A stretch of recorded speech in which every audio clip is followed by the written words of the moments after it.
Second Chances, Strong Desires. A Bad Boy Billionaire Romance Box Set Audiobook.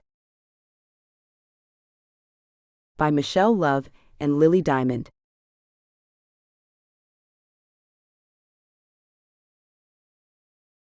Blurb. Get ready to fall for these irresistible bad boys and the women who steal their hearts. 2 heart-stopping romance awaits. Meet the men who break all the rules for love. The Biker's Girl, a Bad Boy Romance. Sometimes, the purest hearts awaken the deepest desires. When the rugged biker who runs a custom shop meets Kitty, the sweet, curvy animal shelter owner next door, he's instantly captivated by her innocence and charm. But beneath his tough exterior, he's determined to coax out her wild side and make her his. Will this shy beauty take a chance on the bad boy who can't stop thinking about her? Santa's Naughty Helper, a Bad Boy Romance. This Christmas, one naughty Santa finds the gift he wasn't expecting. When a reckless bad boy is forced to play Santa as part of a plea deal, he doesn't expect to meet Alexis, a timid and gorgeous mall employee who brings out his softer side. She's everything he shouldn't want, but this Christmas, he's determined to make her his ultimate holiday wish. 2 steamy romances that will leave you breathless and wanting more.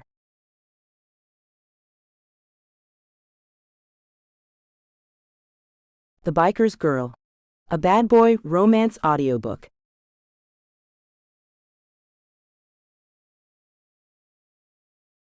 Chapter 1. Kitty.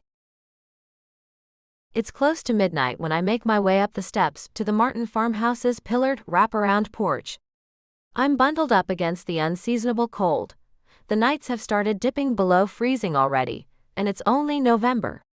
It worries me, for a lot of reasons. But right now, those worries are far from my mind, and I'm trying not to laugh as I approach the door. I knock on the door and then glance around, smiling. My neighbor down the road has 6 acres in a long tree-edged strip that runs back up into the hills. She's a military widow from New York City who decided to retire to the countryside, only to discover that we have our own challenges out here.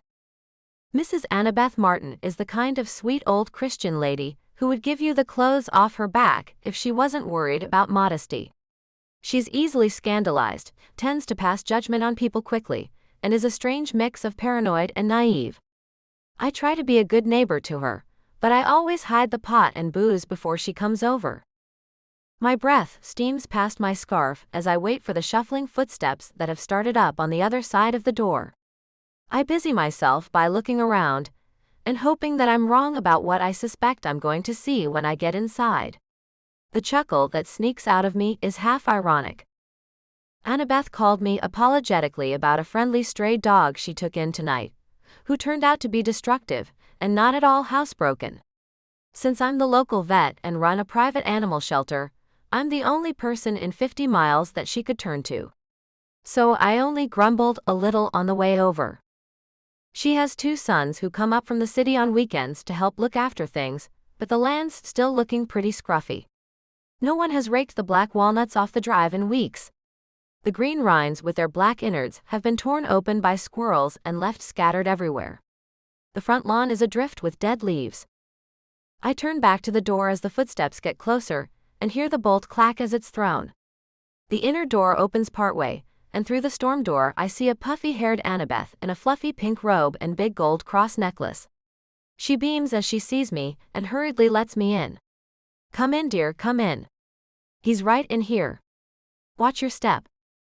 She has spread out newspaper on the floor, and I pick my way down the hall as it rustles underfoot. "So where did you find this dog?" She leads me down her hallway into the kitchen, stopping by the closed door. "Well, he's been coming around begging since the late summer. He doesn't have a collar, so I thought maybe I could win him over and see if he wanted to become my new dog. It got so cold tonight that when he cried at the door, I let him come running in to warm up, and he seemed to want to stay. But he's really a handful. He eats a lot, tries to break into the cabinets, jumps up on the table, pees where he pleases, and chews things. It's like he's never lived with a family at all. Not to mention that Mittens is terrified of him. Oh boy. I am now 80% certain about what, and who, is hanging out in Annabeth's kitchen. Apparently, nobody warned her about one of our neighborhood characters. Alright, well, let's take a look at him and see what we're dealing with. The musky smell of something a lot stronger than dog urine hits me as I walk into the kitchen, and I'm careful to watch my step. The culprit, looking fat and very proud of himself, is sitting on the breakfast nook table, panting and grinning. I fold my arms and scowl at him, though I can barely keep from laughing. Annabeth, sweetie? I say as the beast on the table squints happily and chuffs at me. That's not a dog. What do you mean he's not a dog? Isn't he one of those African dogs that don't bark? She sounds genuinely baffled. No, I'm sorry. You see, this is Randy. And he's definitely not a Basenji. I eye Randy as he gives me a saucy look, and then starts wagging his tail exactly like a damn dog. No idea where he learned that trick, but it, along with his relative friendliness toward humans, apparently got his paw in the door over here. Well, what is he then? He plays, he doesn't bite us, he loves the food we give him. Poor Annabeth is looking at me like I have sprouted another head. I sigh. Annabeth, I'm gonna suggest that you open the back door and let him out. I'm sure he'd be happy to winter with you, and have you feed him. And no, he's not gonna bite you, at least not until he's on the couch and you want him to move or he gets too excited while you're playing. But it's so cold. Will he be okay? I'm dying here. I'm literally leaving my body as we speak. I shoot a glare at Randy and swear he's laughing at me. He'll be fine, I promise. He'll catch up with his pack, and they'll winter down in the foothills. My neighbor goes very still. She looks over at him and hesitantly asks, Pack? Randy is a coyote, Annabeth. A spoiled, lazy, sneaky little poop of a coyote, who has discovered that if he acts like a cute doggy, humans will feed him. I eye Randy up and down, seeing that he's at least 5 pounds overweight, and has a thick, glossy winter pelt. It's a pretty damn good ploy, actually. Randy just grins at me. A coyote. She stares in amazement. But he's so friendly. Yeah, he is. Humans have food and have a huge soft spot for cute and friendly mammals, and he's figured that out. But look, Annabeth, even if he has discovered humans are easy marks, Randy's a wild animal. He will use your entire house as a toilet, and he will eat your cat. Oh no, not Mittens. She covers her mouth with her hands, eyes wide with horror. I nod gravely, satisfied that she'll think twice before taking in any more homeless dogs. Good thing too, because next time, I'll probably come in here to see if her new pet has antlers. Annabeth really is a city girl through and through. I arch an eyebrow at Randy, who chuffs again and wags his tail. Forget it, man, nobody here's buying it anymore. His tail lowers and he yaps at me in irritation, but there's still an edge of smugness to it. Jerk. Cute though. I'm on my way back to my truck a few minutes later, having calmed my embarrassed neighbor and left her with a bottle of enzyme cleaner. Randy is sitting on the hood of my truck when I reach it, panting and grinning at me. Fattening up for winter on the old lady's dime, huh? You big mooch. I can hear the high howls of the other coyotes echoing along the upper slopes. They've caught his scent, and are probably wondering where he was all night. I keep clear of biting range as I walk around to the driver's side door. Go on already, go find your pack. They're gonna be pissed you didn't share all your snacks. He sneezes, then jumps off as I open the door. But instead of running off, his ears prick up suddenly, and he looks down the road. I frown and turn on my headlights, just in time to see a feral cat scramble across the road, maybe 30 yards away, with a dead rat in her jaws. Her belly hangs loose enough to flap, she's still nursing. Damn it! Another late litter. Normally, I wouldn't have to worry too much, as local autumn kittens would typically be weaned, and have a fighting chance by the time things started freezing over. Not to mention, I'd normally have 3 more weeks to put together the insulated shelters I distribute around the area for the strays every year. This time though, there's been no such luck. And as I grab my flashlight and start tracking the feral through the woods, I feel my worry growing. I'm the shy type. Most of my friends growing up had 4 legs, and that's still the case now. That's why I got my veterinary degree, why I sunk so much of my inheritance into the private shelter, and why I get pretty upset at the thought of frozen kittens. I take photos as I go, so I can find the cat's nesting spot again once I return with supplies. Finally, I spot the kitty climbing up a dead tree, disappearing into a big hollow about 10 feet up. She's picked a good spot. The trunk's thick enough to insulate and protect her babies. But there are a lot of abandoned and feral cats out here who either won't be as used to the outdoors, or who won't be as lucky in finding a good spot. Deciding to bring some food and insulating bedding scraps for Queen Kitty tomorrow, I take a photo of the tree and then turn to go home. This is a problem that I am going to need some serious help with it. Finding feral litters, sheltering and feeding those we can't relocate to my shelter, distributing the shelter boxes, and doing it all in under a week. Covering miles of road and over 100 acres. My heart sinks. Normally, I can get all this done with no problem. My work hours are low even with the shelter to run and the veterinary needs of the valley to take care of. But with my normal workload, the upcoming holidays, the kittens and socialized ex-ferals already in the shelter, and with freezing temperatures arriving 3 weeks early, maybe I can hire some emergency help. It's not like I don't have the cash. People around here don't know that I'm working, not because I have to, but because I love what I do. I actually inherited more money than I know what to do with, but I just don't feel right not contributing to my community. Call it my Yankee work ethic. As I'm driving up the road, I see the coyotes flood across the lane behind me, with Randy's fat butt leading the way. Nice to see he's back with his family, but they need to go back up their hillside now. There's another reason to fear for the cats and their kittens. The cold is driving the coyotes downhill too damn soon. Yeah.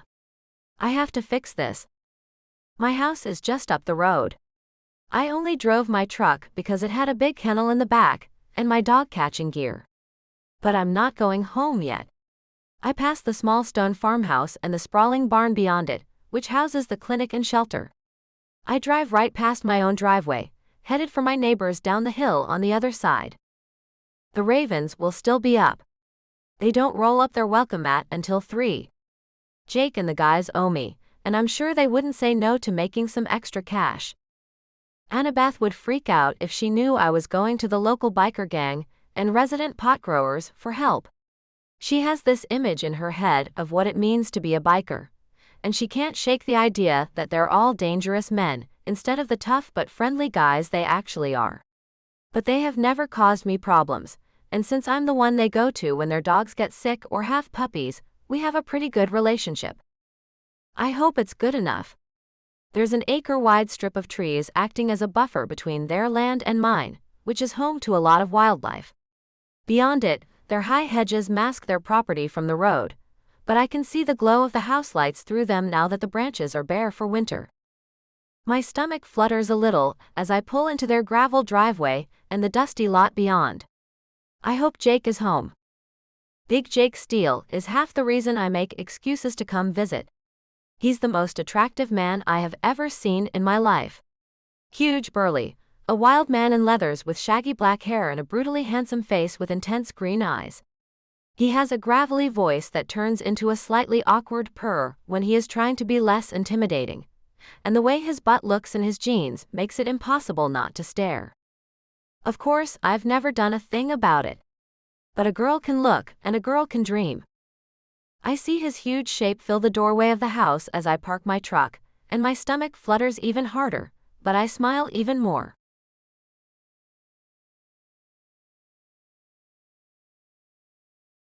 Chapter 2. Jake. I'm on the couch polishing off my second beer and third coffee when my right-hand man, Maury, comes in and tells me that Kitty is pulling into the parking lot. A smile breaks over my face, some of my exhaustion lifting off of me like a weight. I'll go meet her. You guys keep feeding the dogs. Dad has been having a rough night tonight. Nightmares. I took care of him until he felt well enough to want privacy, leaving him with 2 of the dogs and his bong.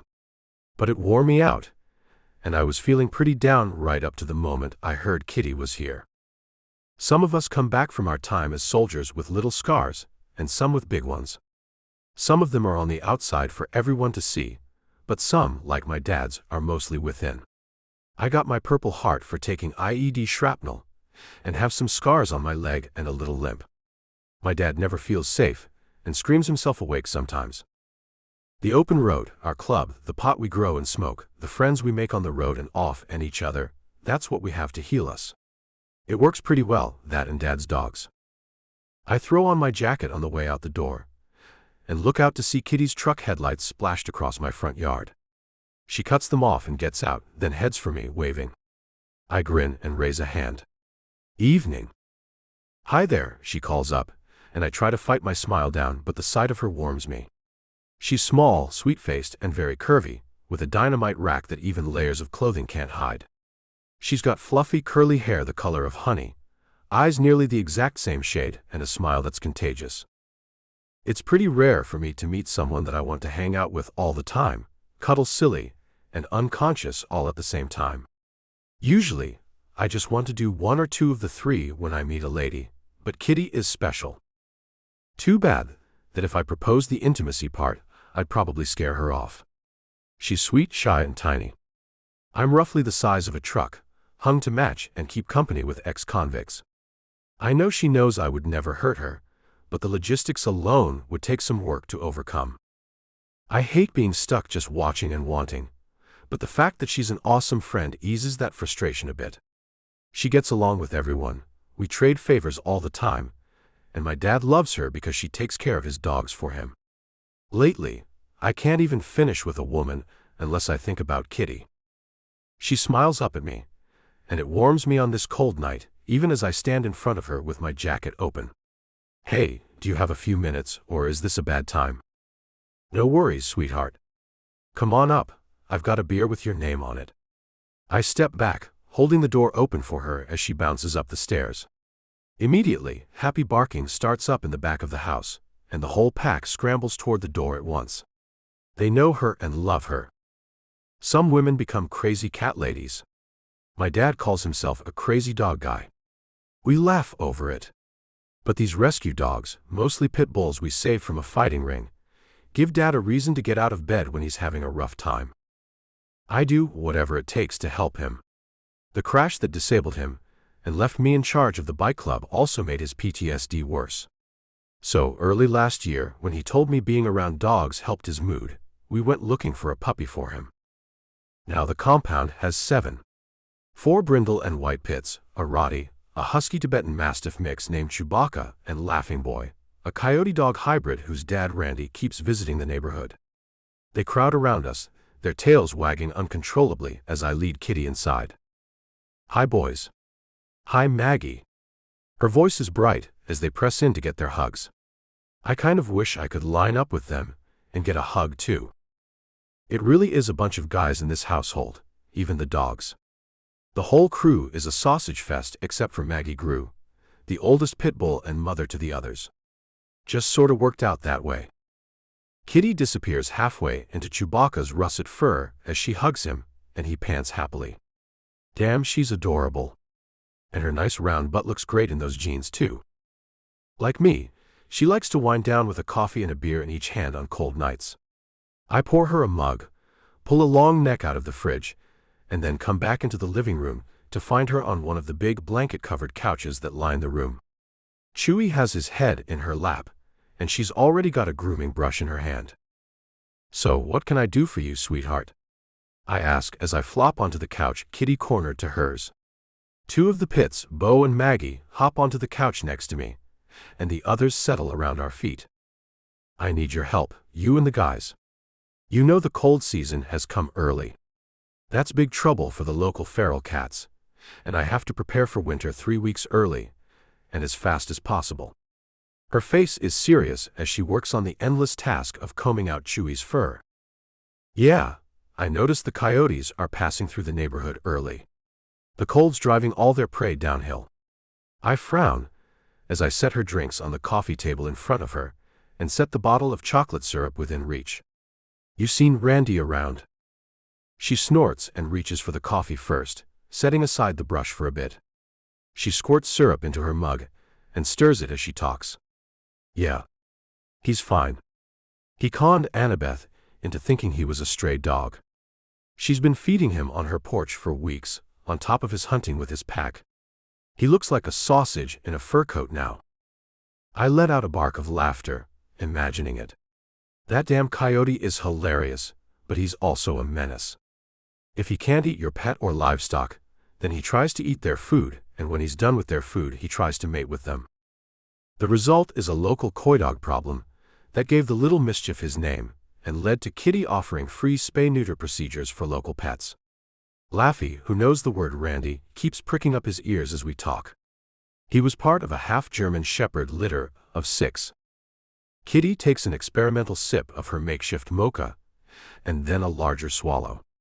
The last few years, even with the spay and release program for the feral cats, we've had at least 10 litters every autumn in the woods around here. A few of the queens will be smart in their choice of nests, and will just need some help with food, but some will need to be completely relocated. I nod, frowning a little. It's a busy time for us. We've just got the autumn pot crop in, and the whole thing is drying under the greenhouse tents. But I know I can't say no to her. Besides, if enough of the boys help out, we can handle the whole mess in a few days. After that, she'll need help socializing with the kittens, which hardly works at all. 10 litters. And you've got room for them? I lift an eyebrow. I don't know how she gets as much done in that shelter as she does. She must have either a pile of money I don't know about, or some kind of magic. She has a website, volunteers, and people doing adoption days for her in cities and towns up and down the coast. And she just expanded her facilities again last year. Oh yeah, unless it's like 10 litters of 12 or something. Then I might have a problem. She gives a little nervous laugh. Chewy whines at her, desperate to regain her attention, and she goes back to brushing him. I know I can get some of the guys to help out. We have to have at least 4 of us dealing with the curing process, but that leaves 6 guys to help you out. 7, I heard my dad's voice in the doorway, sounding tired but determined. We look up to see him walking in with his cane, his grizzled face looking calm but focused. Dad and I resemble each other so closely that I pretty much know what I'm going to look like in about 25 years. Little grayer, little jollier. Only the cane gives him any real appearance of being old. "So what's going on?" he asks, limping over and plopping into his overstuffed chair across from the couch I'm perched on.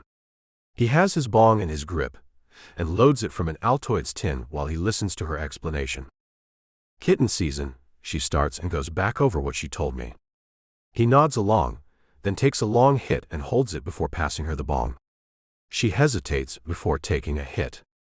Annabeth would be shocked to see me smoking like this. Annabeth shocks too easily. This would help her plenty with her arthritis. And besides, it's been legal for years now, I say, noticing Dad shoot me a look to tell me to shut up about the old church lady. He's got a soft spot in his head for war widows, and it's not like Annabeth isn't a nice person. But the truth is, she's called the police on us 20 times in just the last year, and all for dumb reasons. Guns we don't own, drugs we don't run, suspicious people, noise complaints about our motorcycles in the middle of the afternoon. The cops are sick of her, but they can't really explain to their boss why the local, wealthy, innocent war widow keeps calling in a panic if nothing is going on. She does shock too easily, and she prejudges people. But I can manage her. I'll just get permission to search her acres myself. She owes me a favor now. She shoots my dad a placating look, and he nods with a faint smile. Anyway, the point is, you'll have plenty of help, I'm confident and promising. When will you need us? She flashes me that heartwarming smile again, eyes full of relief. Mid-afternoon tomorrow would be great, or the next day if you have trouble pulling things together on time. I nod, and revel in that smile, and in how she's looking at me. It makes a guy a little too hopeful. But I'll manage. I always do. We'll be there tomorrow. No sweat. Now how about you pass me that bong, and we'll make plans.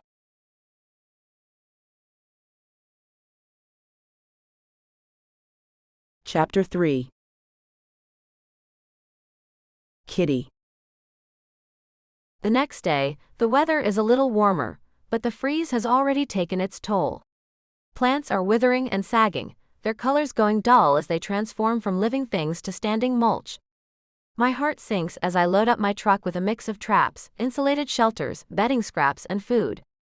The sight of the mess reminds me again of how little time we have. I know the ecosystem around here pretty well. I'm not a full-fledged naturalist, but since I'm looking for lost and feral animals in the nearby wilderness, I decided to educate myself long ago. That plus experience has taught me that once the cold sets in enough for the plants to wither, the prey animals dig in or migrate. That meant 3 fewer weeks for the feral mothers to fatten for winter and wean their kits to do the same. It also means that the other predators will be hungrier. Coyote packs eat cats, and certainly they eat kittens. A bear stuffing its face for hibernation will be under even more pressure now, and will, if hungry enough, eat the cats, the kittens, and even the coyotes. In late fall and early winter, nature around here truly turns red in tooth and claw. And then everything freezes. I'm just glad that Jake and the guys are going to help me. I need it so badly. And the cats do too, though of course no cat ever would admit they needed some human's help if they could admit anything at all.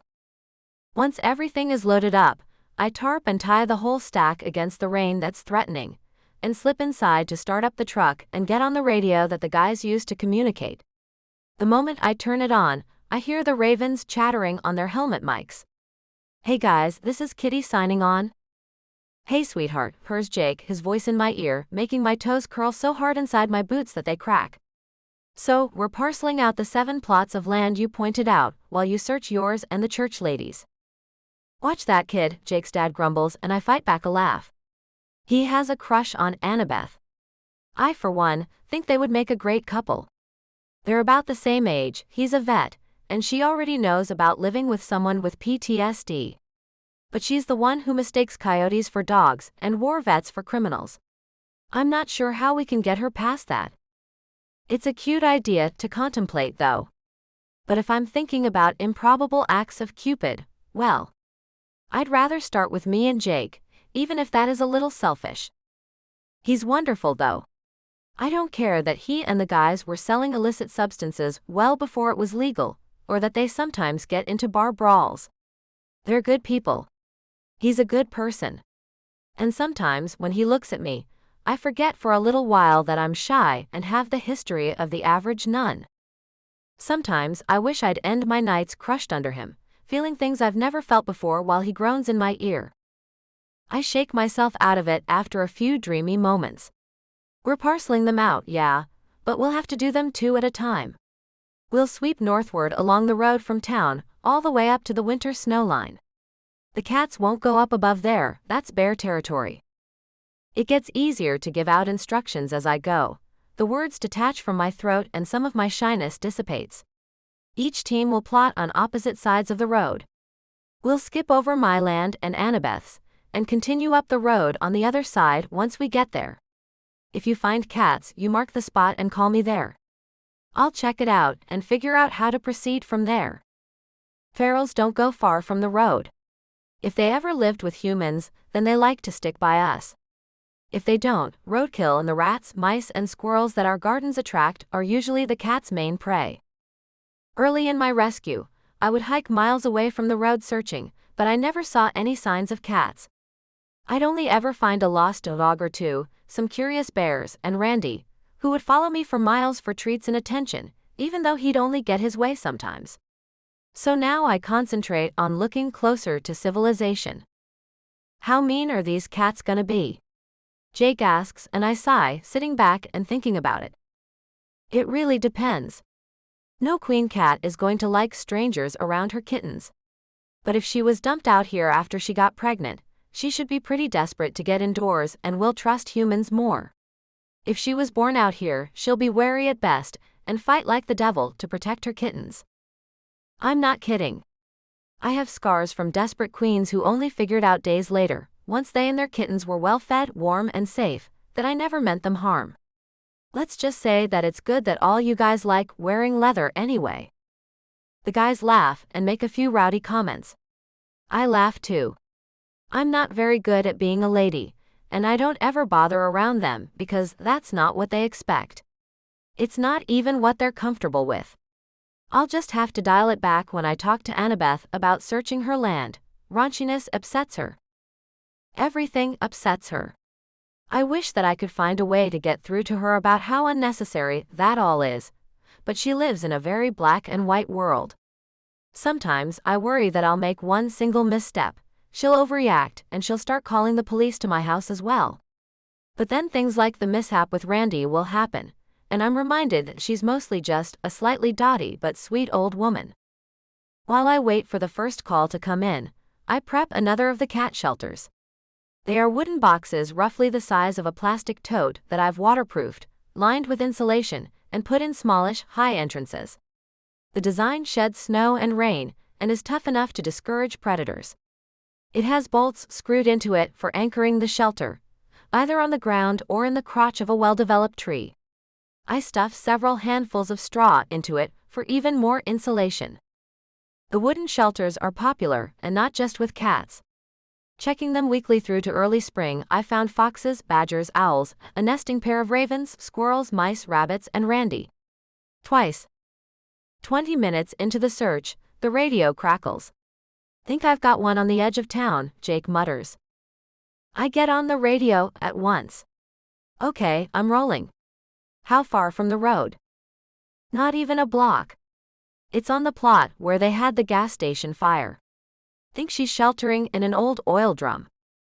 My face falls as I lock up and start the engine. Those things have no insulation and are full of toxic crap. I'm on my way.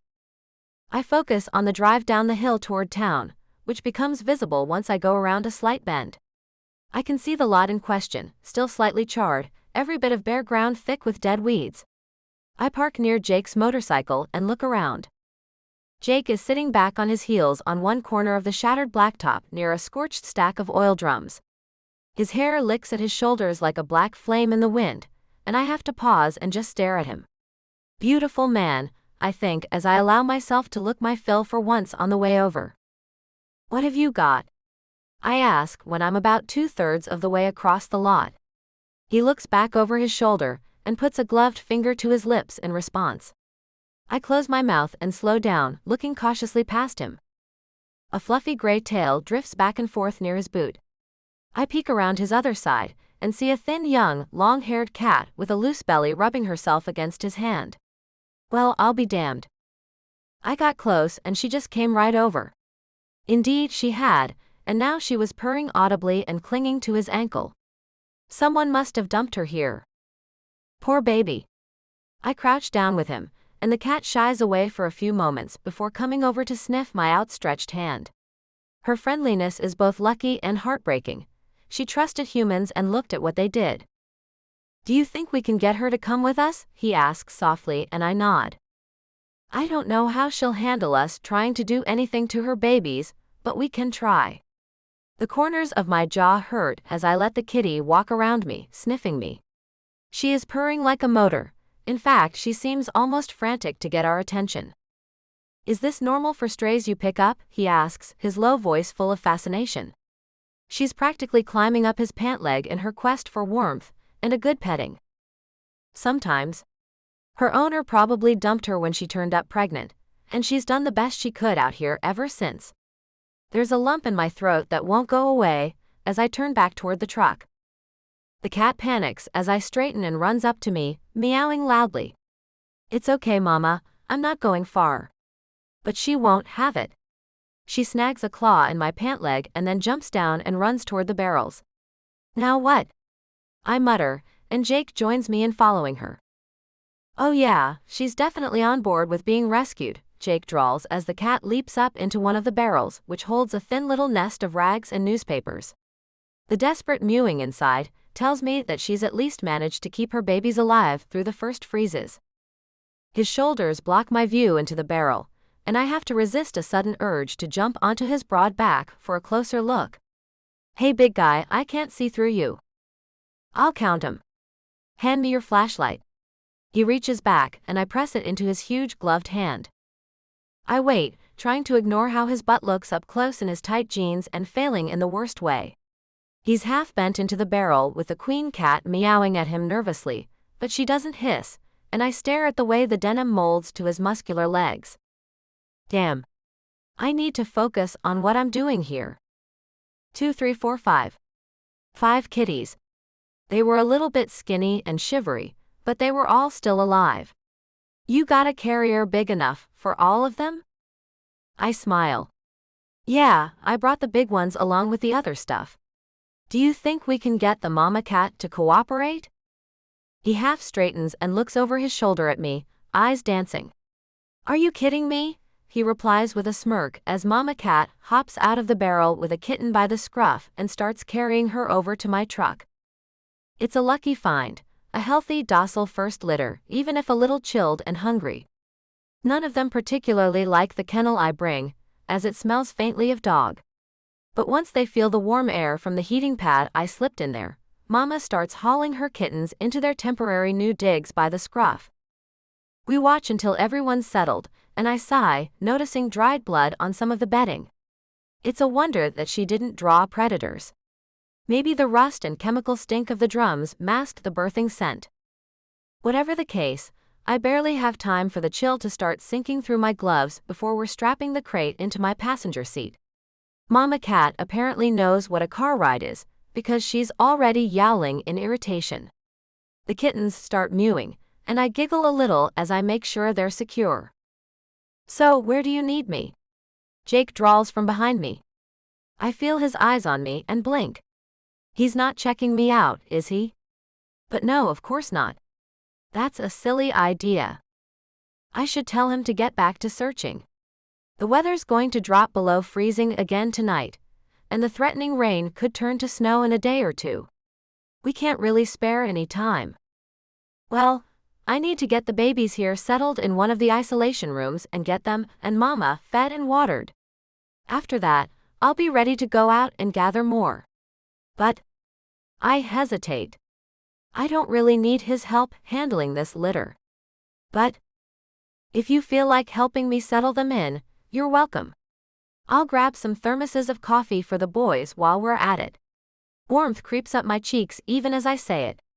I'm being selfish and silly, but I want him with me. He answers almost too quickly. Sounds good. And a few thermoses of rocket juice sound good too. I fight back the urge to beam at him like an idiot. Yeah. Hopefully, all the relocations go this smoothly.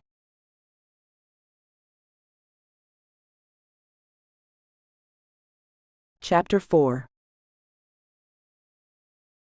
Jake. Get it off me. Tony yells, spinning in an awkward circle, while a furious cat clings to the back of his jacket and swats at his ear with one paw. He looks a little bloodied. If it wasn't for the look of sheer panic on his face, I would burst out laughing right there. The culprit is a tiny but furious mama cat, pure white, with her teeth sunk into Tony's collar. The burly bearded redhead twirls in place, trying in vain to grab her to pull her off and getting his hand scratched for his trouble. All right, I grump, pulling on the heavy gauntlets Kitty retrieved from her truck and walking over to him. Hold still already. You try holding still while an angry cat's trying to tear your earlobe off, he yelps, 200 pounds of biker defeated by 6 pounds of fuzzy fury. I do my best to ignore my doubled-over dad, who is laughing silently with tears streaming down his face. Poor Tony is humiliated enough, and if I pay too much attention, I'll start laughing too. The other guys are looking at the sky, all except for Kitty, who's just wrangled the last of the kittens into the carrier. They're tiny too, and mewing for their mama, but at least now they're out of that deadfall and safe on top of one of the heating pads. How can anything this little be this fierce? She's one of the smaller breeds, maybe a Singapura mix. The babies are well developed, but they're a bit like her. We have to get all of them inside. She looks up at poor, battered Tony and winces. Do you guys need a hand? No, it's fine, I've got her. I move up behind Tony, who has finally managed to keep still, and grasp the kitty around her midsection, at which point she turns her head and hisses a warning at me as she digs her claws into both of his ears. "Ow!" he grunts between gritted teeth, and I gingerly pluck them out of his flesh. "Come on, kitty," I start, and then she suddenly turns on me in a blur of claws. Damn. I manage to keep hold of her midsection, as she twists in my grip and starts lashing all 4 sets of claws in a blur of desperation and attitude. "Hey! Knock it off, damn it!" I yell, holding her at arm's length as she starts furiously chewing on one of the gauntlets. "This one's either completely feral or traumatized," Kitty frets, preparing to open the door to the kennel as I walk the little Spitfire toward her. I can actually feel the pressure of her little teeth through the thick leather, though she can't break through and get at my skin. Yeah, you've got that right. I think she's convinced we want to eat her and her kids. I crouch down beside Kitty and quickly thrust the little hellcat inside. She calms down immediately, refusing to stay violent in close quarters with her kittens. I barely manage to pull the gauntlets out before she bolts for the door. Kitty manages to close it before she can get back out. She's really panicked, and she doesn't quite seem to know what to do. I think she's very young. Kitty sounds even more worried now. I grunt in satisfaction and straighten. Think Tony's gonna need the liquid bandage for his ear. I watch a little jealously as Kitty gets Tony to sit down, then cleans the blood off his ear and sprays on the liquid bandage. He winces slightly, but the bleeding stops at once. I take a peek inside the kennel, and the little hellcat hisses at me, but she's lying down now, her handful of tiny kittens snuggled against her, nursing. We made sure that's all of them? It's a small litter. Not sure if any of them were stillborn. It's been at least 5 weeks since the birth. But at least we can save these ones. She shoots me an apologetic look as she packs up her medical gear. No, looks like they haven't even been here very long. She must have moved them. It's getting dark. With a hell of a lot of work, we've rescued 6 litters. 5 queens and their litters, plus 4 orphans, we managed to get the other mamas to accept. 40 cats in all. I'm exhausted. The boys are talking Miller time, and everyone's craving pizza and a smoke. We'd better call it for the night, Kitty agrees, though I see the guilt and apprehension on her face. She's so sweet. She's a vet, but even so, she doesn't seem to have fully grasped yet that she can't save them all. I'll put these guys in an isolation room and get them food and water. Then I need a break. I eye her.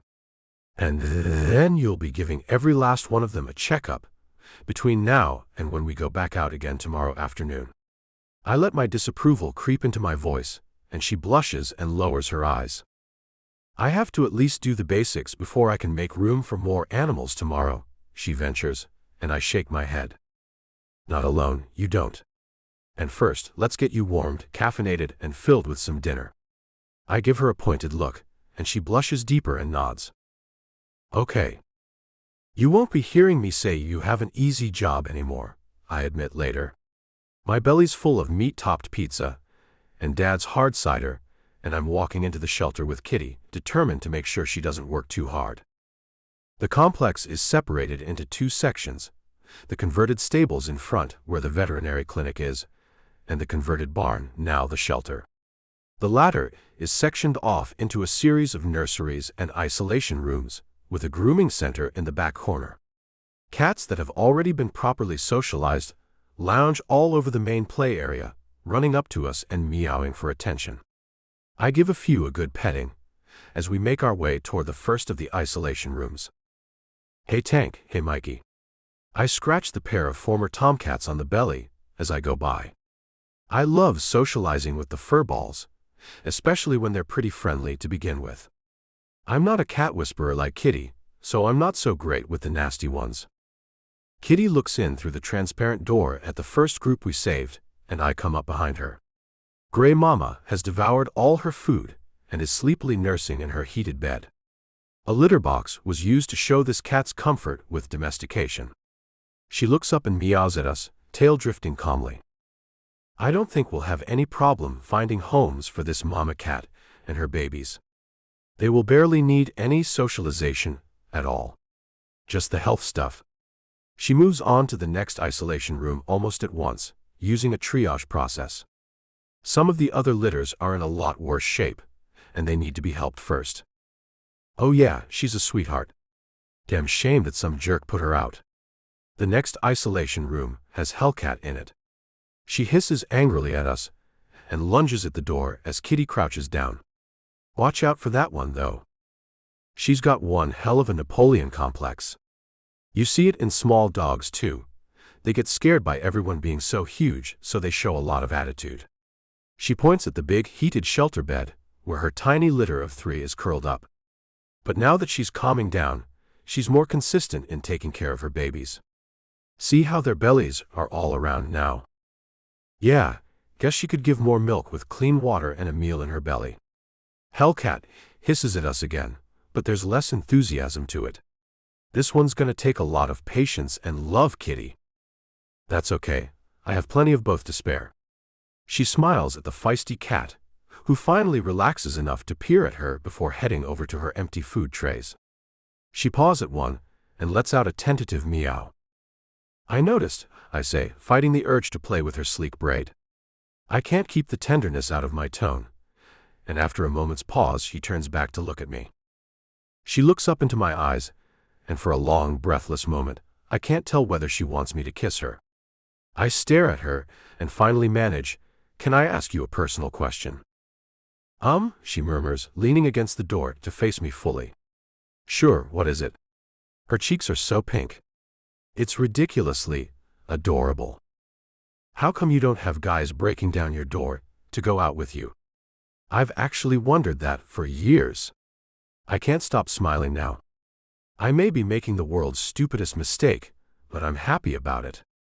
She's silent for an alarmingly long time. Then she murmurs, "Oh," as if surprised by my question. Well, they just don't. Her smile trembles, and I see pain in the backs of her eyes and want to snuff it out at once. I scratch my neck awkwardly as I straighten up. I hit a nerve. I'm sorry. It's okay.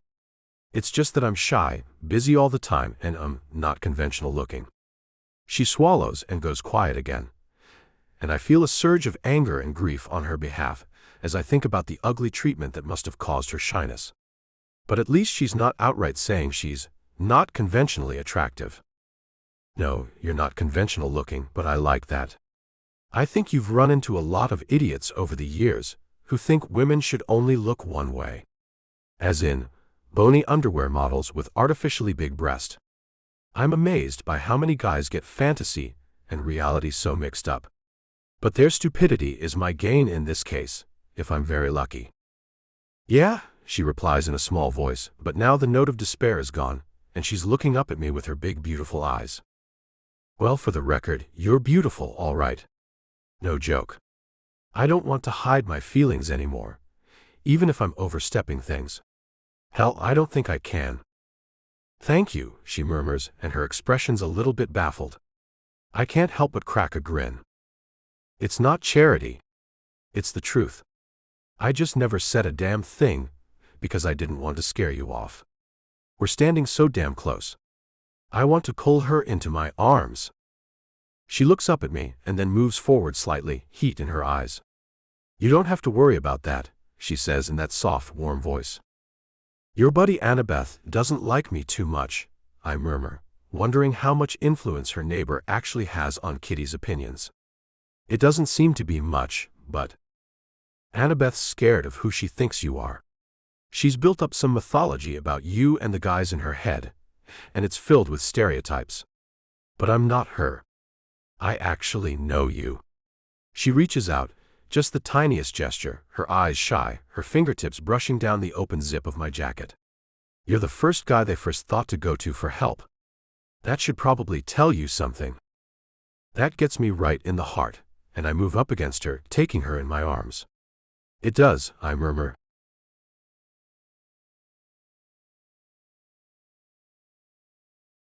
Chapter 5. Kitty. Jake lifts me off my feet a little as he kisses me. As nice as I find that, it's absolutely necessary.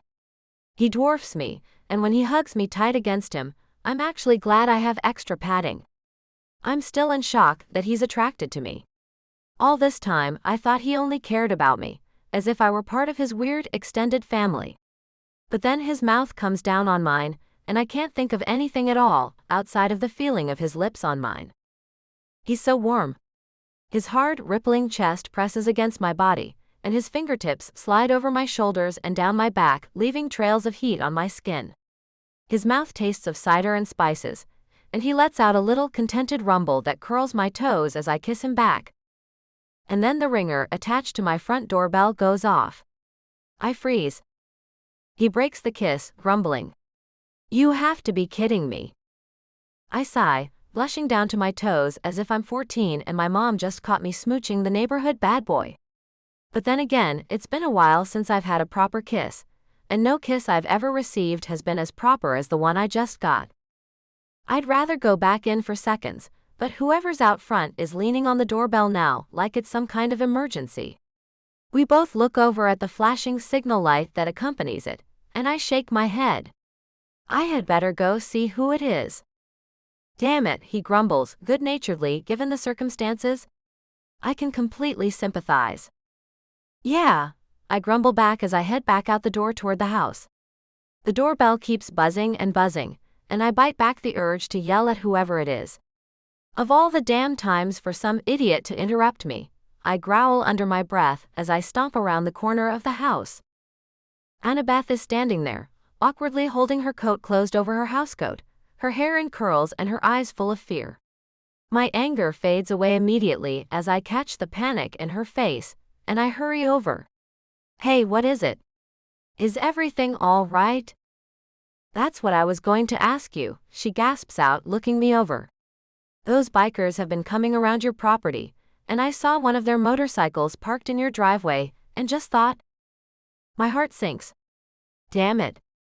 Annabeth, honey, it isn't like that at all. You know how I asked you if I could search your land for kittens tomorrow? She calms slightly. No? Wait. Yes. Yes, you did bring it up. That was a little after lunchtime. Then she blinks at me in confusion. But what does that have to do with those criminals? Did they do anything to you? Are you in trouble? Do you need to come over to my place to hide? Oh, Annabeth? I want to hug her tight and beat her with a pool noodle at the same time. Idiot. Lovable idiot. No, honey, no. Just look. I needed help. A lot of help, fast. Jake and his men owe me because I take care of their dogs, and so I asked them. Annabeth blinks at me slowly, and for a moment, I think that it's all going to sink in. They were helping you rescue kittens? 5 mama cats and 45 kittens. You can come by tomorrow morning and see them for yourself, once I've had a chance to give them all the checkups. If you have room in your home for a coyote, well, you keep telling me Mittens wants someone to play with. Her eyes light up, and I feel another tentative bit of hope. Well, I would like to see the kitties. But not while those bikers are around. I really don't know about using them as volunteers, sweetie. I never liked that you go over there so much. They're dangerous people. Annabeth, look, I know that your heart is in the right place. I start beseechingly because I'm tired of this and want to go back to Jake's arms. It was a good day, even if we didn't rescue all the cats out there. That kiss made it so much better, and in its wake Annabeth's disapproval stings. But what? She snaps. Her eyes seem fixed on my mouth suddenly. If you're about to patronize me, don't. I think you know me a little better than that, I sigh, and her defensive look softens. Well, what is it then? She's staring at my mouth. I'm certain of it, and her scrutiny makes me squirm inside. I calm myself by counting to 10 before answering. Have you ever even had a conversation with any of them? Jake's father Spike is a vet and very... Of course, I haven't spoken to any of them, Annabeth cuts in quickly. They're too dangerous for a woman to be around on her own. That's the whole reason I'm so worried about you right now. I rub my face, too aware of the chill and the way my lips still tingle, sensitized by the touch of Jake's mouth. Look, even if you don't trust them, you can trust me. Have I ever steered you wrong? She puts her chubby little hands on her hips, and I suddenly realize that I'm in for more of a lecture than I expected. Well, normally I would trust you. But this time, it's pretty clear your judgment is off, sweetie. My heart starts beating faster, part from worry about what she's going to do, and part from fighting the urge to just smack her silly. All those pointless, unprovoked phone calls to the police, and now she's acting like something's wrong with me too. What do you mean? Your lipstick's smeared and you've been alone in the barn with that gang leader. What is this? Are you completely crazy? The man is a criminal. She even flaps her arms a little for emphasis. That's when I reach my limit. I'm not normally an aggressive person, especially with Annabeth, but the tide of anger that rises up inside of me feels like a volcano about to blow. Annabeth, stop making stuff up and believing it's true. The man's got nothing on his record more serious than blowing through a stop sign, and you can check that for yourself. She huffs at me angrily, her eyes flashing. You just think this big Jake is cute, so you want to cover for him. I don't have to cover for him. I have a barn full of rescue kittens that says he's not what you think he is. I actually raise my voice a little. And the ravens go out of their way not to disturb you, even though you've used the police to harass them for years. In fact, if Jake's dad didn't think you're cute, Jake probably would have told you where to shove it by now. She pauses, blinking, and her hands slip off her hips in her surprise. Spike Steele thinks I'm CU. Oh, never mind that. I'm worried about you, kitty. Those men may be nice to you now, but they're only waiting for you to let your guard down. They've been waiting for years? To do what? Annabeth, please. I'm cold, and I have a lot of work to do on those cats. Can't you just, I break off. I'm so tired of this. Oh, don't talk to me about your responsibilities, you ridiculous girl. You know that's not why you're so eager to get back to what you were doing. As soon as you disappear back into the barn with that gang's leader, he'll be kissing off the rest of your makeup. I just know it. I freeze, staring at her. Uh-oh. For once, her crazy theory is actually half right, which will probably make her feel even more justified. Okay, that's it. I'm going to have to ask you to get off my property and go home. Her jaw drops. She seems oblivious to just how far out of line she's being, so blinded by her good intentions that she's not looking at the effects her actions have on others. We stare at each other, with me fighting the regret welling up inside of me. Finally, she turns on her heel and hobbles away, not looking back once as she heads up toward the road. I watch her until she disappears into the gloom, and shake my head, my heart in my shoes. I feel like I've just lost Annabeth as a friend, but that isn't the worst of it. I know this isn't the end of this, and I'm suddenly very, very worried about what she might be planning.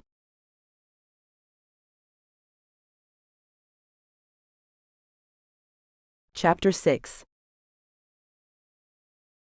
Jake. After that kiss, even the crap with Annabeth can't kill my mood, or ruin what's blooming between me and sweet kitty. We've brought in every litter we could find over the last couple of weeks. Now we're dealing with the long process of checking, grooming, immunizing, feeding and socializing a grand total of 78 kittens, 9 mama cats and 1 injured Tom. But I don't mind one bit of the extra work, as long as I can spend time with her. I have to take it slow with this little lady, which is excruciating but delicious all at once. It's not enough that she has a crush on me and wants to sleep with me because she thinks it's what I expect. I want her to want it so much that I can coax her past some of her shyness. We steal kisses while we work in the shelter, while the boy's dad and I help her get her Christmas lights up, and every night before we both bed down. Every time we go a little further, like teens testing the waters with each other, bit by sneaky bit. We hide it from the ravens, we hide it from the other volunteers that come in from town to feed and tend to the kittens, and we're even careful in private because Annabeth has gotten even nosier.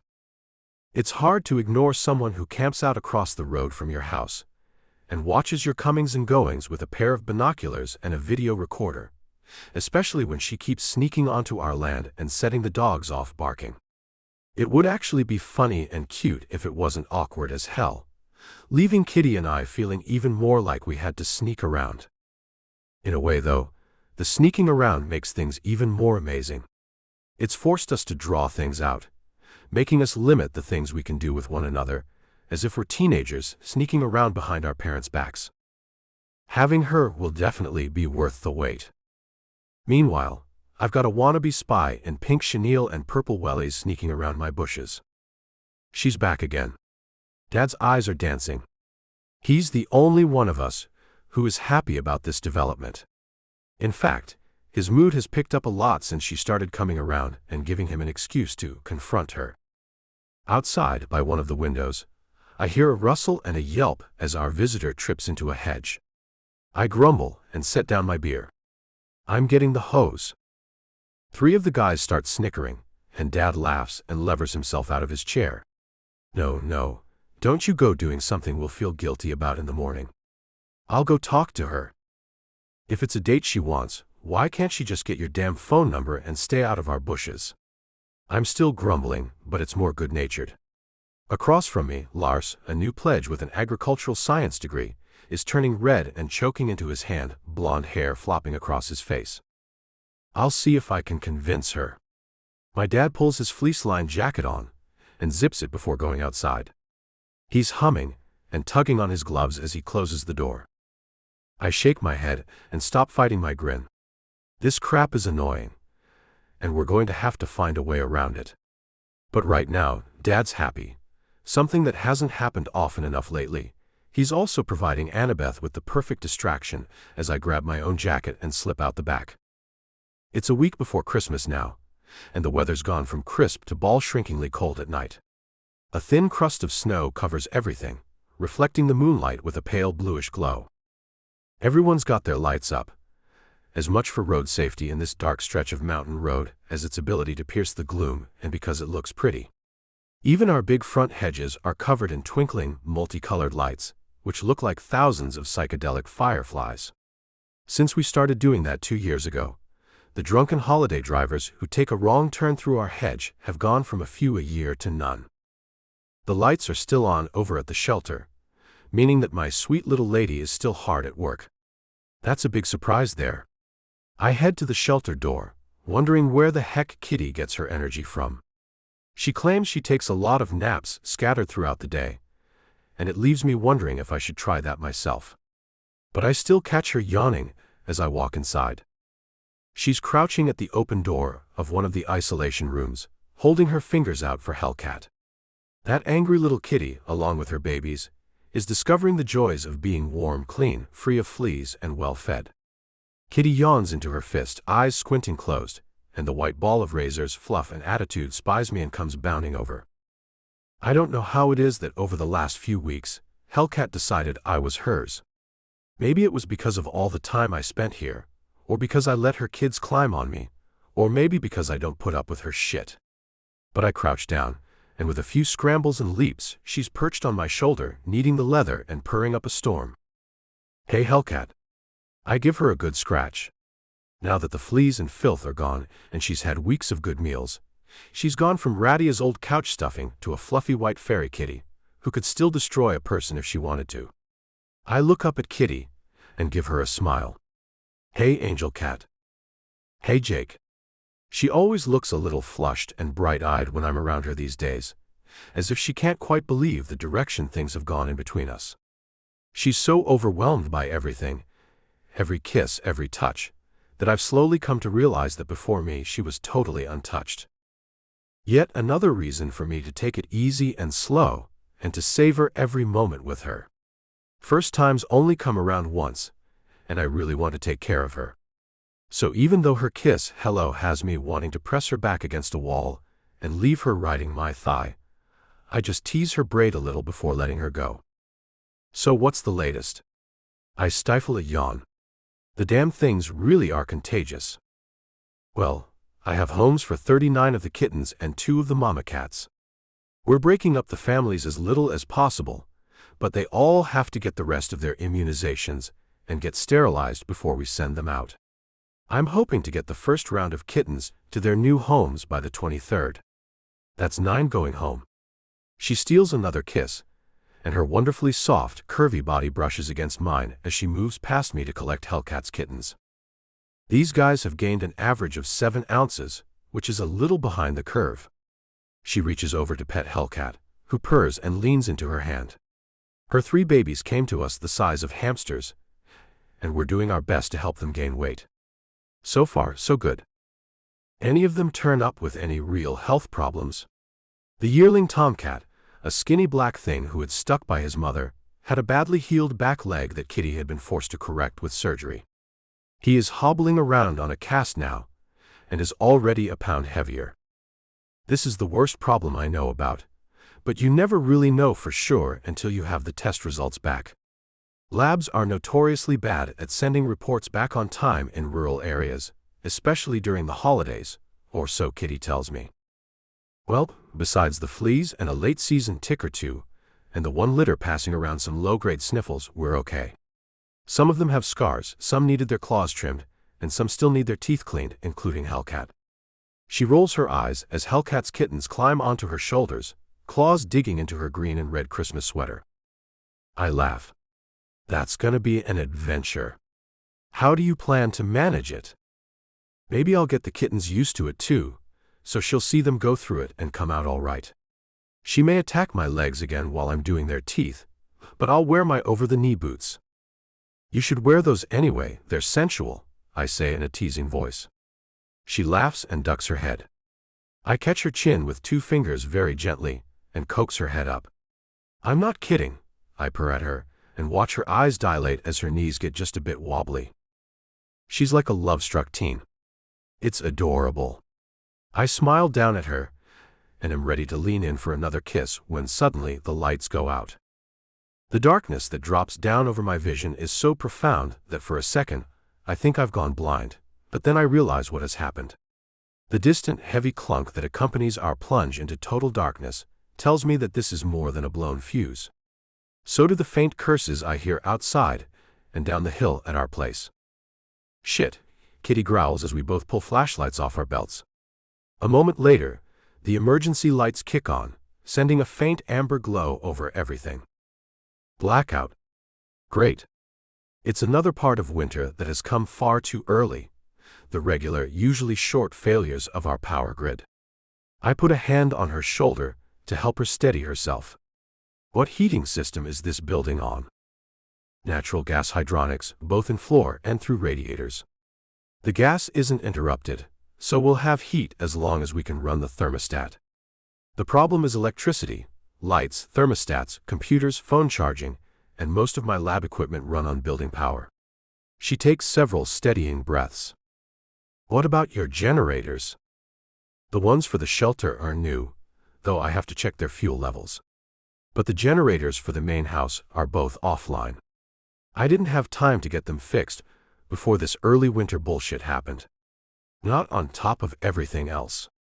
She can't keep the frustration out of her voice. Okay, look. You keep getting the cats sorted out as best you can. I'll go kick on the generators for in here and check your fuel levels, then go over to the main house and start bringing us back some food and bedding. We can sleep in here tonight, keep the cats company. She blinks at me several times, then says haltingly, That sounds good, Jake. I don't understand why she's staring at me wide-eyed, until we bundle Hellcat and her boys into their room, and I am on my way out the door. As I step out into the cold night again, it suddenly hits me. I just told her that I'm staying the night with her. And she just agreed. Crap. I walk around toward the generator shed with a big smile on my face, not feeling the cold at all.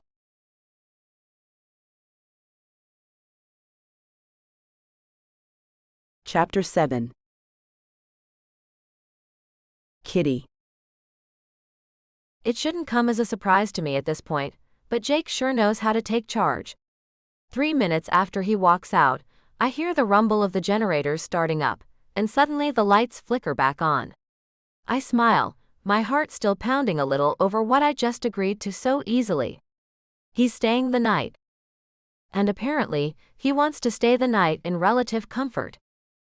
I'm shocked when Jake's idea of bringing some bedding back starts with an entire guest room mattress coming through the shelter door, with Jake grunting and shoving at the far end.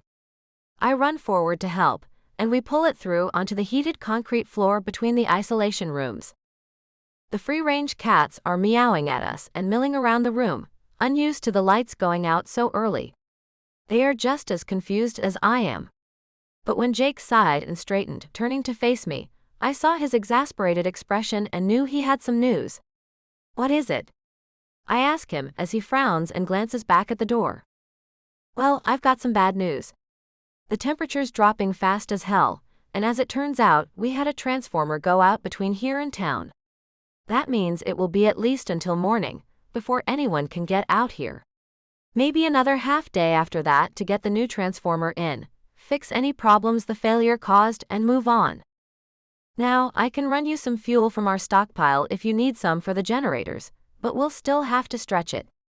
Make sure that it gets used for heating, cooking, vet equipment, and stuff like that." He snorts, seeing the half a dozen cats that have already hopped onto the mattress and flopped down. "You make it sound like it might be days." I couldn't keep the worry out of my voice. The heat was functioning, but the thermostat was not, and neither were the heater's electronic components. Not without power. Well, they don't like the bad publicity of making local people go without power on the holidays, but that doesn't mean they won't let a small number of us slide, because they're short-handed for the same damn reason. He looks at me, his face full of concern.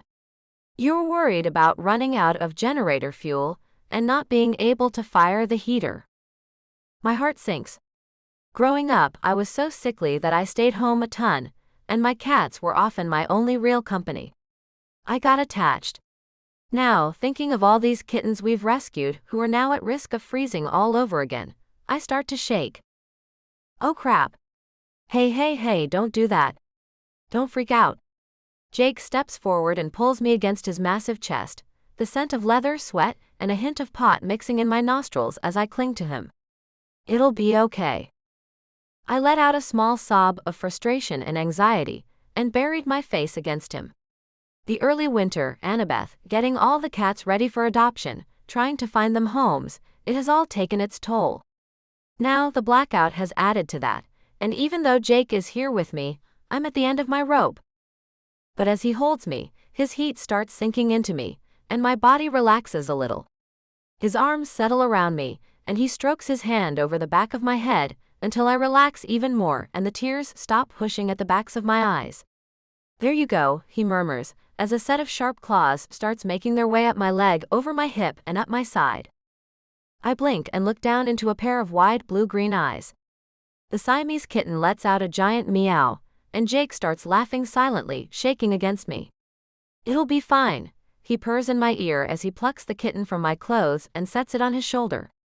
"I promise." We keep working, using as few lights and electrical equipment as we can. Now and again, I hear the heater kicking back on as it fights the chill seeping through the building's brick walls and thick insulation. When I get overwhelmed, which keeps happening because I'm so tired and stressed, he's right there for me. Eventually, I recover enough that I can start looking forward to this whole staying over thing again. I could be reading this wrong. He could just want to keep me safe in the middle of this whole mess. There are some real creeps living close enough that you never know who might try to take advantage of something like this. Now and again, one of them decides to slip up into the hills during a storm or blackout to see who might be naive enough to leave their doors unlocked. Jake could just be acting chivalrous. Well, damn. I am suddenly blushing from my collarbones up and trying not to giggle. "What is it?" he rumbles curiously. He let me go because more cats were yelling for food, and we moved to remedy the situation by filling bowls and topping off the water fountains. As we work, I'm still struggling not to giggle. "Come on, what?" "Well, sweetie, I just figured out that you're packing the Washington Monument. Give me a second, I'll be fine." It's nothing, I'm just trying to see the funny side of all this." "That's probably a good thing," he chuckles as he tears open another bag of cat food. The chorus of meows is so ridiculous that I wish I could spare a bit of power to record it. Good thing cats don't care if it's dark. I bet the dogs are panicking. They'll just need to know where everyone is. Especially Chewy. I can't hear his booming barks from over here though, so I suspect Spike's taking care of him. Then I hesitate. I should go check on Annabeth. Crap. He grumbles but then lets out a sigh. You're right, she's up there alone. He turns and looks my way. I guess you don't want me coming with you? She'll freak out. I don't like being out there alone in the dark, but if I have any more drama tonight, I'll just be done. I frown. I don't want to take 1 second away from Jake and my work to deal with Annabeth. The lady has managed to alienate me a hell of a lot these past couple of weeks, no matter how good her intentions are. Duty calls though. I've always been a good neighbor, even when Annabeth doesn't deserve it with her annoying but well-intentioned snooping. Okay. But while you're over there, could you ask her to stay out of my bushes? Dad likes it, but they need to go on a real date instead of that. You know? He nuzzles a kiss into the top of my head. I chuckle a little as I bundle up and grab my big flashlight. One lingering kiss later, and I reluctantly walk out into the cold. The whole area looks eerie with no lights on. Now and again, the slice of winding highway downhill lights up through the pines with brief flashes as a set of headlights races past. There are generators humming away in the gloom up and down the hill, and as I step out into the road to get a better view, I see that Jake's place and Annabeth's both have faint lights in their windows. I smile with relief. She must be fine. But I know I should still check on her, so I start trudging up the hill, carefully hugging the shoulder of the road. A sharp bark catches my attention, and my head snaps around. I see the faint pale shape of a fat coyote standing on the other side of the road, right before the blind curve just beyond Annabeth's house. Oh hey Randy, I start before being cut off by the rising rumble of a motor as a dark shape races toward me, blocking the coyote from sight. Damn. I throw myself into the woods just in time. A speeding SUV with its lights off roars past me just inches from my legs. The hot wind from the machine throws me off balance and sprays bits of dead leaves and road grit into my face. I grab a tree and hang on, panting in shock as the drunk driver goes weaving down the road, brake lights never even flickering. Oh my, I almost died. If Randy hadn't gotten my attention, but I can't even finish that thought before I start sobbing. A little while later, I hear heavy booted footsteps approach. They stop near my flashlight, which lies a few feet away from my shivering, balled-up form. A gloved hand picks it up and flashes it around. I squint as the light falls over me. I know it's Jake by his scent as he stows the flashlight and scoops me into his arms. I cling to him and just let him carry me back to the shelter, my chest hitching and my cheeks cold from tears. It takes me a long time to recover, and by the time I do, he has my coat, vest, and boots off, and he's cuddling with me in the nest of comforters and pillows he's piled onto the mattress. He kicks off his boots as he cradles me, sighing into my hair. You okay? He asks finally. Did you fall? No, I mumble as I tuck my head under his chin. There was a drunk guy driving with his headlights off outside in this mess, and he almost hit me. I leave out the bit about Randy, because that part is a little too weird for me, and I'm not calm or stoned enough to tell it yet. Geez, he mumbles, horrified. Any idea what the car looked like? Black SUV, no lights, barely touched his brakes. No idea who it was, but I doubt they're actually from around here. I hope, anyway. If I ever actually caught whoever drove that vehicle, I would probably kick his ass. Jake, despite being gentle with me, radiates protective anger right now, and I know he would be perfectly willing to back me up when it came time for that ass kicking. And that could land both of us in jail, so not a good idea at all. Maybe if I ever find the bastard, I'll just sue him silly. I can certainly afford a good lawyer now. And anyone who drives a new SUV with no lights down a mountain road has to be rich enough that replacing it wouldn't be a burden, so I don't feel at all bad about the idea. I'll have my guys go looking for that damn idiot in town tomorrow, he growls, and I feel a strange mix of flattery, shock, worry, and horniness. Jake, wait. If we do anything about this guy, I want to find out his name and address so I can serve him with a lawsuit. It's such a city girl thing to say, that I'm a little shocked as the words come out of my mouth. He blinks down at me and then nods. I can understand that. But if you want to sue, you'll have to file a police report. It'll be asked about, especially since you almost got seriously hurt. He's petting my hair slowly, meditatively, and then he's slipping the band off my braid and gently undoing it. A tingle shoots down from my scalp and all the way to my toes. I let out a low gasp. "I'll deal with that in the morning," I mumble.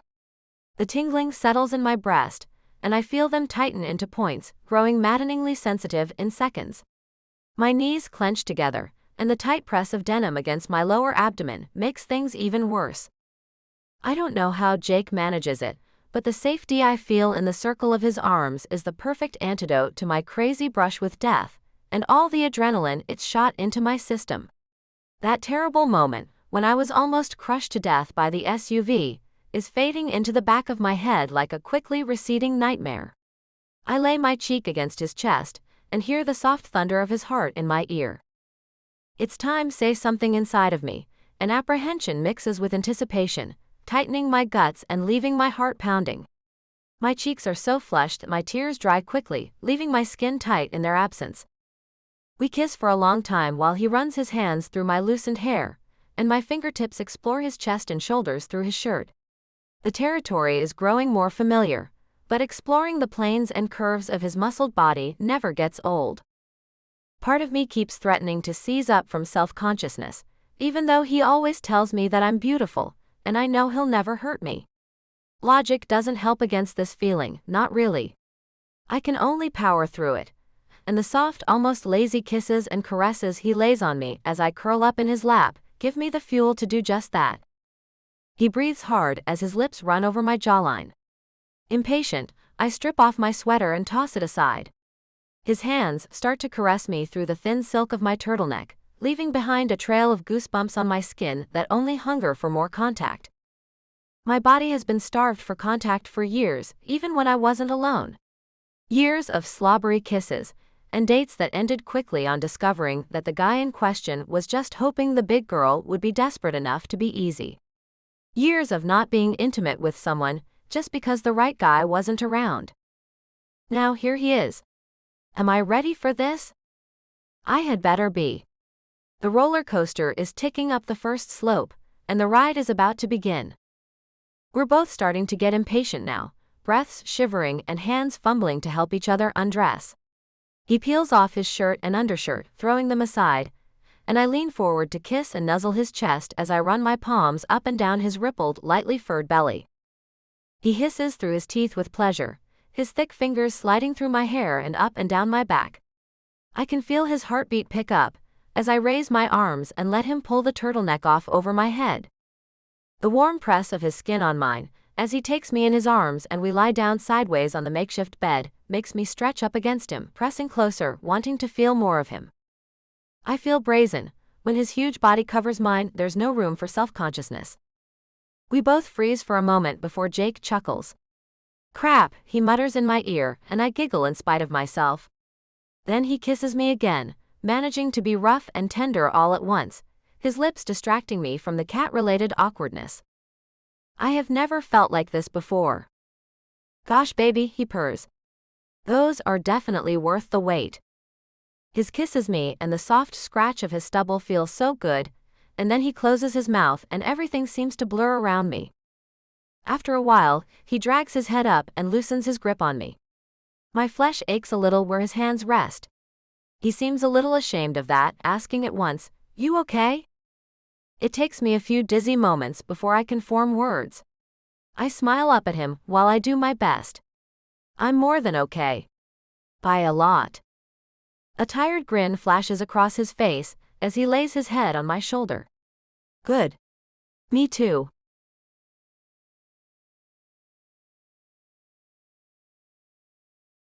Chapter 8. Jake. The road crew from the power company manages to get the power back on at mid-afternoon the next day. Kitty and I look after the cats and each other until then, and spend the rest of our time in bed. I can't remember the last time it felt this good, to have a woman under me, beside me, lying over me. It takes actual time and effort to make myself roll off her and pull her against me instead of drowsing off again right there on top of her. She's sleeping peacefully when the lights come back on. I squint up into the sudden brightness and sigh, reluctantly sitting up. The generators need to be turned off, and everything needs to be checked, and she's been working too hard. I won't disturb her. My skin actually tingles as I pull on my jeans. I haven't gotten laid this thoroughly in years. It's enough to make even me a little wobbly. And it definitely puts me in a good mood, even as I plod around in the cold without my coffee or wake and bake. I hope everything's all right down at our place, but I'll have to check after I take care of things up here. The guys will have things covered at the clubhouse. But I do take a look down the road, after turning off the generators and restoring the main power to the heating system. My eyebrows rise as I catch sight of activity down the road. Well, that explains why the power's out. There's a repair crew working a quarter-mile down from the clubhouse, currently hauling a mangled truck, and the chunks of the power pole shattered up the slope with winches. There's a coroner's truck just beyond that is closing up to leave. The transformer didn't blow. It's lying on its side at the edge of the road with traffic cones in a ring around it. I can only imagine how fast that truck was going when it hit the pole, or how drunk the driver was. It chills my blood to see. I know he or she has to be the one in the body bag I glimpsed. It must have taken them the whole morning to pry the body out of that wreck. Worse, there's a second vehicle upended against a tree just a little down from there, a black SUV. My mind does the math, and I realize that it has to be the person who almost hit my kitty last night. I can't feel too bad about that. I'm just glad they have the new pole up and the new transformer connected. I do hope they get the wreckage dragged away before Kitty's up and around outside. She doesn't need to see this mess. One thing annoys me as I turn to go back inside. Annabeth's pink dressing gown and purple coat and the gleam of her camera are once again planted right on the edge of my property recording. At least this time, she's pointing her camera toward the cleanup. But I'm sure that in her head, we're somehow responsible for both the drunks and the blackout. Shaking my head, I plod back toward the shelter and a pile of work, and my sleeping sweetheart, whom I would pounce on for another round if it wasn't time to deal with the cats. Duty calls. But there will be plenty of time for more intimacy afterward. I'm really looking forward to that. 2 days to Christmas, and everything's as ready as it's going to be for those 9 cats to get to their new homes. Kitty has made sure that people know where they were found, telling everyone that the local gang of tough guys actually helped rescue these furballs. She says that it's just as important for the locals to know we're good people as it is to know that we're badass, and she's right. It's not like we're defending turf in the big city, and our cash crop's legal and licensed now. If Annabeth could see us now, I think proudly, as I watch Chewy patiently endure a fluffy black kitten clambering over his face. People are never just one thing. Kitty herself can be tough as hell when she needs to be, and I can be a pretty cushy teddy bear when I'm with the right people. I don't mind anymore if it gets out. I'm not 20, and the people I need to respect me already do. Besides, if we ever have kids, I don't want them to be afraid of me, right? I pause, blinking over at Kitty as she stuffs the last of the stockings. I just thought about having kids with her. Whoa. Crap. It's a question for the future, though, not for now. I know that. And after waiting years to say something, and a month to be with her, I can be patient. We're not expecting it, but come 3 in the afternoon, when our adopters are supposed to arrive, we find ourselves with a line running all the way from the shelter to the back of the parking lot. Lots of kids, lots of families. It almost looks like an entire neighborhood has come down for kitten therapy. My family was in town, explains Aaron Chu, who's from in town, on his way through the door. They heard we were surprising my wife with a cat and 2 of her babies, and they wanted to see the other kittens. He looks a little surprised to see a big biker at the door, and cranes his head around to try and look past me into the shelter. Is this the right place? Suddenly, the tiny black-haired cherub holding hands with him giggles and points at me. I hear the tiny picking sound of my clothes being used as a ladder, and then a small purring weight settles on my shoulder. The guy relaxes considerably, and some of the other kids laugh. Yeah, I'd say you're in the right place, I say a little sheepishly as Hellcat plants herself on me and headbutts my ear. I step aside. Come on in. Where did they all come from? Kitty breathes as the main room of the shelter fills up with folks from town and out of town. We were proactive and shut the cats in the various isolation and interaction rooms so that none of them could sneak out while people were going in and out. But neither of us expected this kind of crowd. Looks like everybody's got their family in town for the holidays, I reply in a slightly baffled voice. So far, 2 families have left with their kitties while everyone else is hanging out, drinking hot drinks, chatting, and playing with the cats and kittens. It's nice, especially since 4 of them have already signed up to adopt kitten pairs when they're ready to be rehomed, and 2 more are interested in adults. Whatever is going on, I'm grateful for it, and from the look on her face, so is Kitty. But it's quickly getting a little exhausting after everything that has happened. Not to mention all the wild things we've been doing in the last day and a half. The crowd has finally trickled out. The kittens have gone home. 2 volunteers have signed up to help at the shelter, and there's a small stack of adoption applications sitting on the counter by the time the sun sets. The guys and my dad are hanging out, eagerly waiting for pizza. Kitty's brewing the coffee, and I'm digging 2 long necks out of the mini fridge when we hear a hard, authoritative knock on the door. I can't help but stiffen, as do some of the guys. That's a knock from a cop. Anyone who has ever had friends on the wrong side of the law knows it well. Kitty looks up in alarm, and I move to get the door, but she shakes her head. I'll get it, she says firmly. It's probably a good idea. I look like trouble to the average cop, even though the locals know that Annabeth is full of crap. Kitty practically has "Cuddle Me" tattooed on her forehead. People tend to trust her at once. She hurries over to the door and opens it, and 2 hulking uniformed cops look in past her with awkward but curious expressions. No hostility. Maybe a little confusion. That's an expression I've gotten used to from these guys, and I relax. Hi, Kitty, says Sergeant Evans, the Gold Shield, who usually gets pulled into looking into Annabeth's complaints and smooths things over. His wife is one of Kitty's volunteers. He's a chubby, good-looking black guy, a few years older than me, and he gives us an apologetic look. We, had a series of call-ins about you having a lot of people over. Kitty gets it too. Annabeth. Evans's partner Thompson is a big blonde, almost as big as me, with a mustache that a cowboy would be proud of and a solemn manner. 15 times, ma'am. Okay, well, come on in out of the cold and we'll sort this out.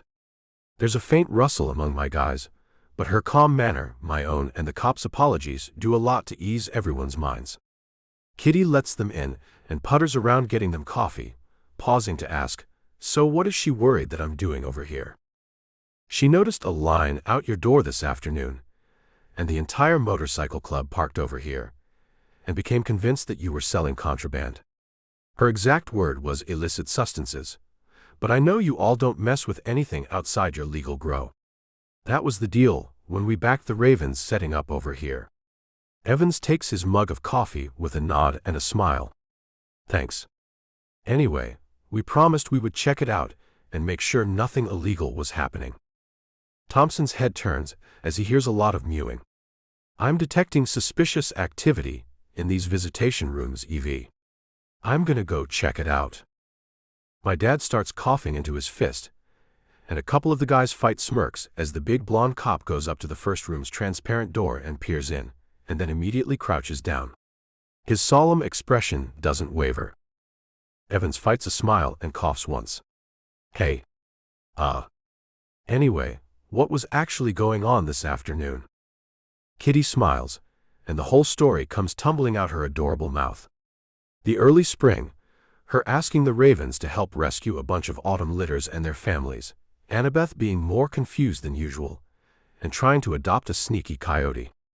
There was more coughing and her rumphing and teary eyes at that, even from the cops. She goes on about how we're trying to get all the cats' homes before winter is over, and that the first bunch got sent home today. The adopting families had their extended families, friends, and neighbors around for the holidays, so 43 people had come through the shelter doors. She leaves out the crash, the blackout, and us falling for each other. After explaining everything else, she says simply, "Look, I think I know how to settle Annabeth's mind. Can you get her to come in here and be a witness to your investigation?" She looks at Evans. Thompson is halfway into a kitten room and being attacked by snuggling balls of fur, and he looks thoughtful. "Yeah, I think I can arrange that." He looks back at his partner, and his belly shakes a bit with amusement. "Give me 5 minutes." "What have you got in mind, baby?" I ask as Kitty walks back toward the kitten rooms. "Well, everyone's past quarantine and is immunized, and the big crowd's gone except for you guys, who know to shut the outer door." She starts opening all the doors. Kittens and cats come spilling out into the main room, meowing and looking around, a few going hopefully for the food bowls. "You good in there, Sergeant?" she asks Thompson, who is now seated on the floor in one room's doorway with a pair of stripy kittens on his lap. "We're A-okay," comes the solemn reply, accompanied by mewing. "This is the cutest thing I've ever seen," Dad chuckles, his eyes dancing. Hellcat is investigating his lap, tired of my shoulder from all my walking around. "Give it 5 minutes," Kitty replies cheerily as she tops up the fountains and food bowls. It's not even 3 minutes when we hear a pair of familiar voices approaching the door outside. "No, it's not dangerous. There are no violent offenders in that building, ma'am. I've checked the Ravens' records myself." "You mean?" Kitty was telling the truth about that. Annabeth sounds incredulous. "Yes, ma'am." Kitty moves over to me and slips my hand into hers. It's a first in front of the family, and my dad glances our way, but his smile just widens a little before he looks back to the door.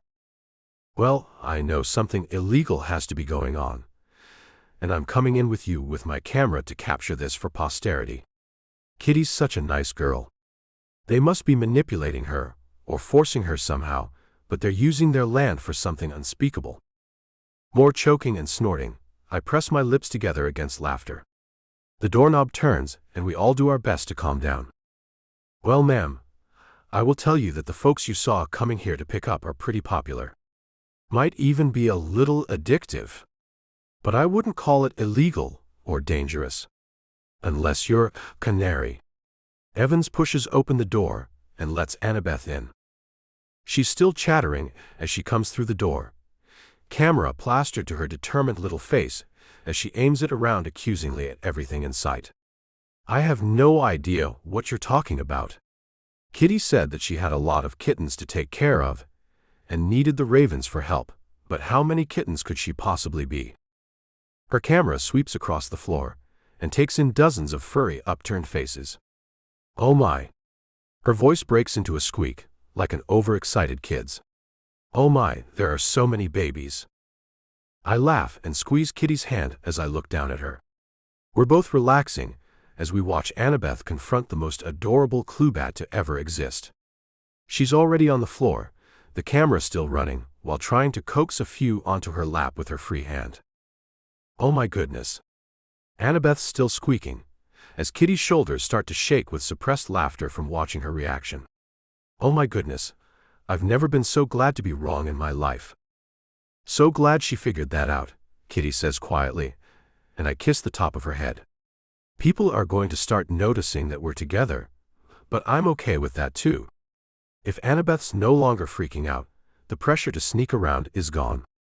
It's a nice Christmas present. Not as nice as being with Kitty in the first place, but people can get 2 gifts in one season and appreciate them both." Thompson reappears with a pair of stripy orange brothers in his hands, one seated in each palm with room to spare. "Yes, ma'am. I think we're just glad to clear the air a little, so everyone around here can have a quiet holiday." Evans eyes him. "You know, I was the one who went back out in the cold and negotiated this while you were off duty playing with kittens." "I was on duty," Thompson replies placidly. Nearby, Dad's approaching the weepy-eyed Annabeth with a box of tissues and a jingly ball. Well, he doesn't waste any time. I smile, glad he's taken his odd courtship out of my damn bushes. Evans drains his coffee. How do you figure? Dad duty, the big blonde rumbles. I told Kara that if she turned in every homework assignment for 6 months, we could revisit the whole getting a kitten idea. She did it and brought up her math mark a whole grade. Evan's eyebrows go up and he nods. Kitty smiles up at the big cop. So 2 kittens then. A deal's a deal, comes the solemn reply. I chuckle and shake my head, glancing over at Dad to check his progress with Annabeth. They're chatting, and he's showing off one of Hellcat's tiny kittens. It's weird to be hanging out with cops and Annabeth, along with Dad and the boys, everyone playing with kittens and talking about normal things. But it is so much better than having the police and that vigilante in pink trying to get dirt on us. And even if it wasn't, I've got something that makes up for all the trouble. Today, I woke up with my sweet kitty next to me, and tonight I'll fall asleep with her in my arms. And I know we'll both fight like hell to make sure it stays that way from now on. The end.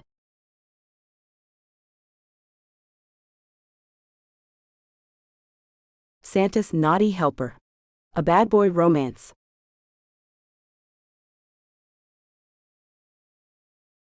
Chapter 1. Clay. Bottom line, Larry, how bad is it? I ask impatiently. Stop giving me the runaround and tell it to me straight. There's a pause on the other end of the line, followed by a sigh. It's not good, Clay, that's how it is. You know the IRS frowns upon tax evasion.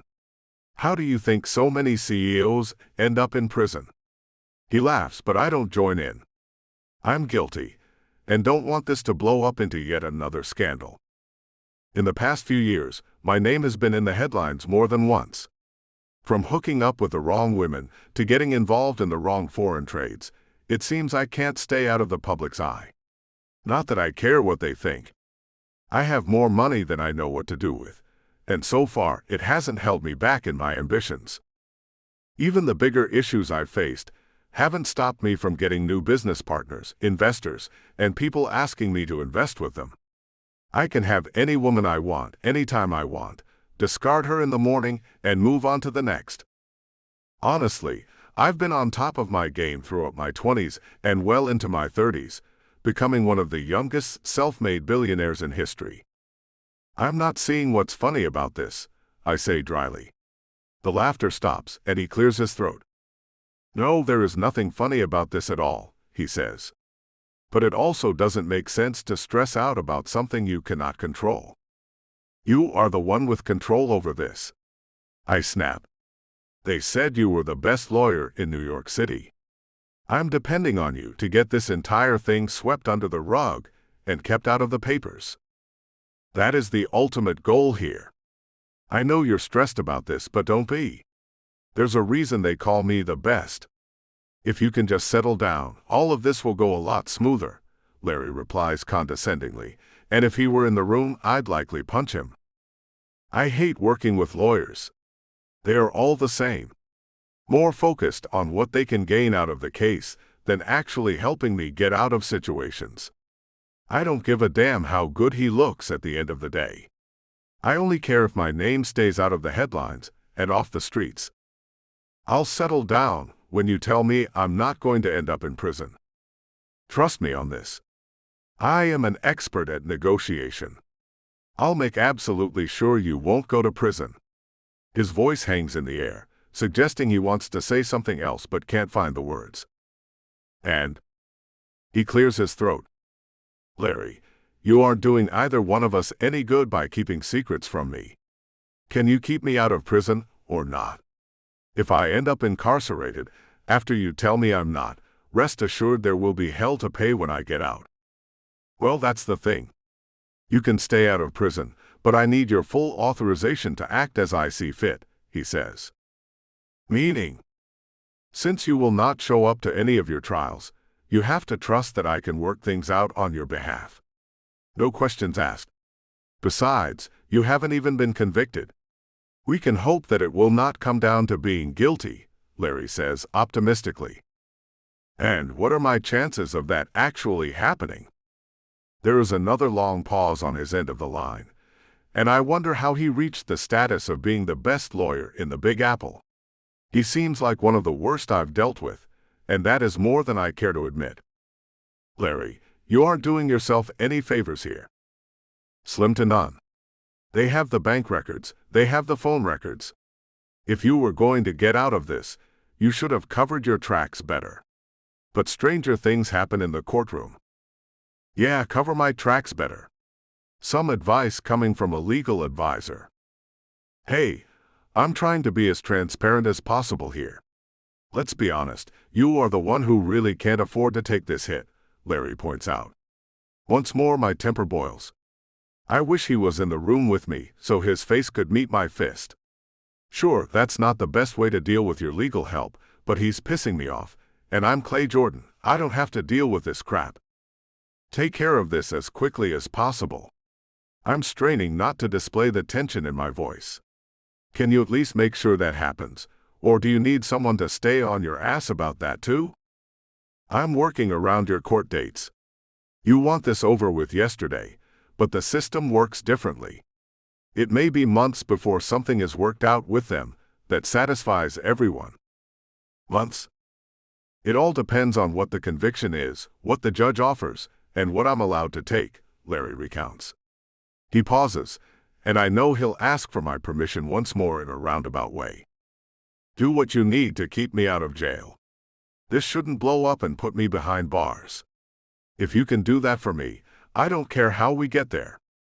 There's a loud sigh of relief on the other end of the line, and cheerfulness once more returns to my lawyer's voice. That's what I like to hear. Mr. Jordan, your cooperation is appreciated. It'll be your best bet. His flattery is unnecessary, and his reassurance somewhat unreliable. There is enough doubt about him. Does he have what it takes to pull this off? But my business partners have told me he's good, and I hope he's able to deliver on his promises. All right then, Merry Christmas to you. I'll get back to you after Monday's court appearance.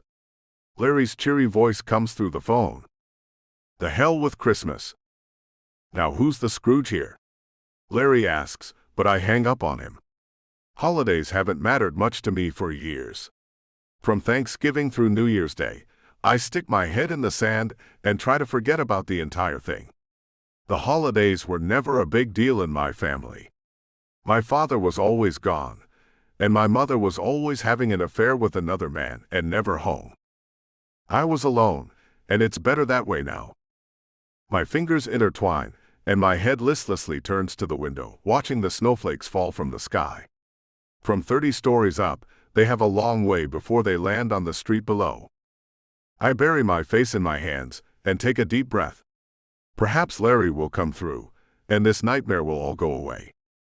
How he does it is not important. I just can't go to prison.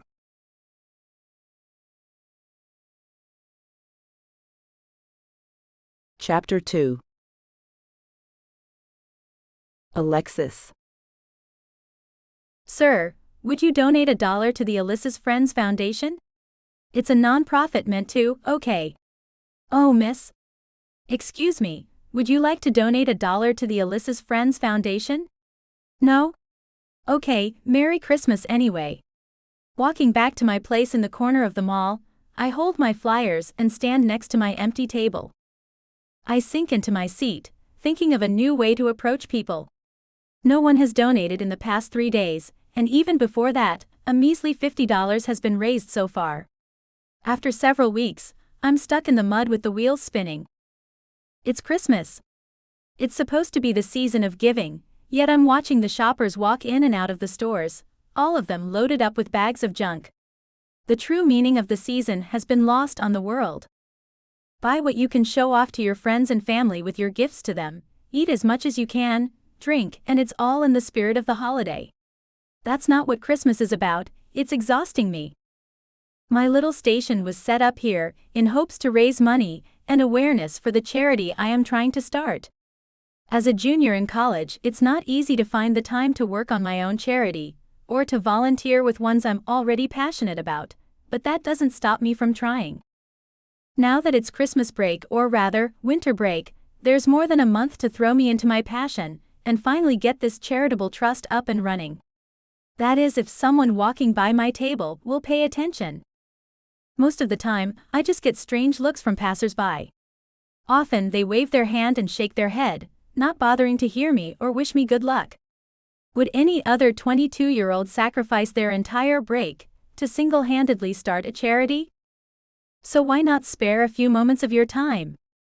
Hello, sir. I start again, seeing a prospect coming out of a store. He immediately hits the Bluetooth in his ear, and I don't know if he's really talking to someone, or if he's merely avoiding me. Either way, he's unapproachable now. The mall is very strict with its policies on who you can and can't draw near with your service, and people who are on the phone, conducting business, or signaling they want to be left alone are on that list. I sit back in my chair and look at the table in front of me. There are a few little things I've got set up detailing my idea, as well as my upbringing. My sister Alyssa's smile catches my eye. She is the reason I want to start this foundation, and she's the reason it's going to succeed. We were twins, inseparable, identical. We loved all the same things, shared all the same secrets, and vowed we'd never be torn apart. Yet, when we were 9 years old, she was diagnosed with leukemia. It was a tough battle, and she fought with all the might she had, but after 3 long years of torment, countless treatments, hours in her hospital bed, and enough tears to fill the ocean, she quietly passed away the night before our 12th birthday. It left me devastated to this day. And there is not enough research to find a cure for this terrible disease. Sure, there are foundations and hospitals dedicated to helping children with such illnesses, but for me, that is not enough. It wasn't enough for Alyssa. If more treatments were available, she might still be here today. To me, her death is not just another statistic. Alyssa's memory will not be another sad story. My charity will make a difference, and my sister's face will be headlining it. I envision the time it will be completed and become a genuine charity. Everyone in the world will know who Alyssa Simone is. Good evening, ma'am. Do you have a moment? Could you contribute to a humanitarian charity? It's Christmas and this is for a great cause. An elderly woman hears as she departs from one of the most expensive stores in the mall. What is it? Thank you, the name is Alyssa's Friends Foundation. It's for children who are battling leukemia. My heart skips a beat. The goal is to fund more research and hopefully find a cure. Oh, how tender. Unfortunately, I have spent all that is possible today. Have a very Merry Christmas, and she keeps on. Something tells me to pursue her, to hound her like the men who sell the manicure kits, but I can't. She has given me her answer. Although she holds hundreds of dollars worth of absolute rubbish, she will not change her mind. Miss Simone, how are you today? A voice from behind gets my attention. I turn with raised eyebrows. I recognize Mr. Scott immediately. He is the general manager of the mall. He wanders around throughout the day, talks to customers, speaks with the staff, and makes sure things go smoothly.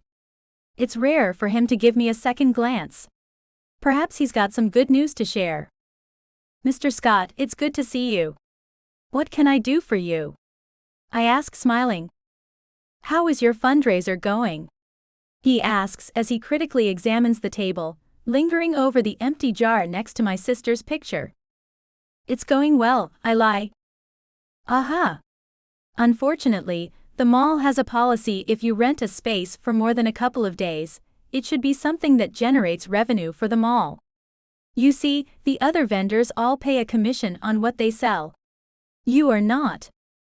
My heart sinks. This is the last thing I need to deal with, on top of everything else. Oh, I didn't know that.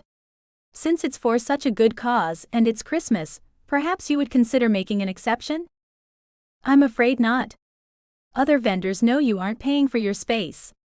We believe in equality, which at times means we need to impose rules on those who aren't living up to what everyone else is doing, he replies. I understand, but there's no other way I can get direct contact with the public. My voice quivers. Rules are rules, Miss Simone. I'm afraid we will impose them, or they aren't worth a thing. Either you pay for your space or pack it up. There's no way I can afford this. I can barely make ends meet as it is. It's tough enough never to touch the money raised for the foundation. Although my morals are high and nothing will change them. No matter how inflexible things get. A forced smile appears on my face. Sure, thank you for the chance. I turn to break down the table but note a surprised look on his face. Clearly, he thought it would be more difficult to get rid of me, but making a scene has never been my thing. I believe in peace, not violence, to get my point across. Thank you, he says. He turns to go but barely takes a few steps before he turns once more. You know, there is a way to make an exception. What do you mean? I look up with surprise and hope. We are about to set up the Santa Claus display, and we need a lead elf. If you are willing to take the position, you'll be contributing to the business, and you can ask the parents about donations while their children are photographed, Mr. Scott said. I'll take it. Thank you, thank you. He holds his hands up to quiet me. This isn't exactly protocol, but I admire what you are doing, and would like to help if I can. Be here early tomorrow, and we'll get you fitted into a costume. Oh, and here, he looks around to make sure no one is watching, then hands me a $10 bill. For your charity. I smile, fighting the tears welling up in my eyes. You have no idea what this means to me. Merry Christmas, he replies. He clasps his hands behind his back and walks off with the same regal attitude he always has. Merry Christmas, I whisper, shaking my head in disbelief. Perhaps this will be a good holiday season, after all.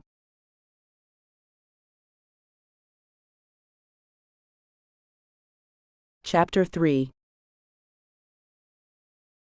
Clay. Walking back and forth in my office, my stomach is in a knot. When will the phone ring? Larry has to tell me how the trial went, but those can drag on for hours. I was more than welcome to join him, but wished not to be anywhere near that courtroom. The paparazzi will not hound me, as I'm led out of the courtroom in handcuffs. Too many celebrities have been in that situation for me to recognize that that will not be me. I've been in and out of scraps with the law before, but never gotten locked up for it. Mr. Morgan is on line 1, Mr. Clay, my secretary interrupts over the intercom. Take a message, please. He says it's urgent. I said take a damn message. I speak so loudly, she can hear it on the other side of the glass office. She looks in my direction. I will not make eye contact. She's on my payroll, not the other way around. I call the shots around here. If she has a problem with that, she knows where the exit is. My staff members are expected to obey me as soon as the order is given. Without question, without delay, and certainly with no argument. Great privilege comes with being the boss, and I take full advantage of it. My thoughts wander back to the trial. Once again, the knot returns to my stomach. There is no way to eavesdrop on what is being discussed. What is Larry telling them? Will they convict me? Is there a plea deal? He was adamant that I should trust him. What is up his sleeve? But again, all my business partners affirm he's the best of the best and say to trust him. Pardon me, Mr. Clay, someone is here to see you. My secretary's voice comes through the intercom again. Damn it, Claire. I told you to leave me alone until I say otherwise. Is that difficult to understand? I understand, sir. I wasn't sure if that also meant those who are here in person, she replies with uncertainty in her voice. Leave me alone means leave me the alone. What would you like me to tell them? To go to hell. She's looking toward me once again, but has the sense not to glare. She rises from her seat and disappears around the corner, probably to get rid of the unwelcome visitor. I don't give a damn who has come to see me. Anything they want can wait, at least until this afternoon.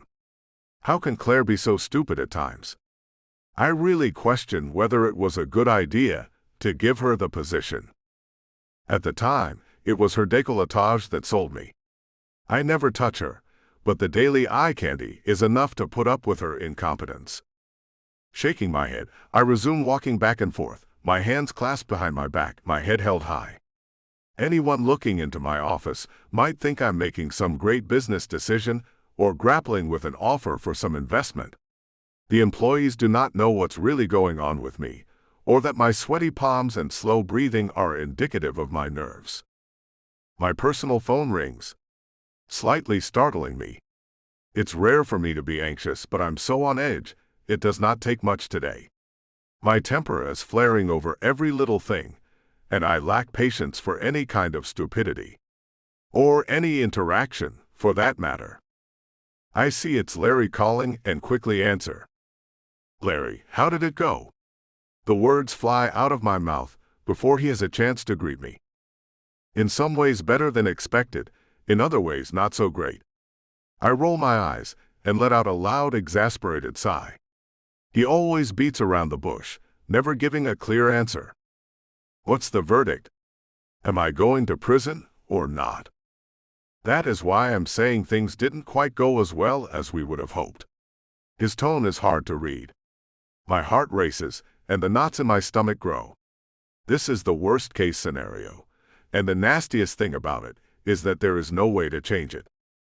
What do you mean? It seems like a simple enough question to me, so please give me a simple answer. Am I going to go to prison or not? In spite of a long battle, the jury returned with a guilty verdict. And we put forth enough evidence for reasonable doubt, but the case is nevertheless closed. Damn. So I'm going to prison? Great, Larry. You get one job to do, and you screw the whole thing up. How you had to do it was not important. You could not even achieve that. He mumbles, but it's too upsetting. How long will they lock me up for? Huh? What is the fine they imposed? Surely, you need to be paid for your incompetence, regardless. Larry at last musters up his words, cutting into my rant. Hold on there, Clay. I said they gave a guilty verdict, not that you were going to prison. That sounds more hopeful than what I originally thought. So what then? Take a deep breath, and please do not interrupt me, he requests. This will sound bad at first, but you need to trust it's all worked out. Give it to me, Larry. Quit stalling. With a guilty verdict came a 5-year prison sentence. Larry. Hold on, do not interrupt me. I asked for your full permission to work out anything I could. There was a reason. My heart is racing, and it's tricky to control my breathing. Meaning? We struck a plea deal. You might not like it, but it's better than an orange jumpsuit. What is it? Get to the point already. It turns out that the Berkshire Mall has been struggling lately. And they need a Santa Claus for the kids this month. What the hell? You will fill the part, but you will do it out of the goodness of your heart. Any proceeds, and trust me, a Santa isn't cheap, will go back to the mall to keep it going, you see. Larry announces cheerfully. You did not want a suit at all, but wouldn't you rather take St. Nick over prison stripes? I hate Christmas and I hate children. How the hell am I going to pull this off? Is there something else I can do? I asked with a tone of indignation. Go to prison, Larry replies dryly. If you don't fulfill this, meaning you have to be there every single day, from the time it opens to the time it closes, living to the standard of the company, then you will go to prison. Damn it. It's a pretty sweet deal, actually. How the hell do they consider this worth 5 years of prison?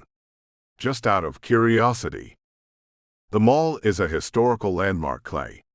No one wants to see it go under. Besides the greedy corporate businesses, no offense. You will go there first thing in the morning. A special clock-in and clock-out code will prove your requirements are fulfilled. Then you go home, crack open a beer and count the days until Christmas. Great. That sounds so jolly. That's the spirit. Larry intentionally ignores my tone. Trust me, Clay, this is the best option. And who knows? It might do you some good. I highly doubt that. One thing's for sure, he says in his still annoyingly enthusiastic tone. What's that? You're going to look forward to Christmas.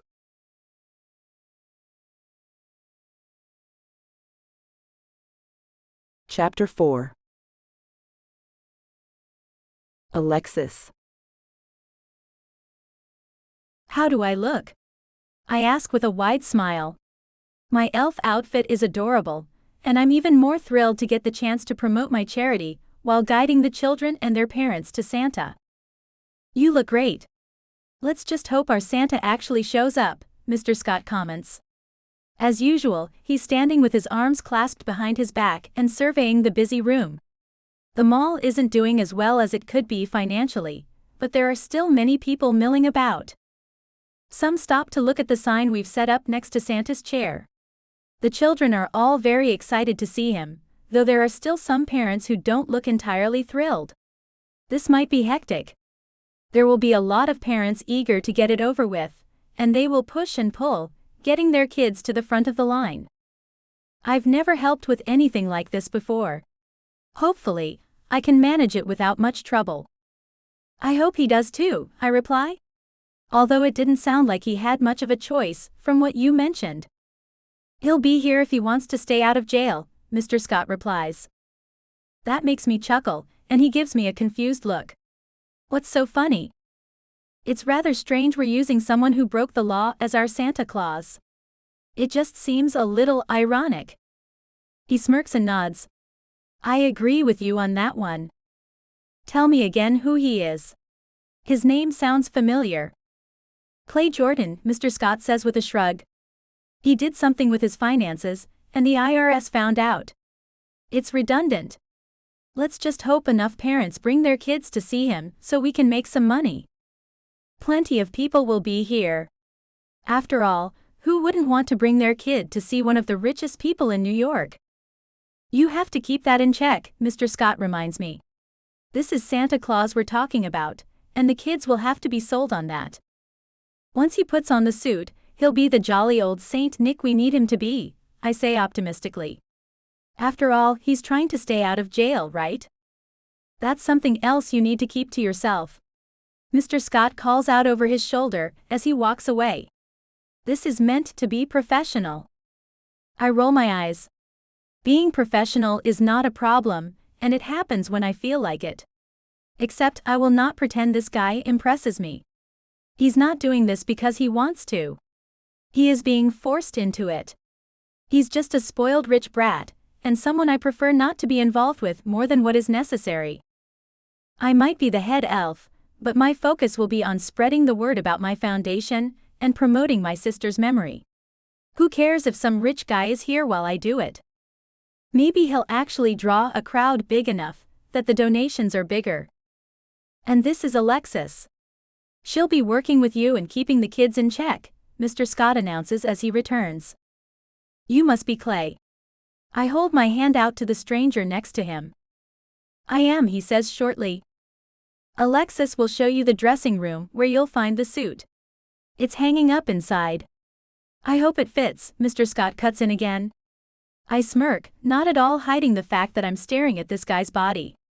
He is a lot more attractive than I imagined, and I like what I'm looking at. He's a typical tall, dark, and handsome guy, and something about the look on his face screams that he is wealthy.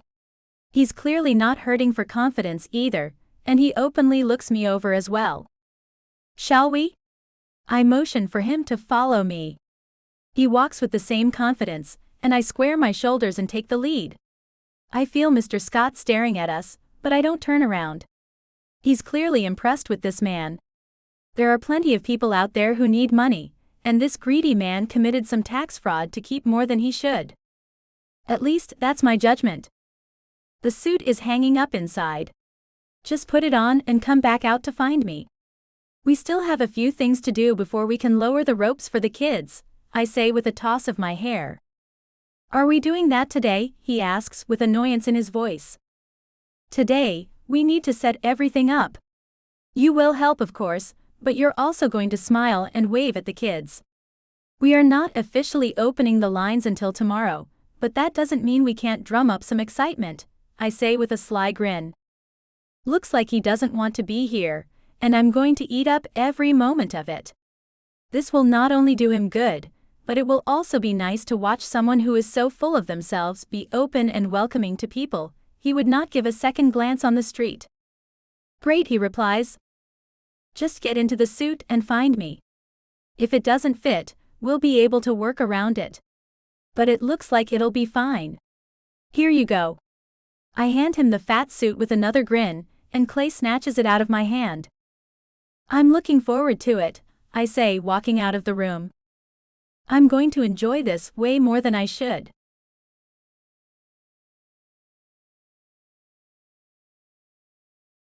Chapter 5. Clay. I don't have high expectations for how this will turn out. I don't want to be here, and I have made that utterly clear to everyone involved. Scott is someone I've crossed paths with before, and he's all right. I'm not sure about this sassy brunette he's got working with me, nonetheless. She hasn't spoken about her past or the reason for being here, though I get the feeling she's one of those women who gets involved with charities and the spirit of the season. Not that I disagree that the world should be nicer, but I'll never like this time of year, and I'm not afraid to point that out to anyone who listens. How's it going? Mr. Scott asks as he walks up. Are you all ready to have those kids telling you what they want from Santa this year? As ready as I'll ever be, I reply, shaking my head. This is the weirdest sentence I've ever had. I don't know much about your situation, obviously, but this will be a lot better than jail. You don't want to spend Christmas behind bars, do you? I can't say it would bother me much. Scott gives me a sidelong glance. He's trying to figure out if I'm serious or not. Oh well, I'll let him wonder. It's true. It's better to avoid having another scandal on my record or having a ton of fines. If this is the way to stay out, then I'll put up with it. Not necessarily happily, but I'll put up with it.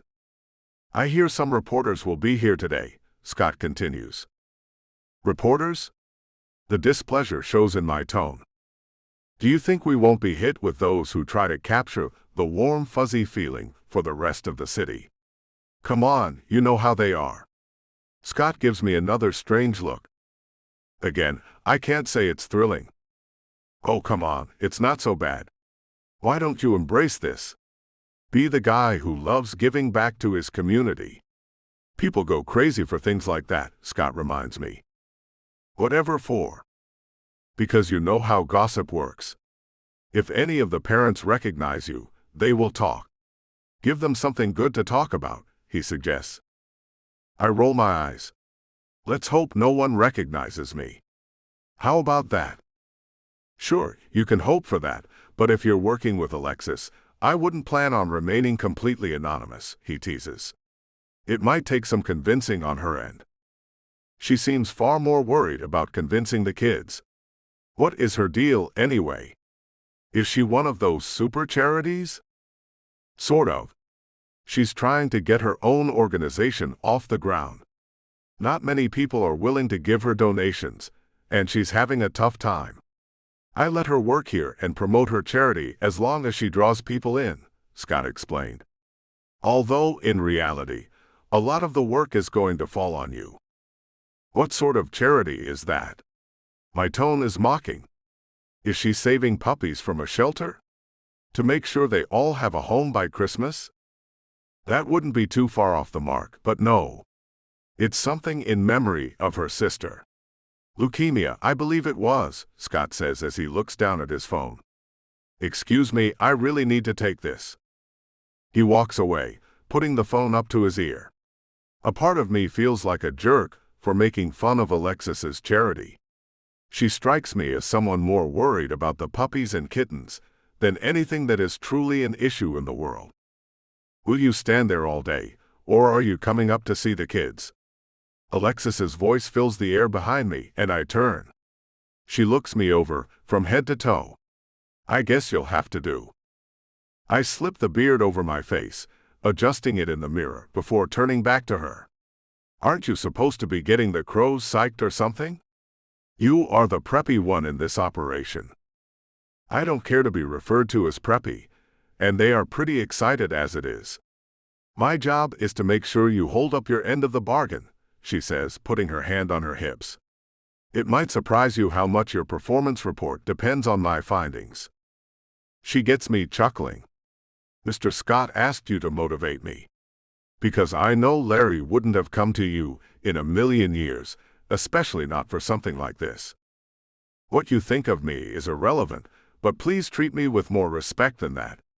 I'm capable of supervising you and a lot of other things, she retorts. So I hear. She looks at my smirk questioningly, but I ignore her. The last thing I want is for her to try to hit me up as a sponsor. My company does not do that, and she won't go crying to Mr. Scott about something petty on my account. Of course, he can't force me to hand her my money, but he might make this go as roughly for me as possible. Okay, Santa Claus. When we get out there, you are the chubby guy in the red suit. A lot of little kids want to see you, tell you what they want for Christmas, and renew their faith that you exist, Alexis says as we walk through the hall. As if they need that sort of reassurance. How old were you when you quit believing in Santa? She shoots back. Oh, I never did. My parents were always upfront and practical with me, and didn't lie to me about the presents under the tree, I reply with a nonchalant shrug. She laughs, and it seems she's laughing at me more than anything. That's one of the most pathetic things I've ever heard. It's not lying to your kids, it's believing in the greater good. By the looks of it, you could definitely use some of that. She shakes her head with a bemused look on her face. I suddenly want to shove her against the wall. It's difficult enough. She's so good-looking, but all that sass makes it difficult to stay focused around her. There are many women in my life, and I can take any one of them to bed. Nevertheless, something about Alexis makes me think she wouldn't be so effortless. In fact, I get the impression she'd like the thrill of the chase, but she'd complicate things to make any real advances on her. And that only makes me want her more. This woman will be in my bed, that will happen.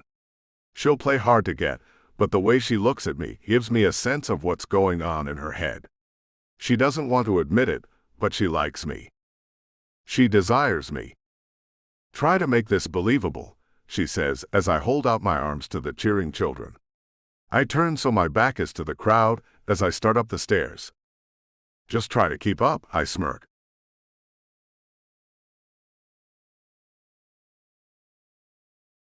Chapter 6.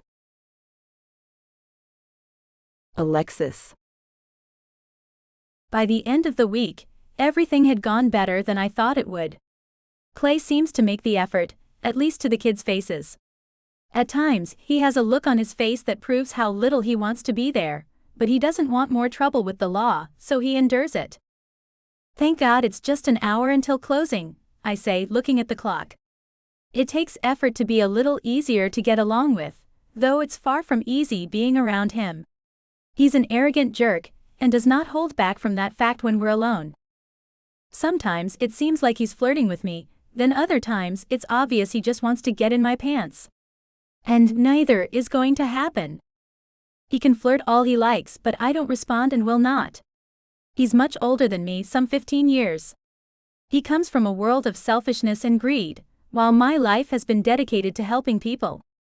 He borderline mocks me when we're unaccompanied, acting like my work is a lost cause. People like him are part of what is wrong with this world. He needs to pull his head out of his butt and realize there are more people on the planet than him. Glad to hear that, he replies without looking up. Are you going to the party tomorrow? I ask, trying to sound uncaring. Party, he replies. He is fully aware of the party. Mr. Scott has invited the entire staff in the mall. It sounds like it'll be a lot of fun. I like the kinds of parties that aren't upper class. The ones where people can cut loose and have some fun, without having to stand on ceremony to impress anyone. I take it you're going? Clay reverses the subject. Of course. These people are my friends, I reply tartly. But if you're too good to be around us, it's probably best you stay home. I didn't say a thing about staying home. What makes you think this is a party I want to attend, when there are countless other events I've been invited to? Don't get me wrong, I'm sure it's going to be cute, but it's not my scene. Clay's tone is insulting. Cute is not how one would describe it. Mr. Scott does a great job planning these things every year. This is the first time I can be present at it, and I look forward to it. I stamp my foot on the ground after saying it. Clay looks at me, amused. He's clearly hitting my buttons, and enjoying doing it. I have to be careful not to give him details or show weakness. This guy will use it to his advantage. The rest of the evening passes quickly. We finish with the set, and Clay gets ready to go to the dressing room, but I push my way past him. "Whoa, someone is in a hurry," he says with another grin. "It might appear you don't want to talk to me." I don't. People who are too good to hang out with others aren't worth my time. My life's work is to make sure everyone is treated fairly in this world. It's people like you who make that difficult. My hands are on my hips as I'm speaking. He laughs, and immediately my cheeks flush crimson. Why is this man getting under my skin so much? What's so funny? You, he replies with a shake of his head. I open my mouth to get more details, but Mr. Scott interrupts us. "The two of you should know that we've been doing better this year than we have in ages," he says with a grin. "That's great," I say enthusiastically, turning to face him. Clay will get the cold shoulder, and he'll see I can be warm and welcoming. If he's going to be difficult, then he'll wind up alone. "Did you hear about the party we're having tomorrow night?" Mr. Scott turns his attention to Clay. "You should come, you are part of the reason we're doing so well. Actually, you are most of the reason." Clay isn't sure he can spare the time with the likes of us, I answer. "We were talking about that very issue." "Oh, really? That is a shame. If you change your mind, we're going to have a lot of food, a lot of booze, and a lot of conversation," Mr. Scott says, smiling. Can he tell me how much I dislike Clay? Or rather, how much I try to dislike him? "I'll think about it," he replies, and the two shake hands. "I'll be there," I volunteer with a grin. "We know how to have a good time." "I look forward to it," Mr. Scott says with a smile. I give Clay another look before heading back to get my things. I just wear the elf dress to work. I don't mind looking like an elf when my shift is over. The people seem to like it. Walking to my locker to get my purse, I feel Clay's eyes glued on me. What is going on in his mind? His gaze is so penetrating that it seems he can look into my very soul. I fight to keep from blushing every time he does so, and it seems he knows he's doing it. He's not the type of guy who is intimidated by women. Let alone a woman like me. But he doesn't need to know that. I ignore him on my way back out the door, eager to make it to my car before he comes out to the parking lot. There are times he's not hitting on me openly, more than likely because we are on the clock, and I have no clue what I'd do if he did. It would be tough not to be receptive to it, although I still am determined just to ignore him. I start my car with a sigh and let it warm up in the bitter cold. Clay comes out, but he doesn't wait for his car to warm before he pulls out and drives away. Sitting in my parked car, I stare after him as he drives up the street and vanishes out of sight. I admit, I really hope he comes to the party. I don't want to even act like I care, and I'm not going to. Clay might be able to seduce the world, but if there's one thing he won't do is read me. Even with a stone-cold poker face, when it comes to him and his interest in me, it will not be reciprocated. He might have glanced in his rear-view mirror as he drove away. My heart races, and a wave of excitement washes over me. I've had suitors in the past, but no one with the same kind of attitude Clay Jordan has. He looks at me so intently. It is so primal, it sends waves of anticipation through my entire body. I put my car into drive, shaking my head, and slowly making my own way out of the icy parking lot. What has come over me? What have I been thinking? That man is here temporarily. More than likely, we'll never see each other again at the end of the month. We are nothing more than two volunteers. Well, one of us is voluntary anyway. The looks and the flirting might add to the excitement, but will not go further than that. As he commented, we come from two different worlds.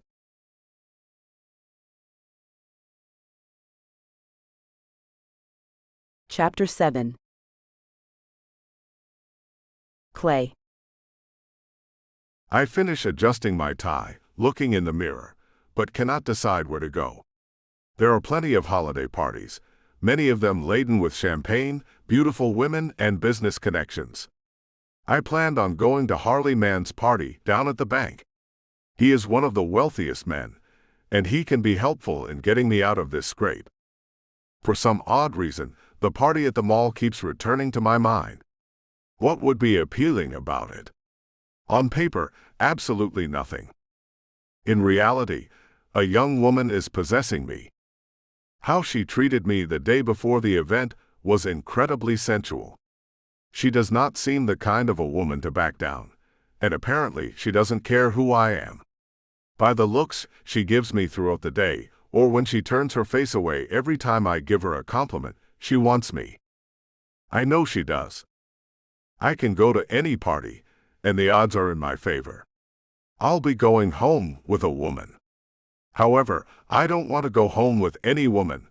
I want to take Alexis home with me. I want to lay her on the bed and show her how skilled I am in bed. She's young, noticeably inexperienced, and I want to be the first to really blow her mind. What is her experience, anyhow? My phone chimes. My driver has arrived. Whoever I end up seeing, I plan on getting married, and won't deal with driving back on the icy roads.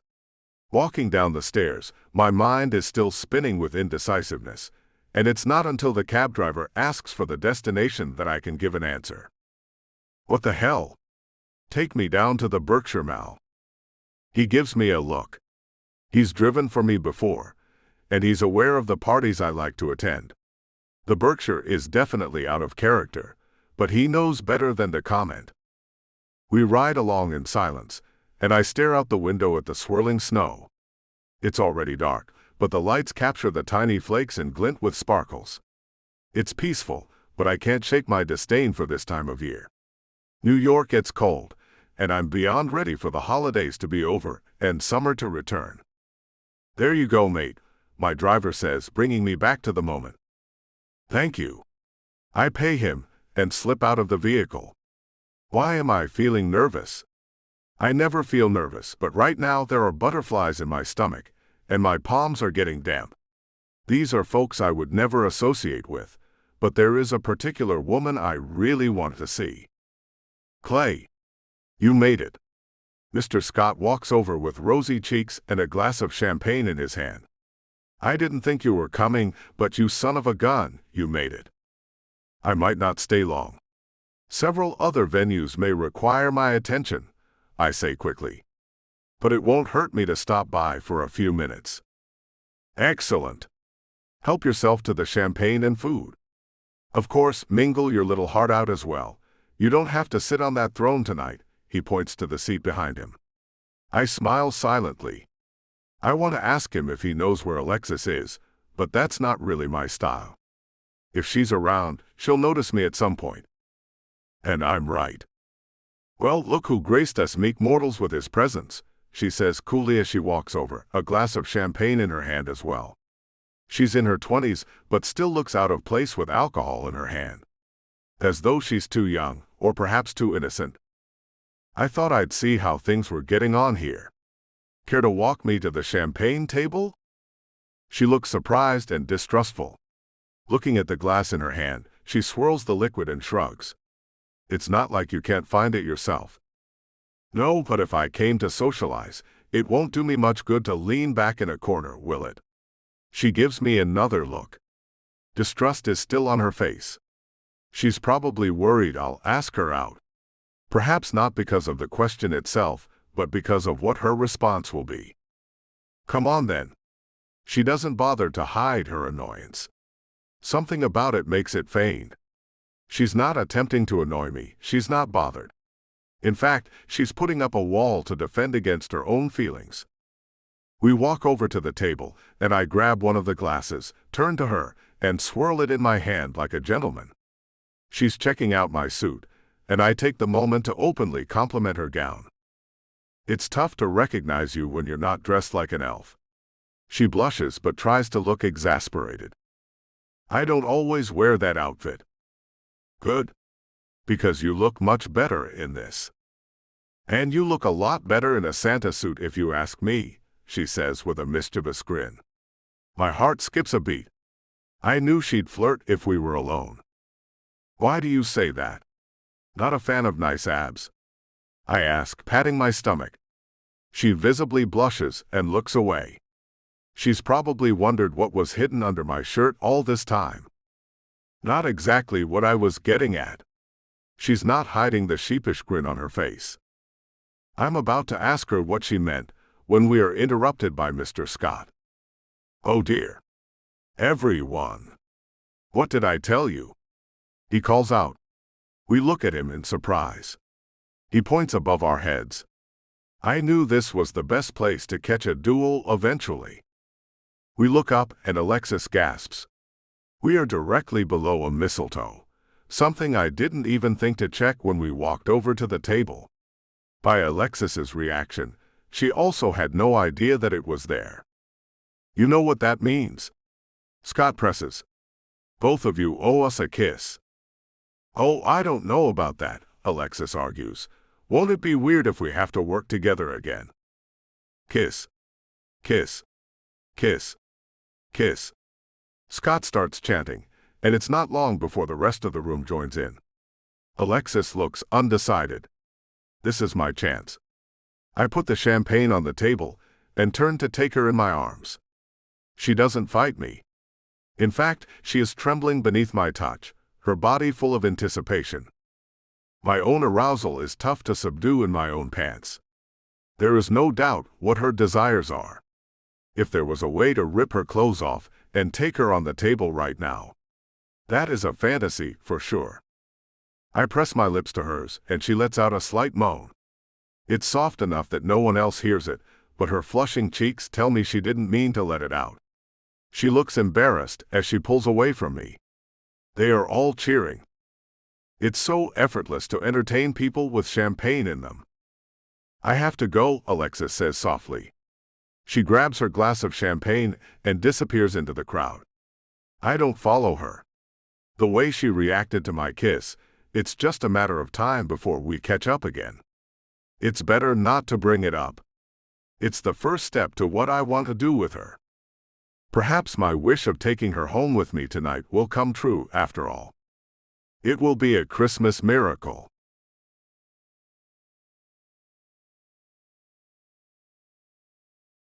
Chapter 8. Alexis. Rushing to the back room, praying Clay doesn't follow me. I am angry with myself for not noticing the mistletoe hanging above the table. Mr. Scott told me earlier he would hide it in the room, and we agreed we'd abide by the rules if we were caught beneath it. To be fair, standing under there with Clay never crossed my mind. It was a surprise he showed up. I certainly didn't think we would be together when the plant was revealed. I drain the rest of my champagne and throw away the glass, pushing my way through the door and into the dressing room. I hold my breath for a moment to hear if anyone else is there. My heart races and with shaky hands I pull out my phone. Hello? The voice on the other end of the line sounds sleepy. Sarah? Do you have a minute? For what? She's groggy. Has she had a few too many herself? Where are you? I ask, not answering her question. I just got home. That party was wild, she says, sounding a little more awake now. Where are you? What's going on? I'm at the party at work. Well, I'm in the dressing room. I just got caught under the mistletoe. I hold my breath once more, still listening to see if I'm alone. Oh. Hopefully with some cutty, she teases. Oh my. You didn't get stuck under there with Mr. Scott, did you? He'd love that. I chuckle. Of course not. But I almost would have preferred to get stuck with him. Who? The janitor? You aren't being helpful. All right, no more teasing. Seriously though, who was it? Mr. Jordan. What the heck? You got to make out with one of the richest men in the city? How was it? You don't get it. The guy is here on criminal charges. He's here because he didn't want to go to jail. I can't get involved with him. Not to mention he's like 15 years older. What is the big deal? He's gorgeous, and if you got to make out with him, take it as an accomplishment. I'd love to be caught in that situation. I roll my eyes. Sarah has always been more open with her intimate life. Even when we were in high school, she did what she could to get with the teachers. Apparently, she did it on more than one occasion, though it is hard for me to know if she is lying. I don't want to get involved with him. All right, then don't. The sleepy sound returns to her voice. It's not that simple. Why not? Oh, she says. You like him, don't you? Not like that. I protest a little too quickly. She chuckles once more. You always do this. Why not cut loose and have some fun? Who knows, you might end up with a nice paycheck after this. You are of no help, I sigh. Well, I have had a lot of fun tonight. You should get back out there and see if you can lure him under the mistletoe again. Have some excitement for once in your life, Sarah says yawningly. I will not get much else out of her, so I hang up with another sigh. Sarah has been one of my closest friends since grade school, but she's also troubled and not the best person to get wholesome advice from. That doesn't stop me from going to her whenever I am in some trouble, but she always tells me the same thing. Cut loose and have some fun. But then she doesn't live the same way I do. She'd be thrilled to find some sugar daddy to care for her. She has little ambition to pursue a career or make a name for herself. She wants to be taken care of, and she doesn't understand why I don't feel the same. Alexis? Mr. Scott's voice fills the dressing room. Are you in here? Yeah, I had to make a quick phone call, I say hurriedly, stepping out of my stall. Is everything okay? There is concern on his face, but it's tainted with alcohol. I can probably tell him just about anything right now, but he likely won't remember it in the morning. Of course, I just get overwhelmed with all the people out there, that's all, I say with a grin. Now let's go party. He relaxes and puts his arm around me as we head back. I can't believe the turnout. Can you believe Clay came? It is a surprise, I say, blushing. I hope he's having a good time. He had to leave.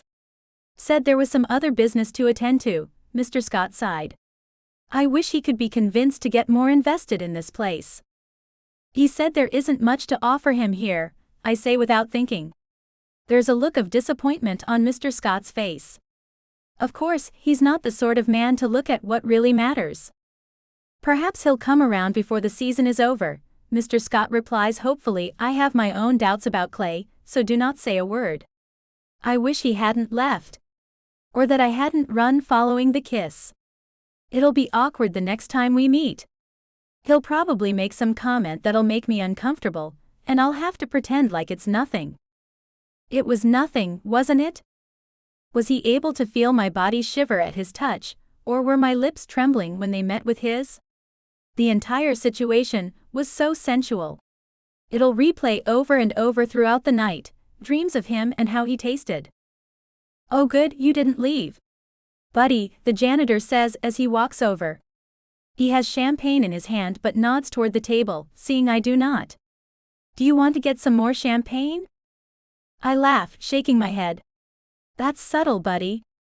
I've been caught under the mistletoe enough for one night. Damn it. I hoped you wouldn't see through that trick. He shakes his head. I can't get anyone to go over there with me now.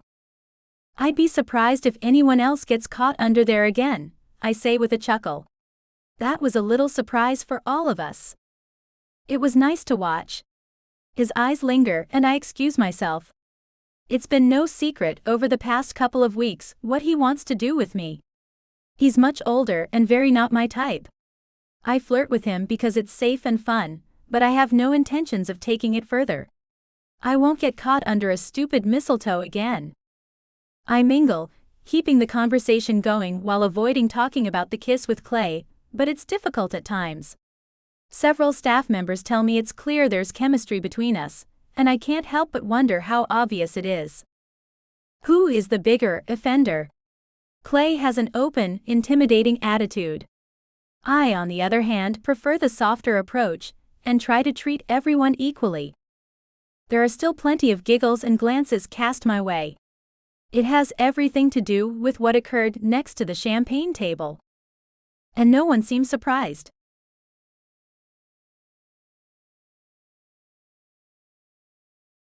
Chapter 9. Clay. I honestly don't care what you have to say. It was agreed I was going to be there for a month doing this volunteering, and that's the end. I want to hang up the phone, but I have to listen to what Larry has to say. That's what we agreed upon, but please understand when more things come to light, we have to readdress the issue. He's speaking calmly, but the usual cheerfulness is not there. You said you'd take care of that. I thought so too. That was before another one of your partners stepped forward with information about some foreign trades. What are you talking about? For the first time in a long time, I really have no idea. I did some things, but those were all taken care of. At least they should have been. Look, this is something I'm currently looking into. Keep doing what you do, and if there is more, we'll get it handled then. Larry's voice has returned to being optimistic, but I still want to reach through the phone and punch him.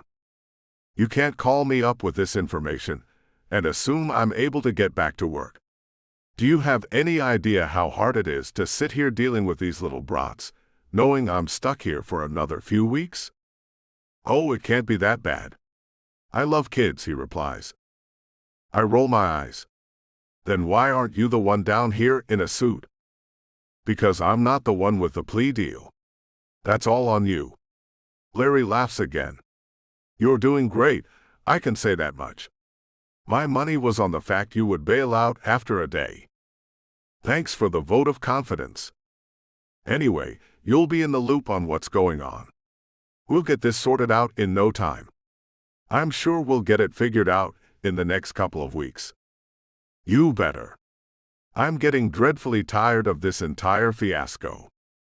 Then make sure there is nothing else that will come to light. In fact, why don't you give up on foreign trading and focus on what's right here? That mall is going under, and unfortunately, the numbers still do not add up. You could buy them out and set up something new. That is not a bad idea, but what will that do to Mr. Scott? Don't get all soft on me now, Clay. The end game is money, just like it's always been. If we can sweep this under the rug and get everyone to focus on the next great thing you could do with that space, we'll be in a good spot. He's right. I don't want to deal with foreign trading anymore. It's too much of a headache with so many key players, and I wish not to get involved in more scandals. My company is known for that, so those are the people I tend to attract. If I were to buy out the land for this mall, I could tear it down and put up something new. Perhaps a car dealership or something to attract more investors. You should think about it. There's a mountain of paperwork to get through, not to mention some people, thanks to you. Larry's voice brings me back to the present, and I sigh. Don't go too crazy buying. This can't turn into something else, I warn. You know I wouldn't do that. Now get out there and enjoy the holiday spirit. Larry laughs. Ho ho ho. I hang up without responding. He's exasperating to say the least, but he still might be helpful. I dismissed what he said about the mall. Admittedly, I've grown to care about some of the folks and don't want to upset them. It won't be easy, however, to get out of the legal trouble I'm in. It was too good to be true to get charity duty for a month. Of course, the entire plan was to save the mall. Now I'm thinking of being the person to step in and tear it down. There you are. Come on, break time is over, Alexis says, poking her head into the break room. The kids out there want to see you. I'm coming, I say a little too harshly. She looks at me with wide eyes, then turns and walks away. She's been rather odd since the party. It probably has something to do with our kiss. But she doesn't want to talk about it. When Scott brings it up, she merely ignores it. There's no time to deal with that right now anyhow. Far bigger things need to be taken care of, starting with what to do with them all. I have a few weeks to think about it, and with Larry working out the details, there's time to sit and reflect. How to approach Scott with the offer. Unless Larry plays the bad guy. I pull on the beard and adjust it over my face with a sigh. It's strange seeing myself in the mirror, dressed up like Santa. The suit makes me look the part, but I'm not in the mood. I'm never in the mood. This isn't the kind of life cut out for me, so why am I so torn about my next business endeavor? In all honesty, I don't really have to give Scott an offer. When it comes down to it, if he's losing them all to a bank, all I have to do is step in and give them a bid they can't refuse. Sure, it's not the best way to handle this crap, but it's the way I know, and it's relatively painless for me. They'll be fine, I muttered, adjusting the suit under the beard. It's about time the old man moves on with his life anyway. I don't look at myself as I turn to leave. It's appalling that I'm torn about this. I should forget about personal feelings and do what is best for my company. People like Alexis and Scott are good at bouncing back after they deal with hardship. They'll be fine. Don't get caught up with feelings for anyone. I have to take care of myself.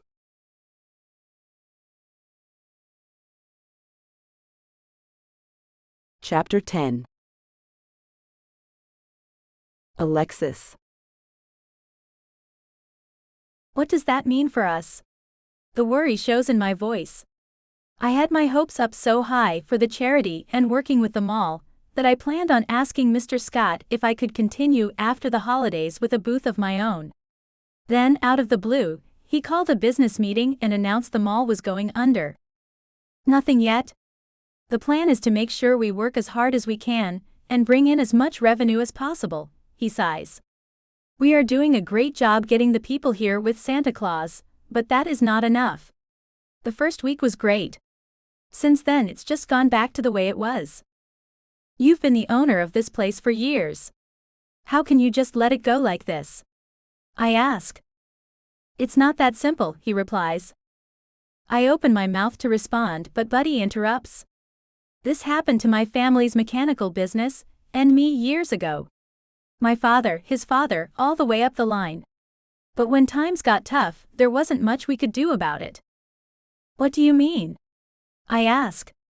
The sting of tears forms in my eyes and there's a lump in my throat.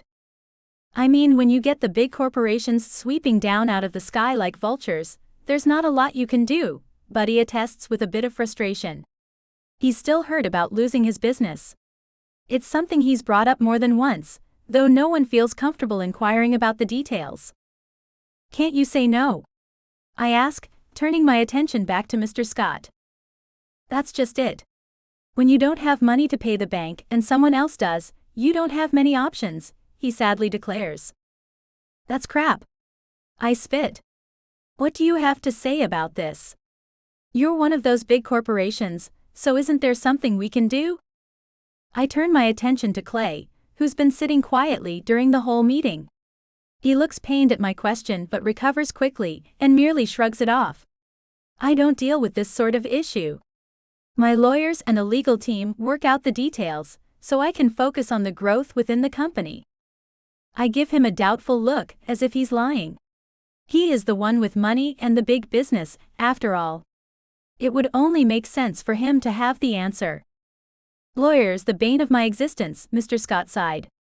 I can't tell you how many times I've wanted to throw them out of the mall just knowing who they are. I can't say they're my favorite people on the planet either, Clay chimes in. He gives me a look as he speaks, and I drop his gaze. I don't believe him, and unlike Mr. Scott, I won't get caught up in his lies. I'll call him out on them any time. But what does that mean for all the stores here? I had plans to move forward with my work as soon as the holidays were over, I say with a lump returning to my throat. Mr. Scott clears his throat. If we go under, then we all have to figure out what is next on the agenda. I'm sorry, Alexis, I really am. I thought this would work out. This is crap, I say again. I turn and walk out the door, not bothering to look at Clay. He could step in and do something if only to give us some advice on how to fight this. I'm reeling with disappointment and worry, and don't know where to turn. The news is a bombshell to all of us. It seemed like things were going better. Mr. Scott appeared to be most convinced that we were going to make it. The more time I've spent around him in the mall, the more attached I've grown, and the less I want to ever leave. It's a beautiful building, and there is so much potential for growth if we could give it the facelift it needs. But now it is too late. I barely get by on the wages he pays me, and my sister's charity is doing even worse. But I've decided this is my second home, and I have been doing everything I could to keep it going. Now it looks like all my hard work will crumble. Mr. Scott will sell out, all my friends and colleagues will move on with their lives, and Clay Jordan will be the millionaire he's used to being. I, on the other hand, will be back to square one. There is no future for me after this. I'll have to give up on the charity, find a new job, and once again face the reality of whether or not I can finish school. It isn't fair. There you are. In your own famous words, isn't it time you get back to work? Clay asks as he pokes his head into the dressing room. The kids out there are waiting to see me. I give him a look. Don't act like you give a damn about this place, or anyone in it. How is this my fault? He asks coolly. This isn't my business, and I'm only here because the judge ordered me. That's a large part of the problem. I snap. You don't care about this place any more than you care about anything else. You live for you and that's it. Is there anyone else to live for? I sense a nerve was hit, but it won't stop me from continuing. There are a lot of other people you could live for. Instead, you spend all your time going from one meaningless party to the next, never making a real connection, except for the fraud charges maybe. I smirked. He spins around to face me, and for the first time, he's genuinely angry. How dare you bring that up? You don't know a damn thing about that, or anything else in the business world. How else do you suppose I'm able to manage starting charities, and work my way up the ladder any place I've ever worked? My arms cross over my chest. For one, your charities are never successful, and working at a shopping mall for Christmas is no real achievement, Clay coldly replies. My jaw drops, and a sob dews in the back of my throat. But I'm not going to cry in front of him. There is no way I'll ever give him that satisfaction. We'll be late. I push past him. I'm not the kind of woman to ever follow a man, let alone one who just treated me with such little respect. He's walking behind me and I toss my hair, causing the little bells in my ponytail to jingle happily. I'm not sure what to do next. But through it all, I blame Clay for some of it. He knows how to handle business, but he's throwing in the towel because he doesn't have to see the consequences. He's right. He'll be here through the end of his sentence, then go back to the life he's used to. None of this affects him in the slightest. I'll prove him wrong. I don't care what he has to say about my charities, or what I'll do next. I'll prove to the entire world that I don't need anyone else to help me. If Mr. Scott wants to let his business burn to the ground, that's up to him. I'm sick of these men who don't know how to chase what they want. I'll show them all.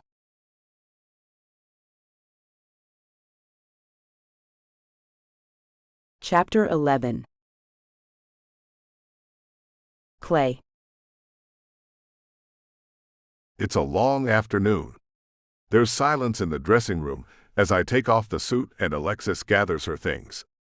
She's still pissed, but for some reason, I can't find the words to apologize. She's turned this back on me when I have nothing to do with it. But she's young and doesn't know the way of the world yet. Her ambition amazes me, but she doesn't have the experience to match. There's no denying the fact I'll be here for another couple of weeks. However, I prefer not to spend time with her being so angry. It makes it incredibly difficult to work with the kids when she has a mindset, but with her ties to Mr. Scott, there's nothing to say about it. She gathers up her things and heads for the door. Look, Alexis. What I said earlier. I'm terrible at apologies. She whirls around with fire in her eyes. I don't give a damn if you're sorry or not. Let's not talk about it. Leave me the hell alone. That was a shitty thing for me to say. Let's not end our partnership. She laughs. Partnership? You are here for one reason, and one reason only. Mine is completely different than yours. We might work in the same place, but we are not partners. Whatever you want to call it. Let's not be so tense for the next 2 weeks. You didn't have fun this afternoon, either. Don't flatter yourself. You need not pay attention to me, for me to have fun. Her eyebrows rise. I'm not like the women you tend to spend time with. That's one of the things I admire about you. You are not like them at all. She wasn't expecting that kind of answer. You're far more determined, and you have a vision for your life. You are not the kind of woman to be flaunted. Hell no. I would kill a man if he ever tried to flaunt me. The fire is still blazing in her eyes. Which is why I want to ask if you will join me for dinner. As two respectable adults. And one is very sorry for what he said. Her hands drop to her sides, and she looks at me in shock. Why would you think I'd want to have dinner with you? Because you like to go out for dinner, and you know me. I know you're a jerk. Most people in my life are. It goes with the job description. I grin at her teasingly. She softens a bit. Santa Claus is not supposed to be a jerk. She's fighting a smile. You'd be surprised what you learn about good old Saint Nick. Many of the heroes we celebrate were kind of jerks in real life. Have you ever read up on the real one? Never cared to. I like thinking of him as magical and kind to everyone, she sighs. Realizing the real one was just a man sort of makes me sad. Well, he wouldn't be too happy if he knew you were sad this time of year. She gives me another look. Are you talking about the real one or the fake one? Either one wants you to be happy, I shrug. And why wouldn't they? It's probably not a good idea. She's trying to change the subject, but her expression looks agreeable. Come on, it's just a couple of friends having dinner. When's the last time you went anywhere you fancied? Anywhere I want. She looks at me with expectation in her eyes. I suppose that means we'll go to a burger joint, and not a 5-star restaurant. I love burgers. We can go anywhere you please. What I said this afternoon made me feel bad, and I wish to make it up to you. You name the place, and a cab will pick you up in an hour. I'll let you know. She gives me another strange look. I smile back. I'll see you in an hour. Alexis's threat for hamburgers is just that. In fact, she selects a more expensive venue. She's never gotten this before, and it's delightful to show her my world. This is so gorgeous. She looks around the room. I had no idea. You gave me the impression you might like it. As you mentioned you hadn't been to this particular venue, you should have a chance to try it. You come here often. Am I the date of the night? You sound jealous, I tease. Are you thinking about the mistletoe incident? No, never, she says a little too hastily. That was one of the most embarrassing moments I've ever had to go through. I thought it was nice. She gives me a strange look. It's clear she's trying to be in her element, but she's a fish out of water in this place. She doesn't want to look awkward, but doesn't have the experience to know what she's doing. Why don't we get a spot over in the corner? It's better without all the noise. It's a lie. The front and center of the room are my style. The prime place to be seen and noticed. A look of relief washes over her at my suggestion, and she quickly tells the waiter about our choice. Why don't you indulge in a little champagne? I ask when she orders water. It's a work night. She shakes her head. You sound like a kid saying it's a school night, I retort, looking over the menu. How old are you? Do you have to get home in time for your curfew? She gives me a glance. No, I just don't want to be sick in the morning, that's all. You won't be sick from one glass, no one does. If you think I'll let you get drunk, you have a surprise waiting. Isn't it the way with all you men? Take out a girl and get her nice and plastered so you can have your way with her? She asks with a snide look. That's hardly the way for me. Do you really think I need to get a girl drunk before she lets me sleep with her? I laugh. Come on, you should know me better than that by now. She says nothing, but the look on her face screams envy. She wants to know how many partners I've had. I can see it on her face. Except I never kiss and tell. She'll never know the number, just as she'll never be questioned herself. All right, 1 glass of champagne, she says at last. But I'm on to you, and if you think I'm not, then you are the one with the surprise coming. I'll watch my step, I grin. She orders the champagne, and I get a whiskey, and it's not long before the conversation is flowing. She's getting relaxed and speaking freely with me. But I won't bring it up. The last thing I want to do is scare her off, and my impression is it won't take much to do that. We'll enjoy the evening and see where it goes. Through the way she keeps touching my arm, I'm getting an idea of where we'll end up.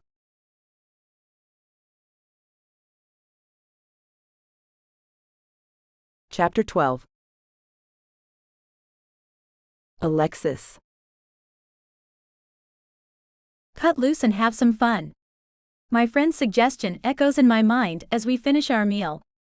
What came over me to agree to have dinner with Clay? I'm still pissed at him for what he said, but then he's trying to make up for it. It was a gentlemanly thing to do, to say the least.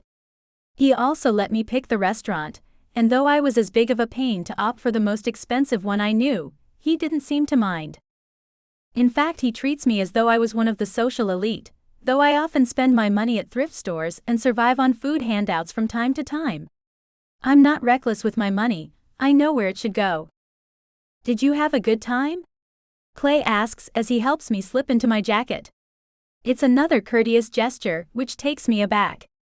It doesn't matter how much money one has, a gentleman should treat a lady like a lady. But I'm still not prepared for it. I did, thank you, I smile warmly. It's the most genuine smile he has gotten from me, and it looks like he's pleased. Great. Perhaps we can do it again sometime before I leave, he suggests. Let's not plan anything too swiftly, I reply dryly. He laughs. We walk outside next to one another, and I fight the urge to grab his hand. This isn't a date. This cannot be a date. That's too weird. I'm too familiar with someone who's going to walk out of my life in a couple of weeks. And we've only known each other for a couple of weeks, anyway. My relationships are slow-paced. Too slow at times. Men have walked out of my life because I refuse to be intimate with them. But my first time should be with someone special. Someone I know and trust. I'm not a wild one like Sarah. Things are safe and will stay that way. We get into a cab and Clay smiles. My place is closer, and you are more than welcome to come up for another drink before you go home. The tab is covered either way. We have to work in the morning. But thank you for the offer. He smiles without a word and turns his attention out the window. It's a fight with myself on the entire ride to his place. Going for a few minutes, having a drink and thanking him for the night would be polite. It won't be weird tomorrow if we do that. Right now we should just get out of here. He's been nothing but kind throughout the evening. Flirty, but nothing that made me feel pressured. By the time we get to his place, I give in. One drink, okay? I don't want to be hungover in the morning. You will not, he says. I can keep an eye on how much you have. I roll my eyes, feeling like a teenager when we step out. Clay pays the driver, then turns to me as we walk toward the shiny glass doors. I'll call another cab when you're ready. It's not nice to leave them down here not knowing how long it'll be. I have money to call a cab for myself. No one is arguing that, but this evening was my idea, so let me cover it. We step inside the building, and I'm dazed by how nice it is. The floor is so polished that it glows. There's a woman at the front desk and people are milling about, all seemingly wealthy.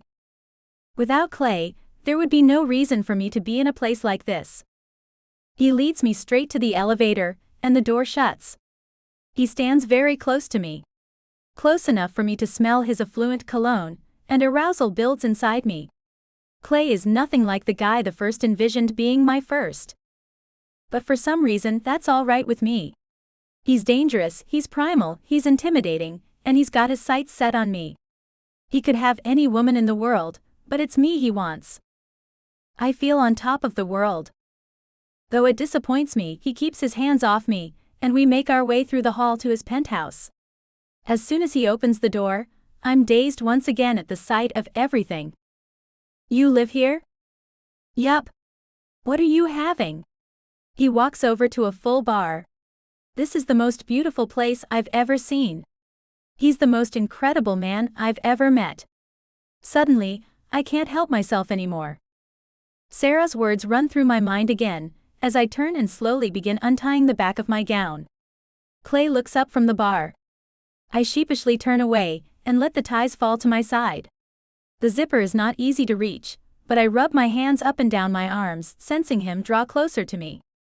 He's directly behind me, and for the first time, his skin touches mine. His hands run delicately up my arms, stopping at my neck. He gently kisses the crook of my shoulder, and then slowly unzips my dress. I'm ashamed I'm not wearing anything beyond what is functional, but Clay doesn't seem to care. He kisses me, sending shockwaves throughout my entire body. My lips quiver.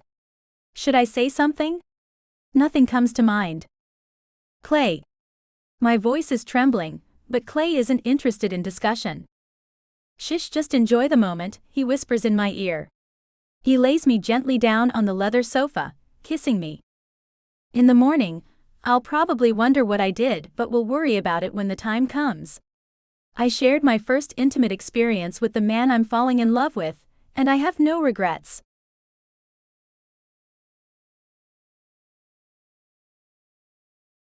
Chapter 13. Clay. I wake up to find the opposite side of the bed slept in, but Alexis is gone. I roll onto my back and try to remember what happened. After being intimate, she stayed for a while and left around midnight. Seems she liked me more than she let on. She finally had to get going, and I insisted on paying for the cab. She tried to argue, but in the end, I won. I always do. She kissed me tenderly before she left. Was this a good idea? Of course, getting a woman into my bed bears no regrets. Each time, it is a goal, and in that way, Alexis is no different than the other dozens of women. But there is something about her that is unusual, and I can't put my finger on it. I like her, that's for sure, but before last night, she was someone I just wanted to sleep with. Now that it's happened twice, I don't feel the same. Oh, I want to be with her again, that's for sure. But that is what scares me. I've never wanted to see a woman again so soon in the past. Her number goes into my phone, and if I get bored or can't get the lay, I'll call her. Alexis is special. Her ambition is really something. It's beautiful, and it makes me want to take her to new heights.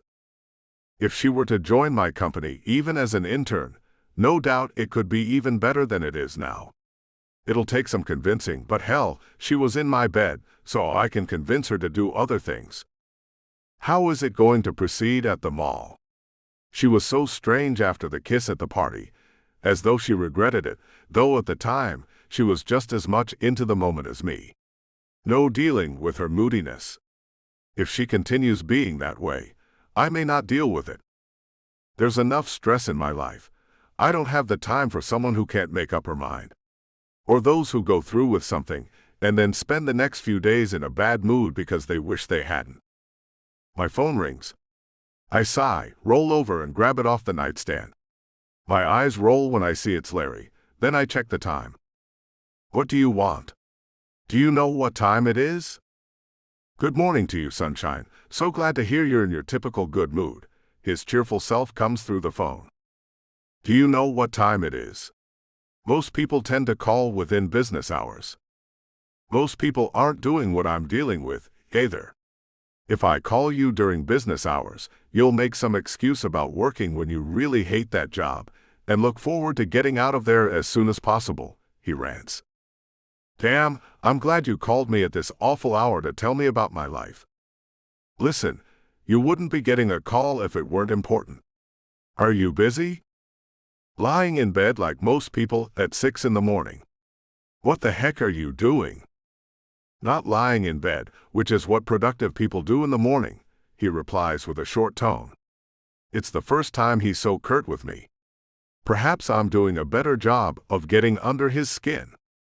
Cut the crap and tell me what you want. If this is a social call, I'm hanging up now. What?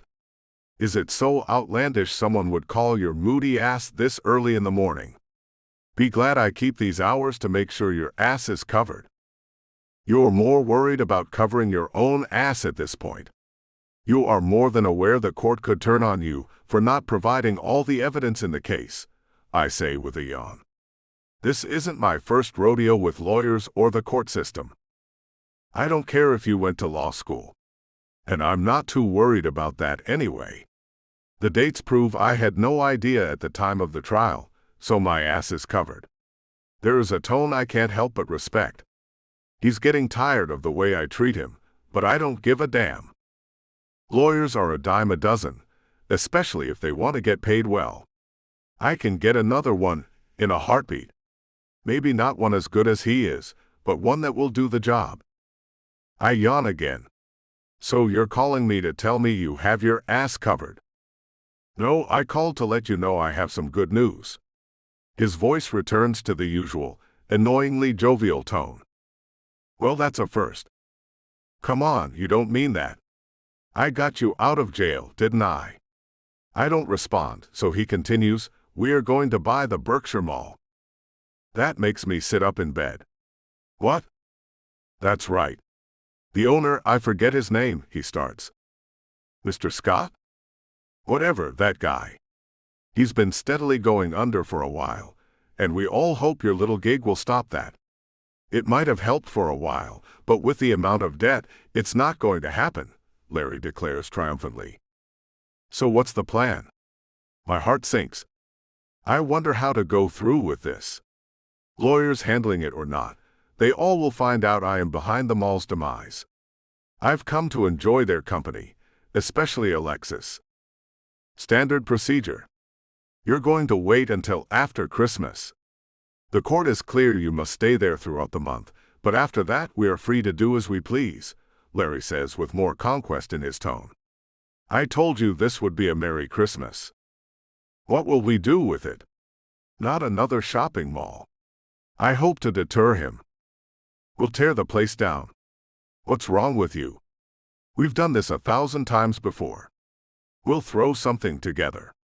A casino, a car lot, who knows? But I knew you would be thrilled with the news, so just stick it out a little longer, buddy. Things are going to look up for you. He's clearly congratulating himself on what he believes to be a success. Is that all? Are you pleased? He replies. Not overjoyed you had to do this at 6 in the morning. Some things really can wait. Well, damn, I thought I'd help you start your day well, but I see that was a mistake. His voice reverts to being annoyed. Yeah, leave me alone before 8. I am not backing down. I just wanted to let you know. I hang up. I lean back to stare at the ceiling once more, but my mind is preoccupied. We are going through with this. I hoped something would change and we could call it off, but that will not happen. It's Larry's solution to the financial problem, and while he might be right, I'm not agreeing with him totally. We've done this thousands of times before, just as he said, but never to people I care about. It's always been faces that won't haunt me at night. How will this go over with Alexis? I'm not looking forward to that. I might very well lose her, and I want to fight against it. Except that will mean fighting against my own business, and the financial problems we're facing now that I no longer engage in foreign trading. In a single phone call, my life has become totally screwed.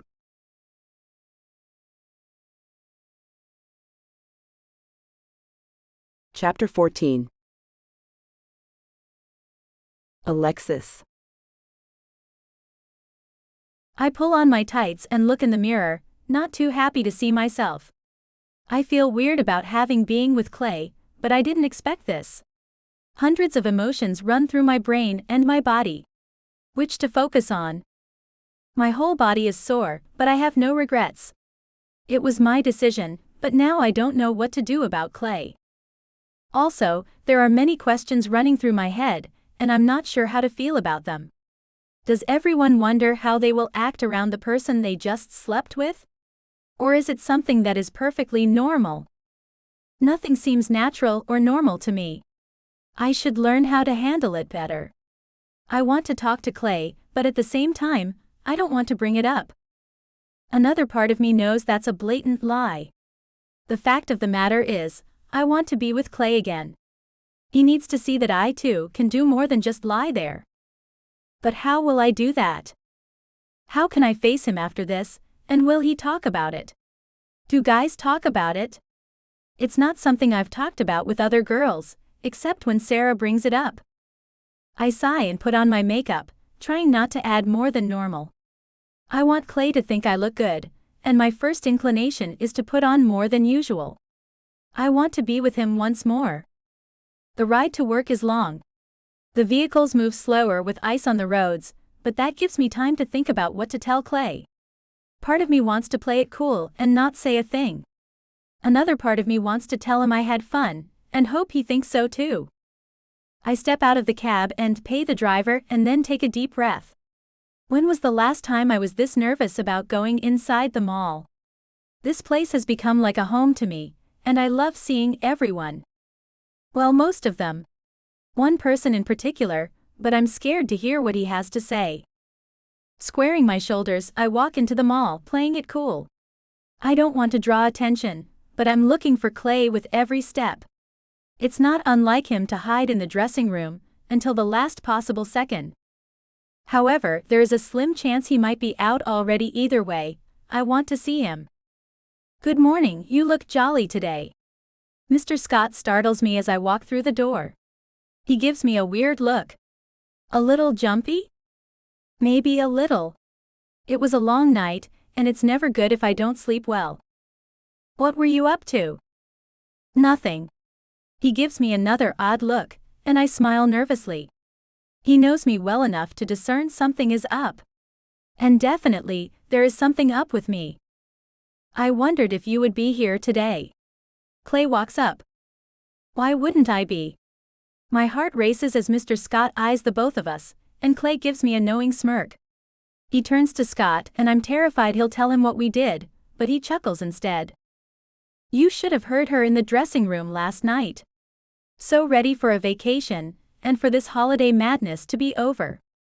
She should try not showing up for once and see how good it feels. Relief floods over me so strongly I just roll my eyes. You said you weren't going to say a thing about that. I tease. I said you better hope I don't, he flirts back. My cheeks flush crimson and I shake my head. How has this man gotten me wrapped around his finger? Mr. Scott eyes the two of us and then shakes his head. It's good to see you two getting along, but if either one of you dodge your shift, I'll kill both of you. We all laugh, and he shakes his head as he walks away, muttering how will be the death of him. I turn to Clay, suddenly feeling exposed and vulnerable. He's seen more of me than anyone else on the planet. He's touched me in ways no one else has. Could he tell I was inexperienced? Or at least that I was before last night? The smirk he gives me makes me want to run and hide. Strange for me to beat you into work in the morning. Was someone a little tired after last night? My cheeks flush again. I might have stayed up a bit later than usual, but it doesn't bother me. I toss my hair. You should be the one who is too tired. I don't have much of a choice. I'll go to jail otherwise, he reminds me. I don't think Scott would actually make good on his threat to kill you if you took a day off. You work harder than anyone else here. Which is why I can't take a day off, I say with another flip of my hair. Why am I doing this? It's a subtle way of flirting, and I need to stop before he gets the wrong idea. We better get to it, I say quickly. I turn and speedily walk to the dressing room, trying not to jog while doing it. I don't want him to know I'm falling for him. As soon as he finds out, I'll be putty in his hands. At the same time, I want him to know I'm head over heels for him. He moved on me with such passion and confidence. There is no doubt in my mind that I am one of the greatest lies he's ever had.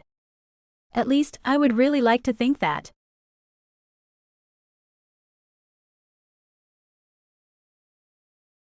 Chapter 15. Clay. Since being forced into this charity business, this is the first time I am having fun.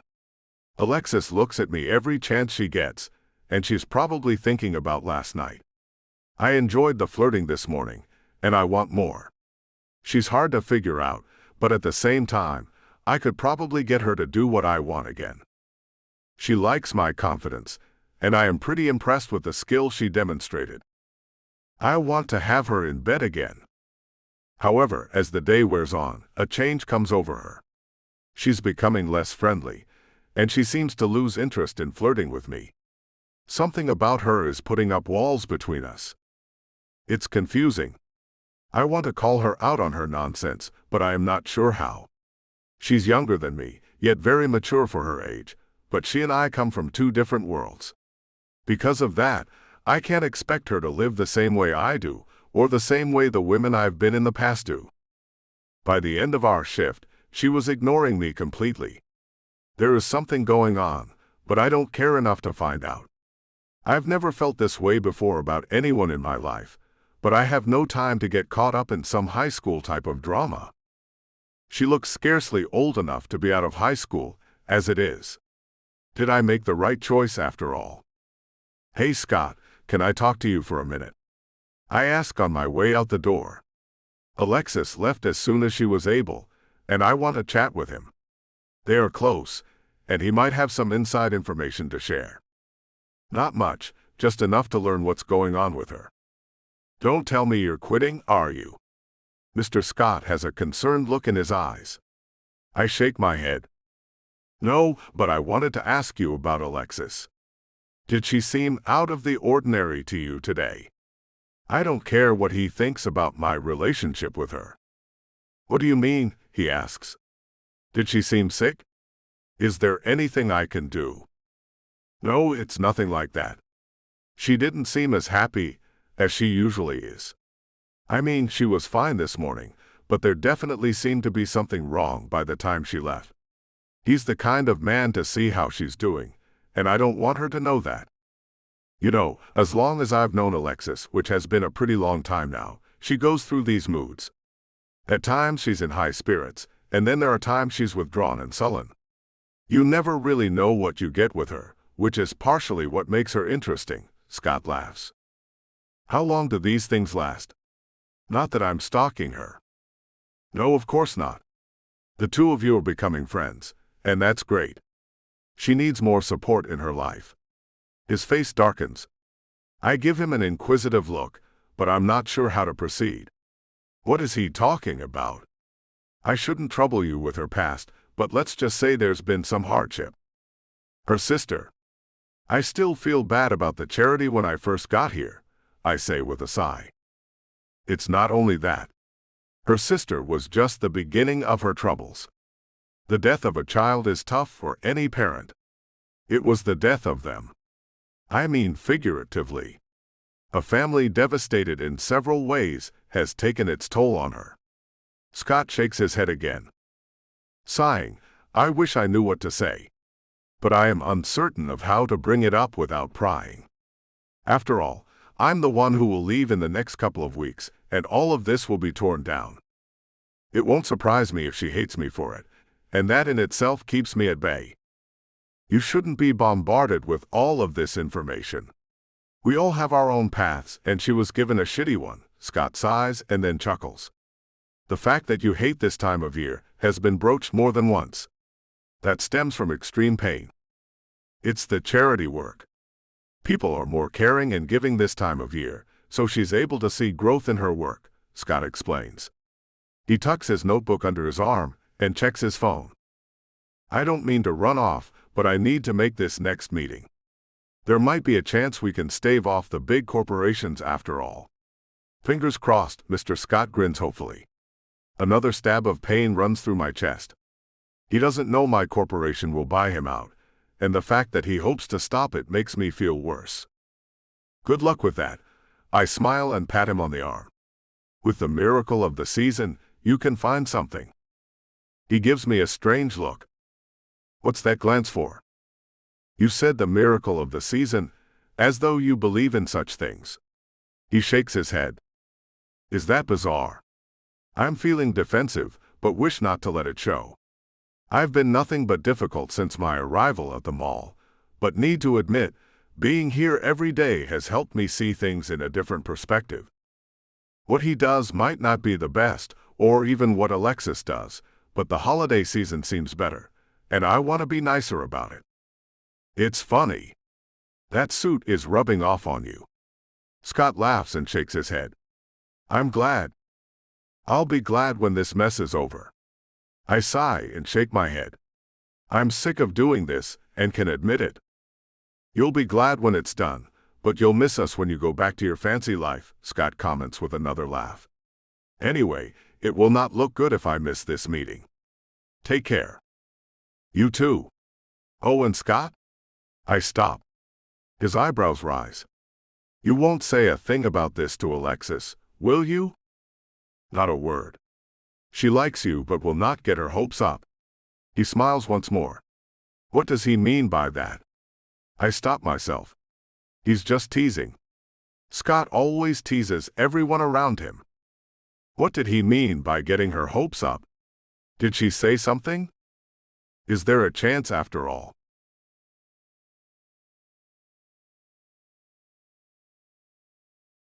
Chapter 16.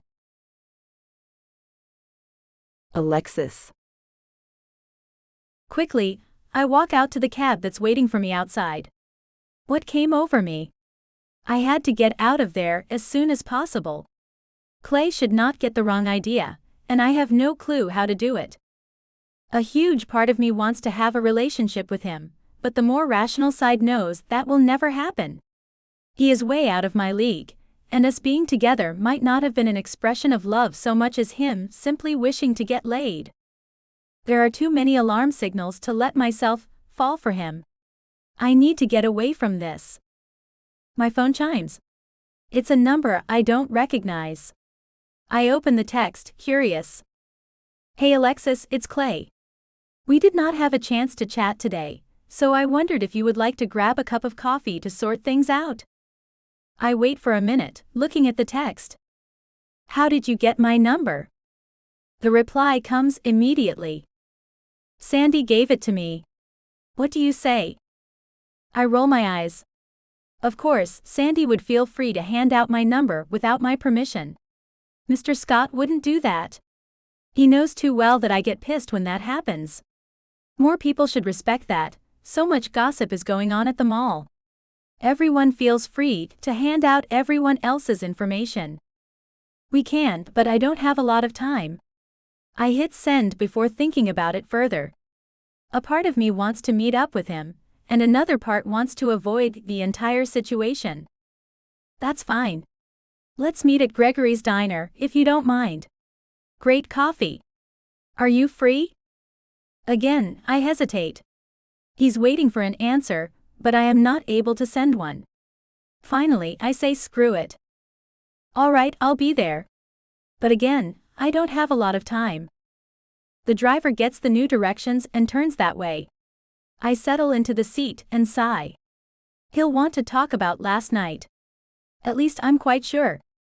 What will I say? I can't tell him the truth. If he finds out he was my first and how I feel about him, he'll dismiss me as any other woman who lost their V-card. Yet, if I lie to him, I'll only cheat myself out of what could possibly be a good relationship. Stranger things have happened, and it wouldn't surprise me if that is what happens to us. At least a girl can only hope.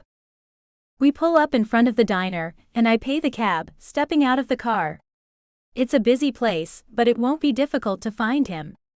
Few people in the world look so elegant in a suit, and he always wears one. At least when he's not Santa Claus. I step inside and scan the room for a familiar face. Clay is sitting at the breakfast bar with his back to me. It's something I really like about the diner. I immediately plan what to order. Then I got the impulse to walk up behind him. It will be immature but funny. The closer I get to him, the more I consider doing it. He's on the phone with someone? That will make it even funnier. I'm determined not to get his attention until I'm able to scare him. Other people in the diner look my way, but they seem amused at what is about to happen. None of them blow my cover. Listen, Larry, make sure this is flawless, Clay says into the phone. I don't know who Larry is, but Clay certainly talks to him a lot. No, that's not a good way to do things. No, I'm not getting soft. We have one chance, and I don't want to blow it like the last one. I talked to the owner of the building yesterday. Yes, Scott? He said he was on his way to a meeting that could keep the business from going under. Is that true? Clay speaks in a low voice, but I am standing close enough to hear every word. My heart sinks into my stomach, racing at the same time. The potential of the business going under was clear, but Clay never mentioned he had something to do with it. In fact, he always acted like he was just as surprised as the rest of us. Taking a deep breath, I wait to hear more before drawing conclusions. Listen, if we are going to strike this deal, we have to do it right. I'm not getting into more trouble or work like this again. I'm above this and intend to stay that way, Clay declares. It's all I have to hear.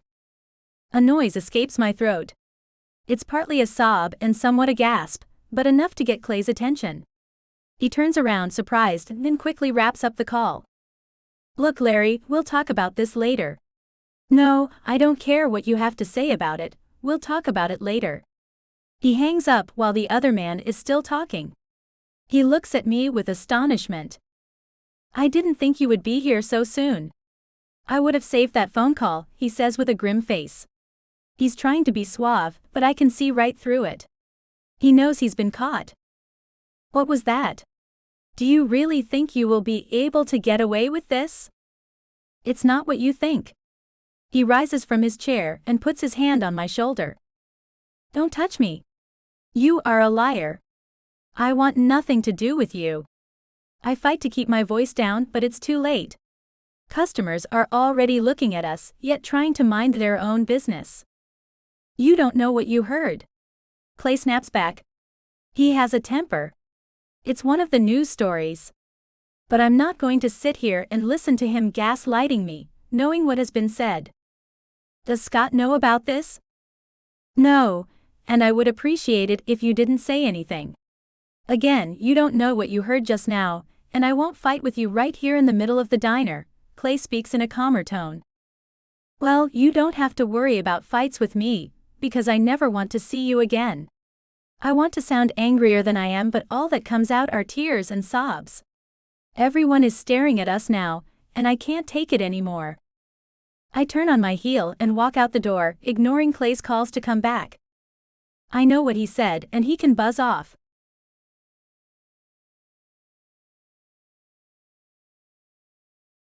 Chapter 17. 1 week later. Clay. I don't understand. It's not at all like Alexis to ditch her obligations. What could have upset her so much? Mr. Scott shakes his head. I thought the two of you got along. The last time I spoke to you before talking to her was when you said she got into these moods. Yeah. There's a difference between someone getting in a mood and simply dropping out of life. Mr. Scott shakes his head. She's done this sort of thing to an extent, but she's never done it like this. Whatever happened must have really upset her. She heard part of my conversation on the phone, and she misunderstood what was going on, I say, exasperated. I've already told him several times, yet he keeps pressing me. He's trying to find out what was said, but I can't tell him. Not until I have more details. What did she hear? I'm not asking you to tell me the entire conversation, but what could she possibly have heard that got her so riled up? He presses. It was a private conversation, and she eavesdropped. She could have been more mature about it, and talked to me instead of running off. It's not fair to either of us. I let the anger show in my voice. I don't care what he thinks. It's certainly not fair to the company. I was depending on her finishing with the holiday. Without her, I doubt we'll be able to pull in the crowd we have, he sighs. The main attraction is Santa, so where is the problem? I know I'm being snarky, but he's only fighting to find out more of my story. It's a team effort. You bring in the people, she gets them to you. It doesn't matter if we've got 1,000 folks standing in line, if total chaos is around us, Mr. Scott says rather sharply. It's rare for him to get that way, but after stumbling through the week getting help from the other staff, he's at his wits' end. It's only a few more days until Christmas, and then all of this will go down. We are entering the biggest days of the year, and he wants to push as much as he can to increase the sales. Look, at the end of the day, it was up to her to leave. You can't push that on me any longer, I remark, still harsh. I act like I don't care anymore, but the fact of the matter is the opposite. I care a lot. I have been trying to get a hold of Alexis since she ran out of the diner. She does not answer her phone or text messages. I would stop by and talk to her, but I haven't the slightest idea where she lives. The only times we hung out outside of work were the night she came home with me and the meeting we had at the diner. I really don't know much about this woman. Sounds like the tides have really turned. It appeared the two of you were starting to like each other, Mr. Scott comments. What could have given you that idea? I don't want to talk about it anymore, and he's still fishing for the details. I'll never understand love, to be honest. He shakes his head. Why are you talking about love? I'm not in love with her. I don't want to shout. The last thing I want is for anyone else to hear this.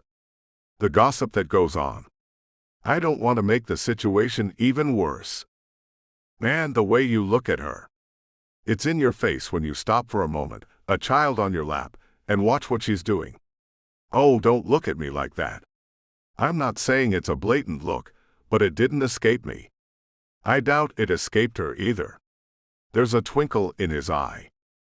I can hardly blame you. I've been in love with that girl since the day she walked into this mall, looking for help with her charity.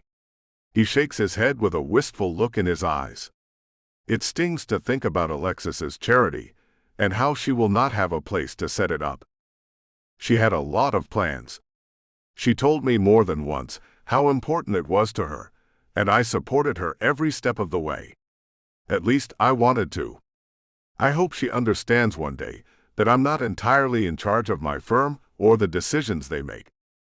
She seems to think I'm the king of the world, and able to call the shots with everyone who walks through my door, though I'm really at the mercy of many others. How could she know that? She was a startup with some visions, but not the power to make it happen. It was part of the reason I fell in love with her. I love that ambition. And the drive. She's not the type to get discouraged with the shit around her. That is when she's not hurt by the person she loves. Your sentiment is appreciated, but you have it all wrong. Alexis does not want to see me again. She's made that much clear. Mr. Scott sighs. He wants to comfort me and tell me she's just angry and will come around. He believes in holiday miracles, complete crap to me. Even with the magic of the season, there is a way everything may just not be all right. He can't see into the future. He agreed she'd never done this before. He's figuring out what's going on. But just like me, he has no idea. Still, Alexis hasn't come to tell him what she heard. It's admirable she has not. She'll come around eventually, and your life will go back to normal. You'll pull through with this business, and she'll have her charity, and who knows? One day the two of you might fall in love. I weakly suggest. Oh no. Your hope in the matter is appreciated, but I am too old for her. She'll never turn a second glance to a man my age, he chuckles. I need someone like her, but more like me. Age-wise, that is. And one day you will. I grab my beard and grapple it over my head. Break time is over, and I better get back out there to relieve Brittany. That girl needs all the help she can get, that's for sure, Scott laughs. You should have seen the look on her face when I told her she'd be the elf today. I laugh, but my heart isn't in it. I miss Alexis and wish there was a way to get a hold of her. Neither one of us wishes to involve Scott. It looks like he's the only hope to reconnect with her. I feel bad about what happened, and admittedly, she wasn't wrong in her assumptions. She doesn't know I'm also doing my best to fight this. I will do anything to make sure the Berkshire Mall stays in business. I pause on my way out the door. Maybe it will mean the worst.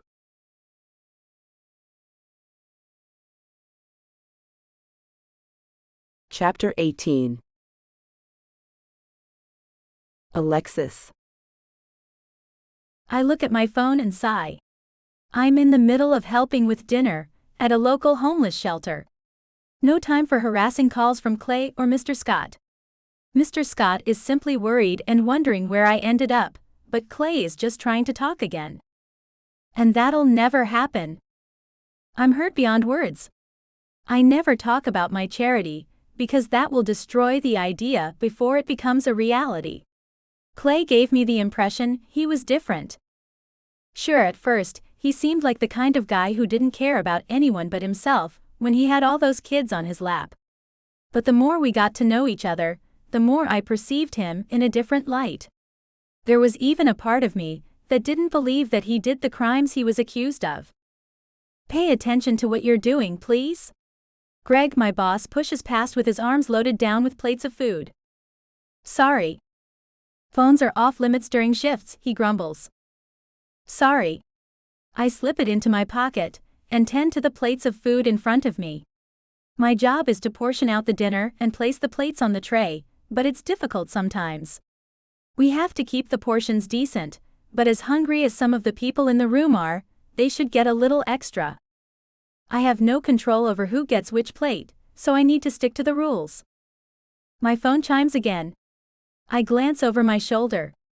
Greg is in the other room, handing out the plates. He'll move as quickly as he can, but it gives me some time to check the message. It's from Scott. A part of me wants to tell him to leave me alone, then another part can't. I glance back to Greg before opening the text. Can you please stop by the mall later today? I really want to talk to you. I sent a hurried reply, knowing that my phone had to be put away quickly. I'm sorry, Mr. Scott, but I can't bring myself to it. I go back to serving the plates. My phone chimes once more. It's him again. I've been nothing but good to you. You at least should give me an explanation.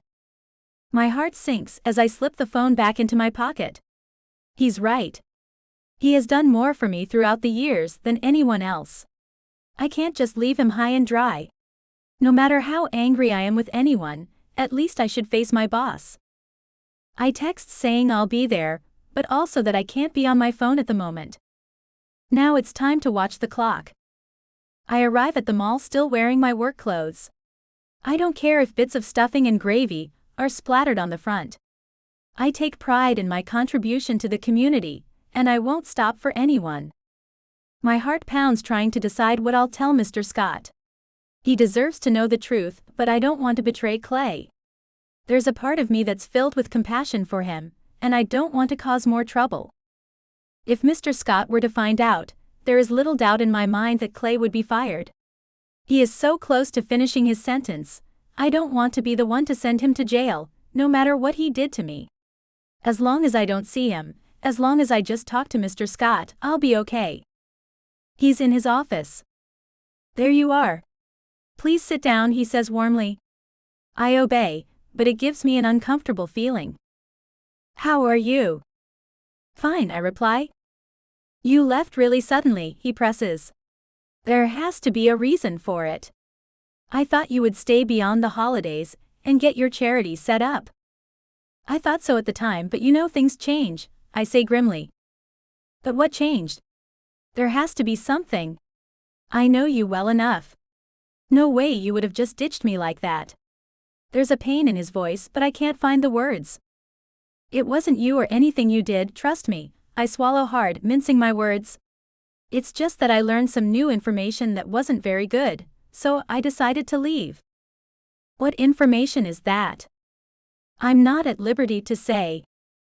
Maybe it would be easier to explain if I brought Clay into the room. He's just as confused as me about what happened, and the two of you can work it out, he says cheerfully. No, don't do that. I hold my arm out toward the door. Mr. Scott doesn't listen. He pulls the door open and Clay walks in. Immediately, I'm filled with fury once more. I don't want to see Clay. I'm pissed at them both for putting me in this predicament. Hey, Clay blurts out. I look down and refuse to answer. It's obvious you don't want to talk to me, but there are a few things we need to discuss, he presses. Yes, the two of you sit and talk it out. I'm here to mediate. This way we get all the answers, clear up misunderstandings, and leave the office happy, Mr. Scott says cheerfully as he sits down. You are an idiot if you think I'll sit here and be the bad guy. I shout. You are the one who is ruining everything, not me. What are you talking about? Mr. Scott asks. Clay is growing uneasy, and I have to choose my words carefully. I still don't want to betray him, but it's more tempting with each passing moment. You misheard some issues you are not supposed to be a part of, and you overreacted, Clay says after clearing his throat. I heard you on the phone. What you said was as clear as what I hear right now. Don't you dare tell me any different. My voice is low, and my tone is even. You eavesdropped on something and you're trying to use it against me, Clay declared. Why the heck would I do that? I laugh. What would that prove? I don't know. You are the one doing it. Clay snaps. I'm only coming clean, exposing you to be a liar and ruining the picture of the angel in disguise everyone thought you were. I lower my arms to my sides as I shout. I don't care if anyone in the halls hears this. I am pissed and will let the world know. Okay, you both need to back up on this, Mr. Scott interjects once more. What are you talking about? Clay here plans on selling our business out from under us, just like the greedy corporate he is. I snap.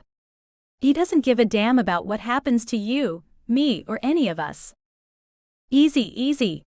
Mr. Scott soothes. Take a deep breath and sit down. Let's get to the bottom of this. Ask him. You'll be right at the bottom of this, I say defiantly. Since you insisted he come in, why not ask him yourself? Clay is right. You misunderstood what's going on, and you aren't thinking about it clearly, Mr. Scott announced. What are you talking about? I turn on him. Men like him know what they're doing. I can't put him on the spot with legal matters as such, but there is no such thing happening, Mr. Scott says with anger in his voice. It's rare for him to be infuriated with me, but it happens. Why is he angry now? It's only making me feel worse. This is happening right under his nose, and he doesn't realize it. If you are going to be so naive to think he's incapable of doing something like that, then you haven't paid much attention to the papers. I gain a new sense of defiance. His past is none of your business, Mr. Scott says. Clay sits quietly throughout the whole thing, and I try to read the look on his face, without much success. I won't be here to watch all this fade away. You can have me or you can have Clay. We both know who you'll pick. I flip my hair. Mr. Scott looks at me as if thinking I've lost my mind, but I've actually made it up. I will not work for a business that's going under, and not for a man who doesn't believe me. Or one who is slowly stealing my life's dream away. Mr. Scott can figure it out in the end, but I won't be there when he does. Good day to you both. I nod my head. Mr. Scott still looks confused, and Clay appears dismayed I'm going through with the threat.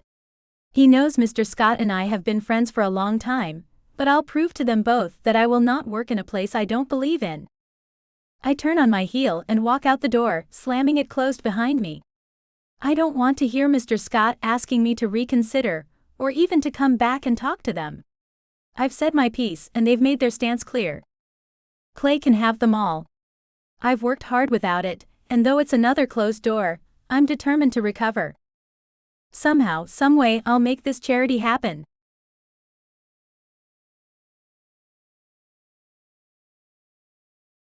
Chapter 19. Clay. The rest of my day is spent trying to make the kids happy, but having a terrible time. It's tough being a jolly Santa Claus when my world has crashed down around me. I'm torn. She was so upset in the office, it showed in her face. More than likely, I'll never see her again, and that breaks my heart to a big extent. I have never fallen for a woman like this before. Sure, there have been ones I've wanted to sleep with multiple times, but never have I felt I met the woman I could spend the rest of my life with. Knowing I had that chance and now she's gone is more than I can stand. She had a dream of building that charity here in the mall. She cares a lot for Mr. Scott and the others who work here. She doesn't want to see all of it go away. She's obviously aggravated with him, so he can see the truth. It hurts me that I didn't stand up for her when she needed me to. I stayed silent and let her look like a fool in front of one of her best friends. I feel sorry for her. I need to make it right with her. What will that take? The only way is to get her back here and to save this place. It won't be easy. I'll have to do something I don't want to do. Next, I'm working with Brittany again, and she isn't sure how to handle the size of the crowd. She's trying, but she's rather overwhelmed. However, it's Christmas Eve, and this is the last chance these kids will get to see Santa Claus. The next child hurries over and crawls up onto my lap. He looks at me nervously with his big eyes. "Hello, young man. And what would you like for Christmas?" I hope the parents get all these kids what they want. Even though I'm not the real Santa, even though there isn't a real Santa, I hope each of these kids will believe in him by the end of tomorrow night. It's something that makes Alexis special, and one of the things I don't want to lose in the coming year. How many things about me will change because of her? I am quick to make changes for her. "Santa," the boy asks before he crawls off my lap. "What is it, young man?" It's so formal to talk like this, but I don't have a choice. There are rules that have to go along with them all, and I have to follow them, even if I want to be friendlier with him. "What do you want for Christmas?" He looks at me with his wide brown eyes. None of the other children have ever asked me that. Most of them were too scared to do more than whisper what they wanted, and then sit and stare at the camera while their enthusiastic parents had their photo taken. "Do you know what you want?" he presses. "Santa, we need to keep this going," Brittany coaxes. She doesn't want to end the moment, but she too has rules to follow. It's her job to keep the line going. This is the busiest we've been since the start, and I'm a little overwhelmed myself. "You know what I want. I know this needs to be wrapped up." He shakes his head. "I want to spend it with my family." His eyes grow wider than before and he smiles. "That's what I want too." He hops off my lap, and I smiled as he trots down the aisle back to his parents. His mother holds a baby in her arms, a child too small to know what the holiday is yet. It's a happy family, and he meant what he said. What is it he wanted before his question? I really hope he gets it. Somehow, he reminds me of Alexis, and I feel more resolved than ever to continue with this plan. At the end of the shift, my heart races, walking back to Mr. Scott's office. We haven't spoken much throughout the day, not since Alexis came to his office. I have to speak with him, and he needs to know the truth. "Can I bother you for a moment?" I knock on his open door. He looks at me in surprise. "Yes, please come in. I wanted to talk to you, too." "You first." He won't be able to think clearly once he hears what I tell him. I wanted to apologize for what happened earlier. Alexis is not in her right mind at times and often assumes the worst.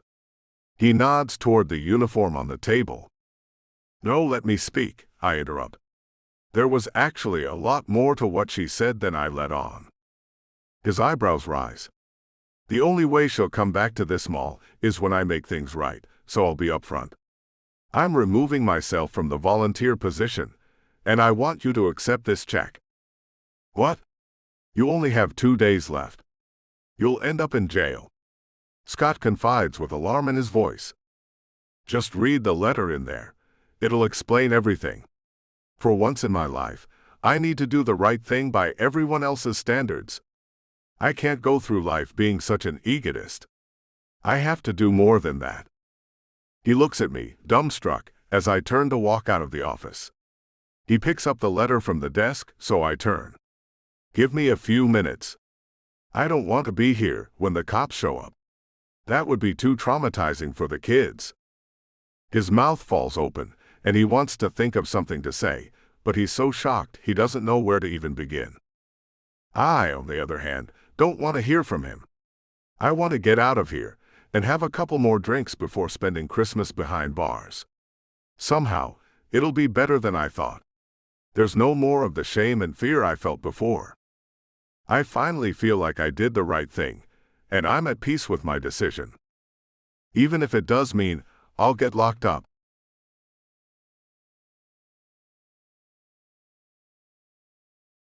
Chapter 20. Alexis. I said, I'm at the homeless shelter. I have an annoyed tone to my voice. I don't want to talk to Scott anyway, but once again, he is relentless until I answer. You've got to hear this. There's excitement in his voice, and I sigh. All right, but I've got to get back inside. They can fire volunteers, and I don't want that on my resume. I sound exasperated, but after the way he treated me, I don't care. I am not going to treat him with the same respect, when he basically called me a liar. First of all, I'm sorry, he starts. I sigh. Is that all? No, there's something else, and you're going to be shocked when you hear what it is. Once again, the exhilaration is in his voice. Come on, tell me. Okay, here goes. My heart races as I arrive outside the door to Clay's penthouse. It isn't the best idea to show up unannounced, but I need to see him. I ring the bell and wait, my heart still racing.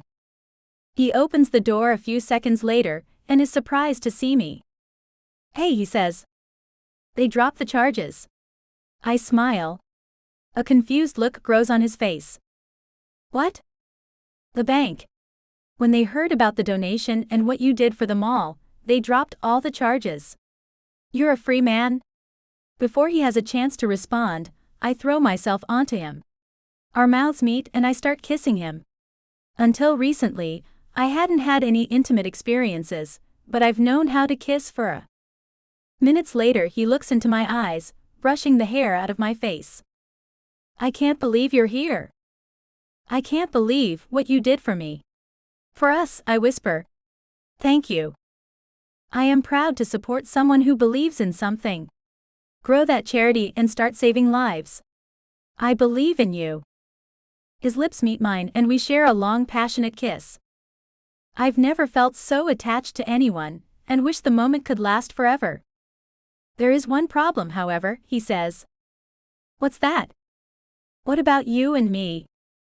I look at surprised. What do you mean, you and me?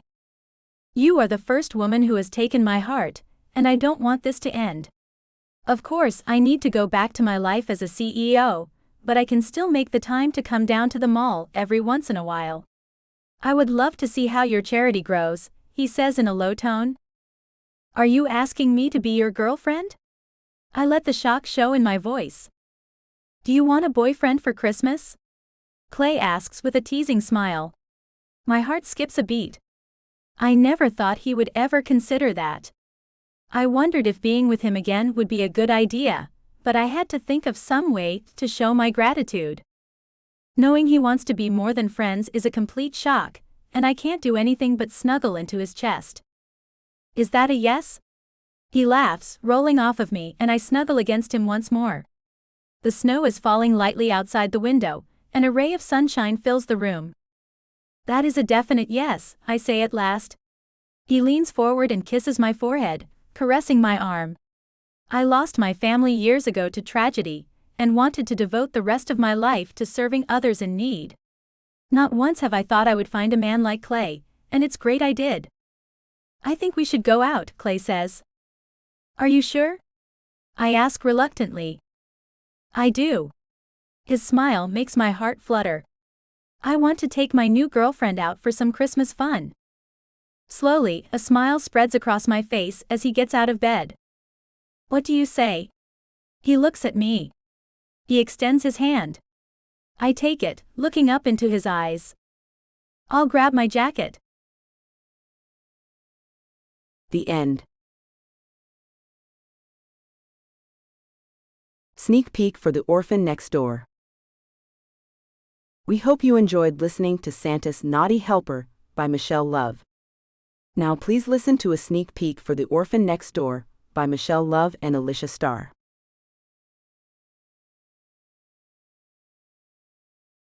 Chapter 1. Emily.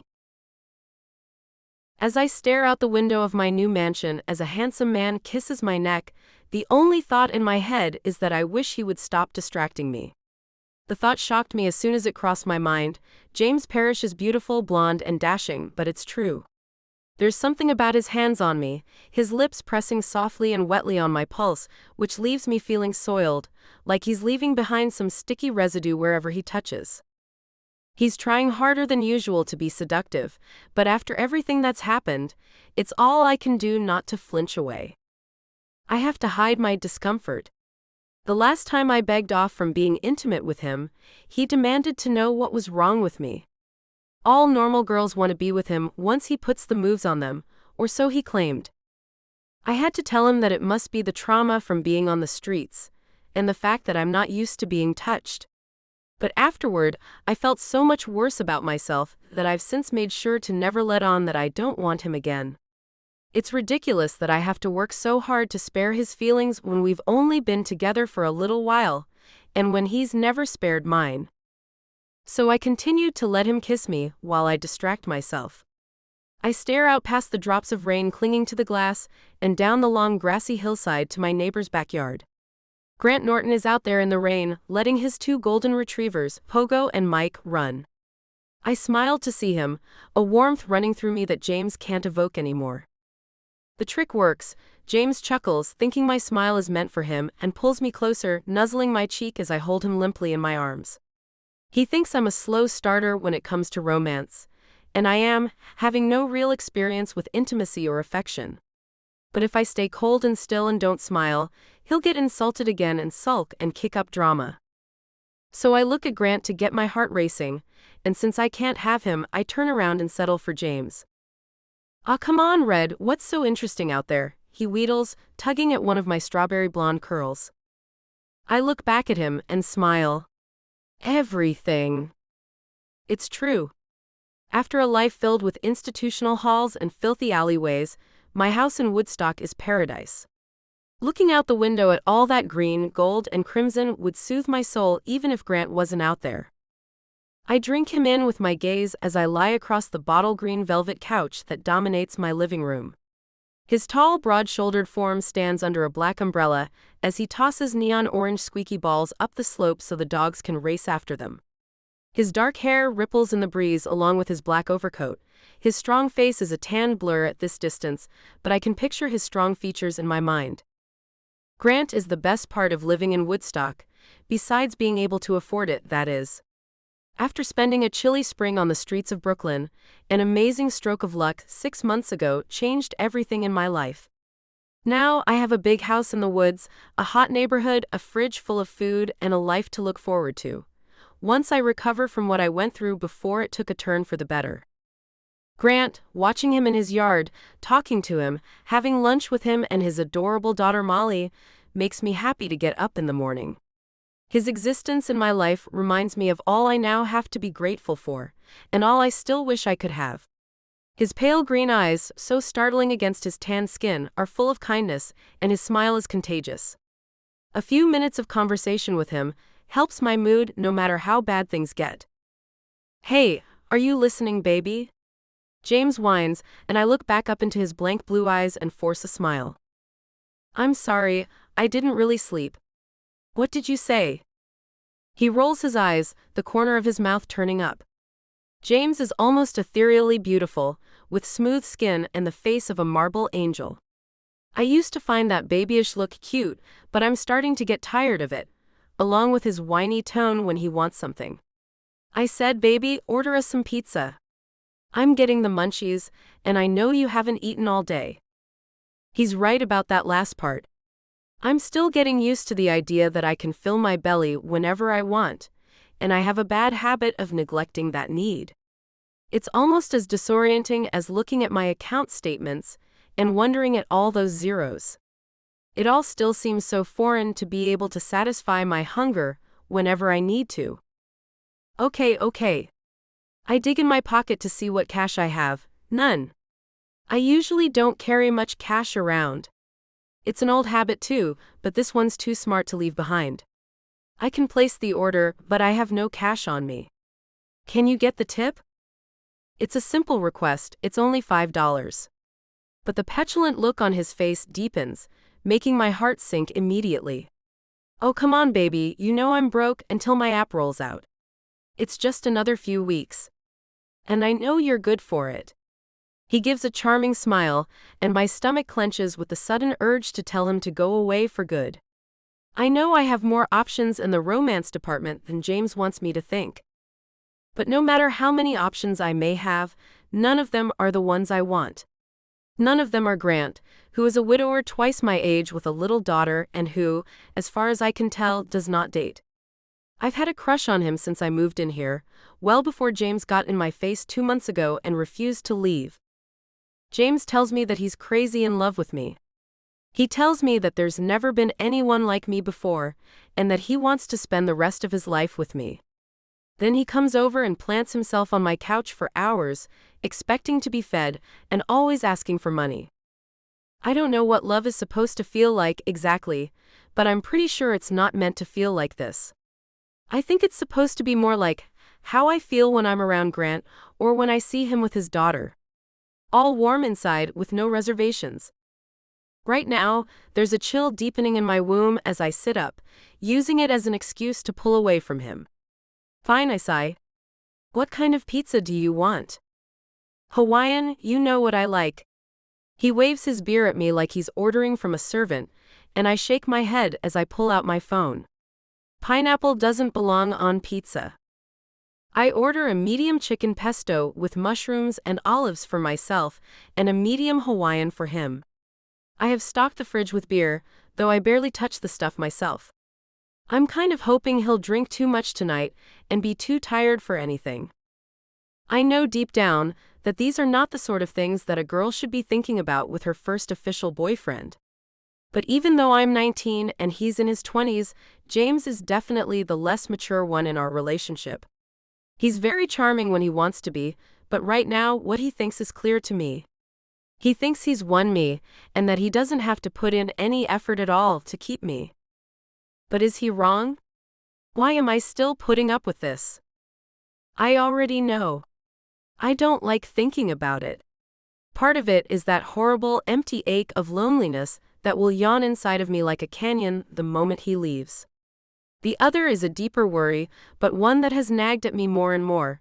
What if he won't leave when I tell him to? I place the pizza order and put the tip on my card, along with everything else. By the time I look back outside again, Grant is gone. So baby doll, how much time do we have to play before our food gets here? James drapes his hand over my shoulder. I have to force myself not to squirm. 20 minutes, I make up, knowing it's more like 40, and he grunts in disgust. That's too little time, he grumbles. Hey, you were the one who wanted pizza, I remind him, and he finally shrugs and nods. Okay, fine. I'll see you later. He offers a sleazy grin, and it's all I can do to force an answering smile.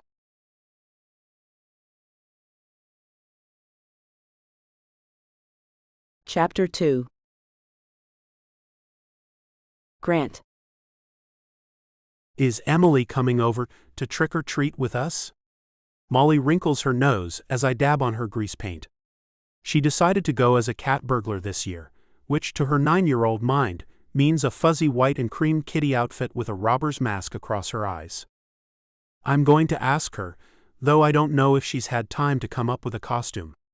Hold still, sweetie, I'm trying to get your kitty nose straight. Her whiskers were hard enough. Molly is incredibly energetic. Even channeling it into martial arts training hasn't cured her of the wiggles. but squirminess won't stop me. I'm determined to do daddy-daughter costumes justice. Thus, I am going trick-or-treating with Molly as McCavity from Old Possum's Book of Practical Cats, one of her favorites. It took some planning behind her back, but it turned out well, and Molly squealed when she saw it. A cosplayer friend made it for me.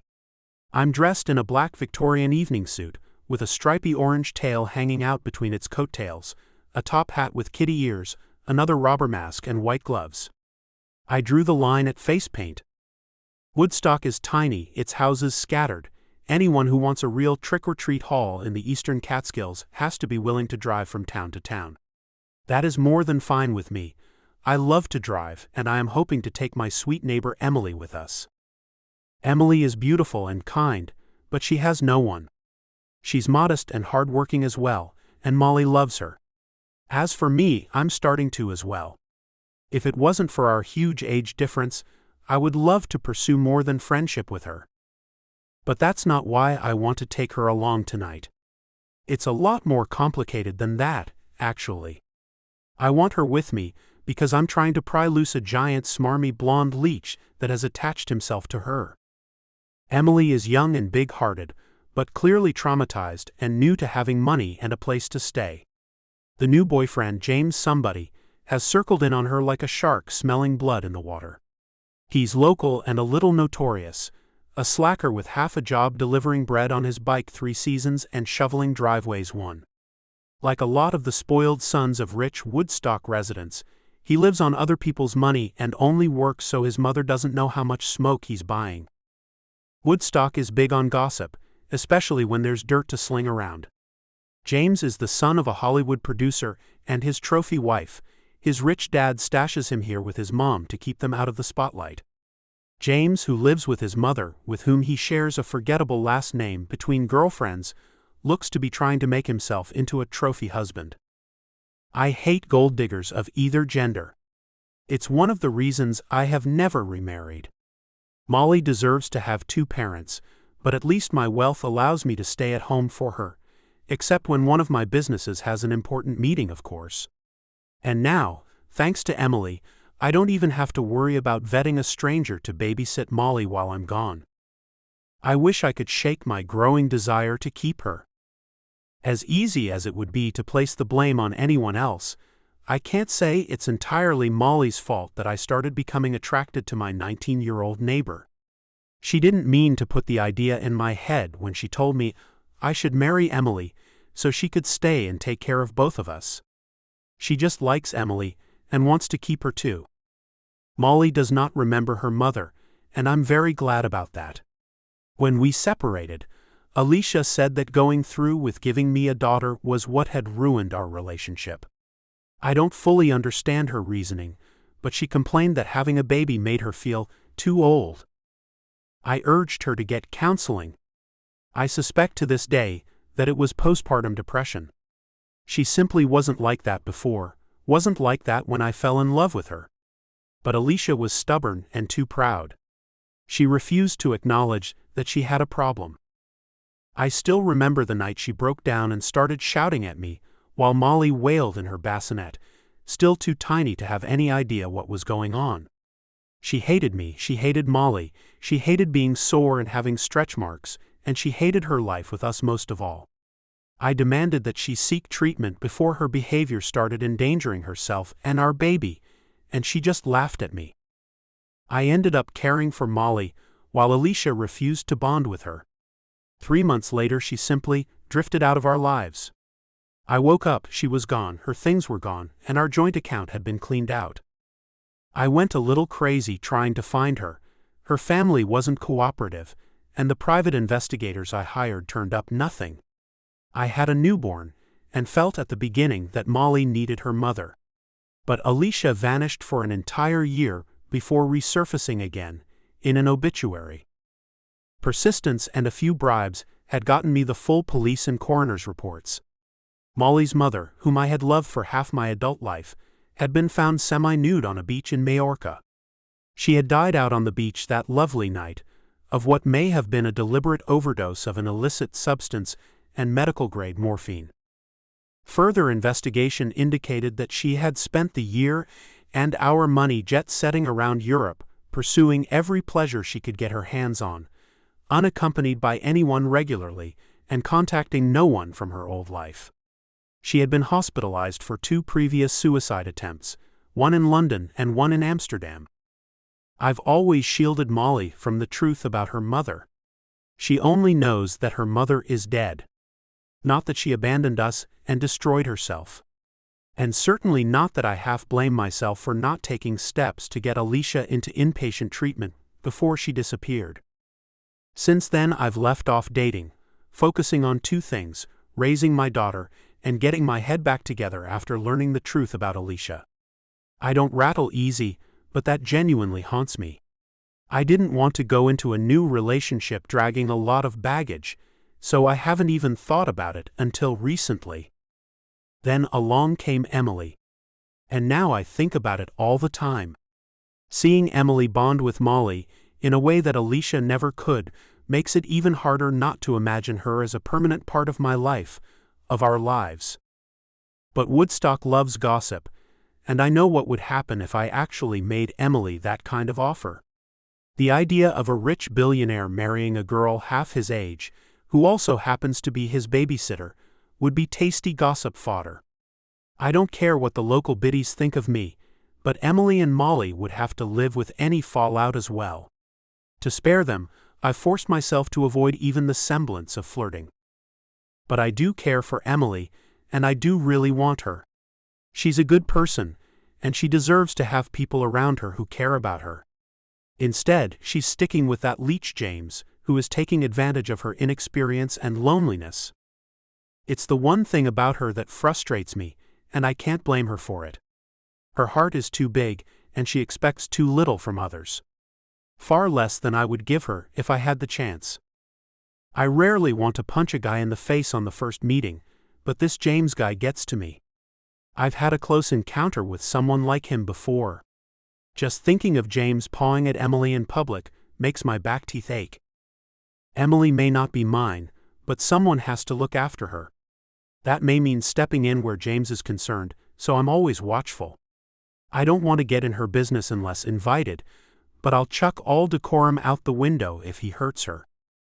I step back and look at Molly, whose cream stripes and little pink nose are all even now. There we go. Go have a look. I point at the full-length mirror across the bright bathroom, and she hurries over to it and squeals. I lose the fight against grinning. So did I do good? Definitely an A+ job, Daddy. Now, are we gonna pick up Emily? She rocks on her heels, and my smile fades.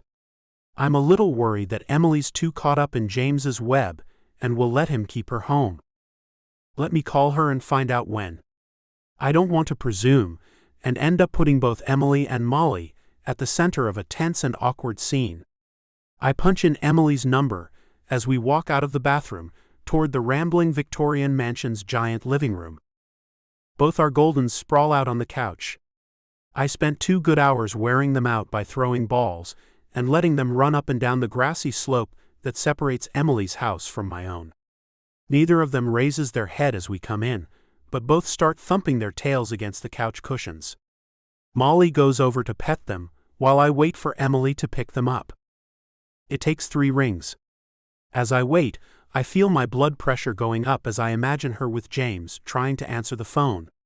James pulls the phone out of her hands and goes back to whatever inept intimate act he was imposing on her. I have seen her discomfort at the way he paws at her in public. If there was ever a rosy glow of new love between them, he must have spoiled it quickly with all his butt-grabbing antics.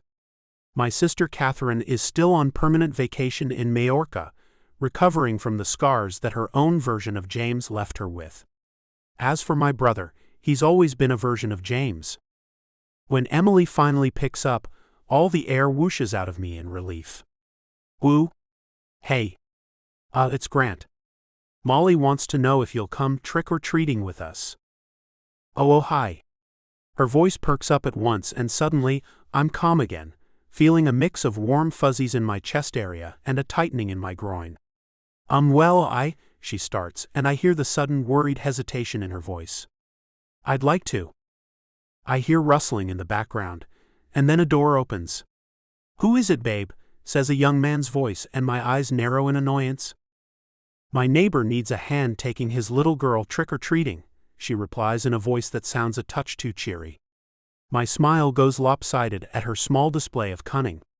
I never said anything about needing her help with Molly, but if anybody asks me, I'll back her story in a second. What? Ah, come on, baby, you have a boyfriend now. You've got to stay home and take care of me. His deep voice wheedles like a kid's. Take care of you? You're a grown-up, she sighs, and I hear her stop to take a deep breath before going on. Just go ahead and yell at him, honey. He deserves every bit of it. But she doesn't, instead answering him with frustrating patience. Look, James.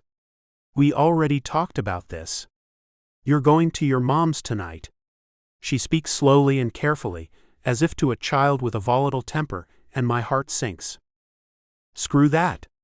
I want he starts, laughing off her concerns, trying to sound charming. He's the kind of guy who is used to letting his pretty face get him what he wants, just like his mother. She'll be drunk by 3 in the afternoon anyway. She'll pass out before the servants bring out dinner. It doesn't matter. James, I sat there and listened to you promise her, she urges, but he just laughs some more. I hear rustling again, and a small sound of discomfort from her, and a hot flush of rage runs through me. Let her go, you son of a gun. I want to say it aloud, but yelling through a phone is pointless. Should I go up the hill and rescue her from Mr. Won't Take No for an Answer's grubby paws? I hesitate, my fist clenched, wanting to do just that. Then a small hand tugs at my pant leg. I look down and see Molly gazing up at me solemnly. She holds her hand out for the phone. I shake my head, but she stamps her foot insistently. I've got a plan, Dad. I pause, wondering what my imp is up to, and then hand her the phone. Molly listens for a moment, frowns tremendously, sticks her finger in her ear and yells, I want to talk to Emily right now. The argument over the phone stops at once, and I'm suddenly grinning again. I should be telling her that that's not an inside voice. I don't. She smiles. Hi, Emily. We're dressed as kitties, and we need you to come help us trick or treat. So tell your stupid boyfriend to go back to his mommy. You've got other friends, and he's just being selfish. My grin fades and I stare. My daughter surprises me regularly these days, but this one's a big one. How are you, 9? On the other end of the phone, Emily is laughing, and I hear James go, aw shit, almost sheepishly. Cute plus angry can be a potent combination. Duty calls, sweetie. We've already got plans for tomorrow anyway, and you're out of clothes. Now that wouldn't happen if you let me leave some stuff here, he complains, but she cuts him off gently. James, I haven't even gotten used to living indoors yet. Give me time before I give up my privacy entirely, okay? Her voice is tender and patient, and is the exact same voice she uses with my 9-year-old. Unfortunately, James is less reasonable than even Molly, at her angriest and most overtired. Oh, come on, don't be a coward. I love you. We should be together. All the time. You mean your money and I should be together all the time, you damned parasite. My back teeth are still grinding together, and I hold myself still as Molly hands me the phone. Don't do it, Emily, I mouth, but if he hears me, he'll make even more trouble for her. You shouldn't call me names, she says quietly. It's something Molly says to kids on the playground, but in Emily's mouth, it is grave and edged with tension. James starts to stammer an answer, but she simply raises the phone back to her ear. I need to get changed. You're doing cats? Yes, cat burglars actually. She laughs a little.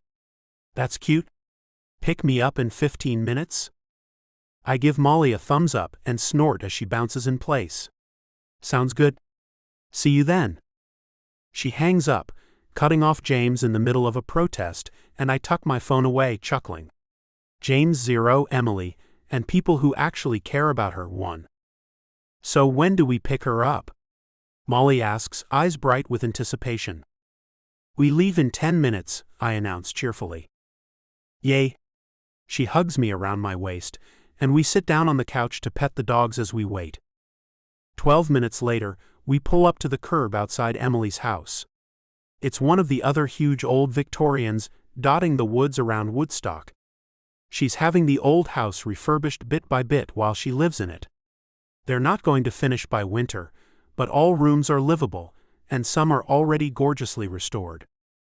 She told me once that the house was like her, falling apart in some places, but becoming new and lively again. No wonder James keeps trying to move in there, while she struggles to keep him out. When I first found out that a New York State lottery winner was moving in next door, I expected some brash, newly rich kid. Someone a little bit like James. Instead, I got Emily, endlessly grateful for every bit of her new life. She's told me only a little of the nightmares she's gone through, but I can see a lot of it in her eyes still.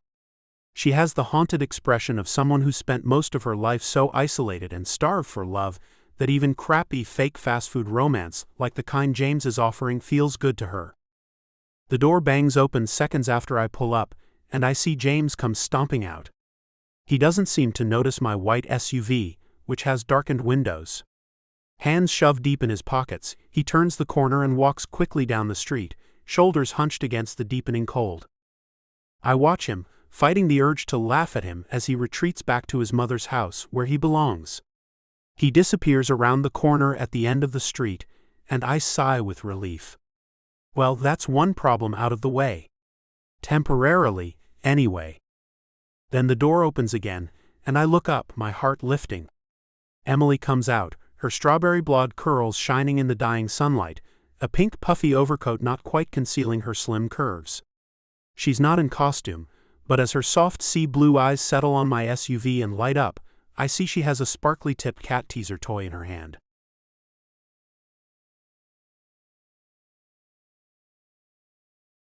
Chapter 3. Emily. I know I shouldn't let myself feel guilty about leaving James behind to fend for himself this Halloween. It's not my fault he changed his plans the moment he discovered I had some that didn't involve him. If I ever do anything he dislikes, he makes it seem like I've committed a crime against him. When we first got together, I was so starved for love that I was desperate to please James. Any dissatisfaction he showed was my signal to scramble to make things better, so he would stay, he would still love me. But soon I noticed that all that attention, work and support I was giving went only one way. He never gave anything back. I've started getting stomach aches whenever I think of James.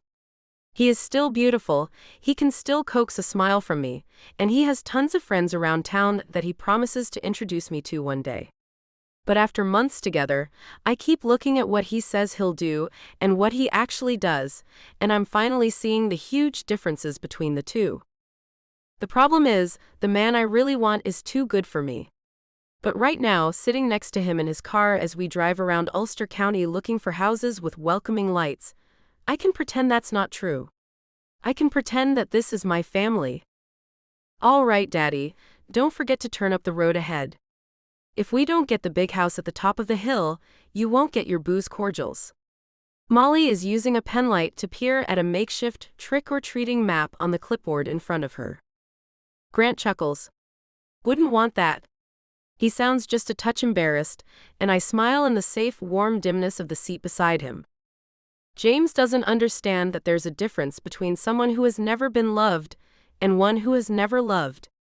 I might scramble after affection like a starving dog, but that doesn't mean I'm not wary of being poisoned.